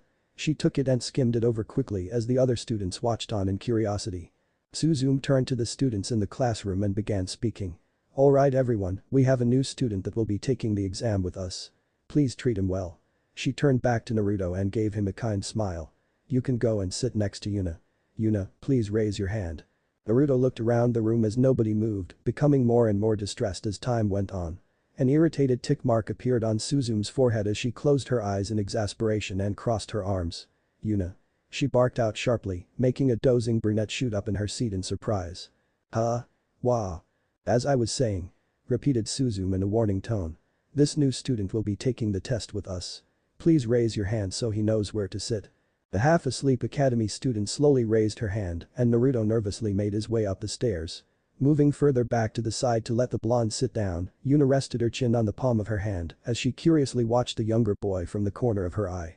"Now where was I? Right. The second section of the written test will be mathematics. We will then move along into a sparring match against our instructor Mizuki, who will be arriving shortly. You must last at least 2 minutes against him without being pushed out of the ring to be eligible to pass. Next will be the SST," called out Yuna discreetly to the whiskered boy next to her, who was listening intently to the instructions. Naruto blinked in surprise and turned towards the brunette that was trying to get his attention. "Huh?" Yuna raised an eyebrow. "So, what do you like? 7. Naruto furrowed his brow as he turned back towards the teacher and tried his best to listen to what she was saying. "No, I'm 8. He said in a small tone. His desk mate looked unimpressed. "Wow, big difference." She waited for a reply, but when she was met with none she continued. "Aren't you a bit young to be taking the exam? What were your parents thinking of sending you here now?" His face remained unchanged and unmoving, but his fists balled slightly against his lap. The girl frowned at his lack of response and looked back at her teacher, listening to her talk more about the test. "At least 10 points in total for. The fourth and final part will be ninjutsu, which will consist of 3 academy techniques that you have been taught during the years." Yuna looked at him once more. "What's your name anyway?" Naruto met her eyes as a look of slight dubiety crossed his features. Man, were all girls this age so talkative? He was having trouble hearing what the teacher was saying. "I'm Naruto," he said finally. Yuna pursed her lips and covered her mouth as her eyes crinkled in amusement. "The FFT, you're named after Raymond Topping," she said, trying to hold back her laughter. Naruto looked affronted and was about to riposte when Suzume beat him to the punch. "You too. Pay attention." Yuna rolled her eyes and stared ahead as the blonde next to her straightened up and lowered his head in embarrassment. More minutes ticked by as the bored students listened to the academy instructor finish up her explanation. "I'm Yuna," she finally said after a long pause. Not that she needed to, he'd already heard it when the teacher had called out to her. Despite that, Naruto nodded but stayed silent. Shortly after, Suzume handed out the written exam to every student in the room. And frankly, he was not impressed. These were very basic questions. What were the first Hokages called? What was the name of the third's personal summon? Well, he supposed it was good knowledge, it definitely was not something that was needed to see if you had what it took to be a shinobi. This information would not be useful out in the field. The mathematics portion was a bit more applicable, but still pretty simple in his opinion. The second part was and, while he wasn't the best at it, he still surprised everyone by managing to score a 9/10 in both the shuriken and kunai throwing, only being slightly off mark on one target. Which brings us to the third part of the exam. He was watching a civilian based on his attire and his sloppy technique trying his best to stay within the ring as the teacher Mizuki hit him with various low and light attacks. "Time," called out Suzume. Mizuki stopped and smiled at the panting student who wiped his forehead in relief. You're way strong, Mizuki-sensei." "Next is." Suzume began as she peered at the roll call. "Uzumaki Naruto." Many heads turned towards the youngest in the room as some of the students began to whisper to each other. They had all been surprised by his score during the second section and were curious to see how he would fare into jutsu. Naruto took a deep breath as he focused his mind on the teacher and forced himself to ignore the rest of the class. His introverted nature will need to be curbed for now, he couldn't afford to lose his focus. Stepping onto the ring, Mizuki smiled politely and nodded at the blonde. "Good luck, Naruto-kun," he said amicably. Naruto nodded in thanks and got into his ready stance. Suzume looked between both fighters and raised her hand. Begin. Izuki ran towards the blonde and brought his arm back in preparation for a punch. The Uzumaki watched him approach with confusion clearly written across his face. The silver-haired Chunin threw a punch which Naruto easily deflected with the back of his hand and countered with a palm strike to the chest to push him back. Man, that guy was weak. So much weaker than Kakashi, who he could barely follow with his eyes and who hit like an elephant. He was running at the pace of a snail to him, and his strike from earlier felt like it could have barely disturbed a fly. Not to mention how much he had telegraphed that punch. He almost felt insulted. Izuki grunted and skidded backwards, rubbing the spot on his chest as he looked at the student in surprise. That was new. Before he could ponder on that any further, the blonde terror was already upon him, jumping high and delivering a strong kick. Mizuki brought up his arm to block it and found himself surprised once again as his arm became slightly numb from the force behind it. Using the Chunin's arm as a springboard, Naruto shot up and nailed the underside of his chin with his foot, making his head lurch back. Quickly righting himself, Mizuki sent a right hook at the blonde which was caught into an open palm. Going down for a leg sweep, he tried to knock the smaller boy off his feet, but Naruto already had his legs planted down firmly. The foot connected against his ankle and only made it budge a little, making the 8-year-old wince. Izuki frowned and attempted grabbing his arm to put him into a headlock and throw him out of bounds only for the blind to slip under him and roll a few paces back near the edge of the ring. The Chunin instructor spun around and charged at the blonde once more. Good, he was beginning to get angry and was thinking less about the match and more about landing a hit on him. As the shinobi approached him, Naruto quickly dashed to the side, narrowly avoiding his angry swing. The taller man gasped and suddenly stopped in his tracks as he noticed he was already on the edge of the ring and flailed his arms around in an attempt to stop himself from falling forward. Unfortunately for the silver-haired, the prankster king was already behind him and delivered a kick to his behind, sending him flying out of the ring. The whole class was silent as Suzume stared in astonishment. An 8-year-old had managed to knock a full-grown Chunin out of the ring. That was unheard of. The goal was to not get pushed out of the ring by Mizuki, not actually beat him. Izuki stood up in embarrassment and rubbed the back of his head. Haha, you got me good, Naruto-kun. That was a good ruse, great job. His pride was hurt, but even he had to praise the skills that the young boy had displayed. Naruto shuffled awkwardly and bowed in respect. Thank you, Mizuki-san. The blonde stepped out of the ring and made his way back towards the crowd of students who were all staring at him in a mixture of surprise and apprehension. Whoa kid, that was impressive, said Yuna as she approached him. Naruto lowered his head in embarrassment as she elbowed him playfully. Are you some kind of prodigy or something? Of course not, replied the boy in a weak tone. Compliment still caught him off guard. Okay, Naruto, said Yuzume as she looked at the boy from behind her desk. This is the fourth and final test, ninjutsu. You've done well so far, now this is the home stretch. First, start off by showing me the substitution. Naruto nodded and brought up his right hand, shaping it into a half-ram seal. With barely a whisper, Naruto was replaced by the chair that was tucked away under another table. Another switch and Naruto was back in his previous spot. Excellent. Splendid chakra control. Minimal smoke and fluid transition. She nodded her head and scribbled some stuff on her paper. Next is transformation. Another seal and Naruto transformed into an exact replica of Michiraku. The teacher inspected the change with a critical eye and nodded in approval. Very good. Now the clone.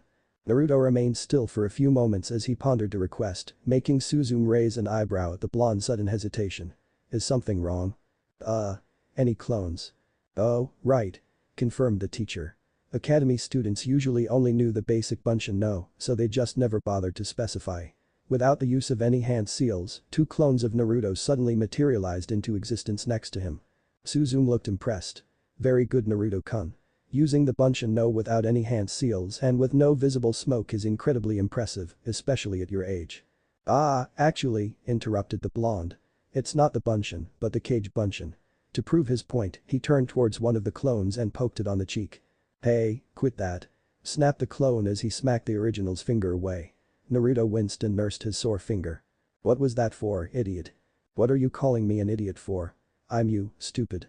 Suzume gaped at the scene before her, glasses slipping down her nose from her slack-jawed expression.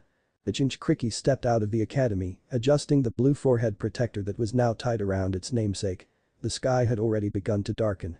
The roll call to take the ninjutsu exam had been done in alphabetical order, so he'd been among the last ones to exit the building. Dad, look. I finally graduated, proclaimed a loud voice. Naruto turned towards the sound and saw a kid from the classroom he was previously in, proudly showing off his shiny new headband to his father. The dad smiled at the boy and ruffled his head affectionately. "Great job, son. Your mother and I are proud of you. We're having your favorite tonight as a celebration." The boy cheered as both walked off, the father with an arm over the son's shoulder. Naruto watched both retreat with a small smile over his face. Interactions like these always filled him with conflicting emotions. "Yo, fish cake." The blonde turned towards a familiar tomboy-ish voice and watched Yuna approach him with her hands casually in her pockets. "So, you made it as well, huh?" "Looks like it," confirmed the boy as he smiled up at the taller girl. "You did too. Congratulations." "Oh, yeah." She walked past him as she approached a woman that was looking towards her direction. "See you during the team placements." Naruto watched her talk to the beaming woman who had her hands clapped together, making Yuna look down in fake disinterest as red lightly dusted her cheeks in embarrassment. Frowning down at the ground, Naruto stuffed his hands in his pockets and began his way home. He'd only made it a few meters before a fist bopped him lightly on his head. Flinching and reeling back in surprise, Naruto looked up and came face to face with the smiling visage of his teacher. "Kakashi?" he said in surprise. Kakashi's eye smile seemed to increase in size. "Hey kiddo, nice work on your graduation," proclaimed the Jonin jovially. "I never had a doubt in my mind." Naruto flushed at the praise and rocked back and forth on his feet. "Ah, really? Course," the scarecrow retorted with such certainty that it made the boy's heart swell. Reaching down, Kakashi lowered the blonde's headband with the palm of his hand to make it cover his eyes and chuckled at his squawk of indignation. "Now come on, everyone's waiting for you." "Wait, what?" Naruto pushed the headband back onto his forehead and noticed that the masked man had already begun to walk away. Running ahead to catch up to him, Naruto looked up at the man in confusion. "What do you mean by everyone?" "Go on Naruto, drink up," encouraged Kakashi as he himself downed a cup of sake. Naruto looked at his own cup in uncertainty with nervous sweat rolling down his forehead. "I don't know about this, sensei. Are you sure this is alright?" Kakashi had quickly taken him to a shinobi-only bar called Shushuya, where many Chuninins and Junins had gathered. The rowdy place was full of energy and brimming with excitement as a jolly atmosphere filled the area. "Ah, you worry too much." "Really Kakashi? You're a terrible role model," sighed Kurenai in an aggravated tone. "It's fine in Kurenai, Uzumaki's can't get drunk. That's not what the issue is here." Among those shinobi were many of Kakashi's close friends. He recognized Guy, the man he'd pranked for his initiation test. He recognized the lady with the long purple hair, she was one of those people assigned with guarding his home and making sure he was safe. Two others were those guys he'd sometimes see guarding the gates of Konoha. The other unfamiliar faces didn't ring any bells to him, but he made sure to burn them into his mind. All had welcomed him with open arms and had gathered to congratulate him on his graduation. His heart fluttered once more in gratitude as he tried his best to keep the moisture in his eyes as unnoticeable as possible. There was one man smoking a cigarette and with a scruffy beard. A lady with red eyes and a dress that looked like it was made of bandages. Another girl with pineapple-shaped purple hair wearing barely any clothes beneath her trench coat. A man with a bandana chewing on it, a man with bags under his eyes and a pale complexion, a guy with scars all over the left side of his face and spiky brown hair. That sure was a lot of people that were going out of their way to celebrate for him. "Naruto-san." Turning around, Naruto was met with Guy Mido, who was grinning down at him with a 1000 megawatt smile. The Taijutsu specialist crossed his arms and looked down at the blonde. "Even though my pride is still hurt from falling victim to your most unyouthful prank all those years ago, I still wish to congratulate you for a job well done. I look forward to working with you as fellow shinobis of the Leaf." Guy nodded in approval at his own words as Naruto smiled up at him in appreciation. "With that being said, I wish to give you this gift so you may continue to fan your flames of youth in your endeavors." "Hey. We said we'd wait till later for the gifts, Guy," said Yugao irritably. Guy laughed boisterously and plopped down his suspiciously heavy present onto the table that made the cups and bottles rattle dangerously. "Ahaha, forgive me my friend, but when I see such youthful young minds, it just brings a tear to my eye and I simply could not wait any longer." Thank you Guy-san," said an overwhelmed Naruto as he unwrapped the gift with barely restrained anticipation. Ripping up the package, Naruto looked upon 4 training weights to go around his wrists and ankles. Guy grinned once more and gave him a thumbs up. "This will help you during your red hot-blooded training my friend." Naruto nodded in amazement and attempted to lift them up but found that they were a lot heavier than they looked. Kakashi sighed and picked them up with an ease that made Naruto gawk at his amazement. "I'll hold on to those for now, Naruto," said Kakashi as he sealed them away in his pouch. Naruto nodded and snickered to himself as Guy went into another tangent to Kakashi, who was doing his best to ignore him. "It's my turn now," said Yugao as she smiled. Kakashi told me about your interest in Kenjutsu training, so I got you a better tanto. One that was forged in Kiri and is also chakra conductive. She moved some cups out of the way to make room on the table and placed a long item wrapped in cloth in front of the stunned Jinchuriki. Wow, that sounded like a really expensive gift.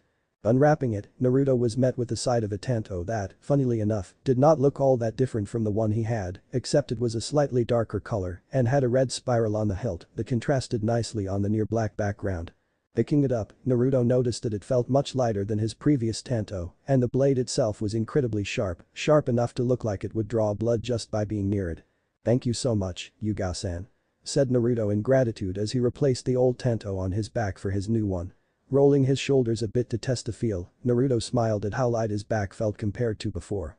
"Yeah, you're probably gonna need to learn how to actually use conductive metal first," said Asuma as he fished around for something inside his pouch. "You're a wind user, right? Well, you're in luck, I'm one of the only wind users in the village. I wrote down instructions on how to channel wind chakra inside your blade." Naruto took the offered scroll and stared at it in disbelief. "How the hell did you guys even have time to get these? I graduated barely 10 minutes ago." Kakashi smiled in his direction and waved his hand in dismissal.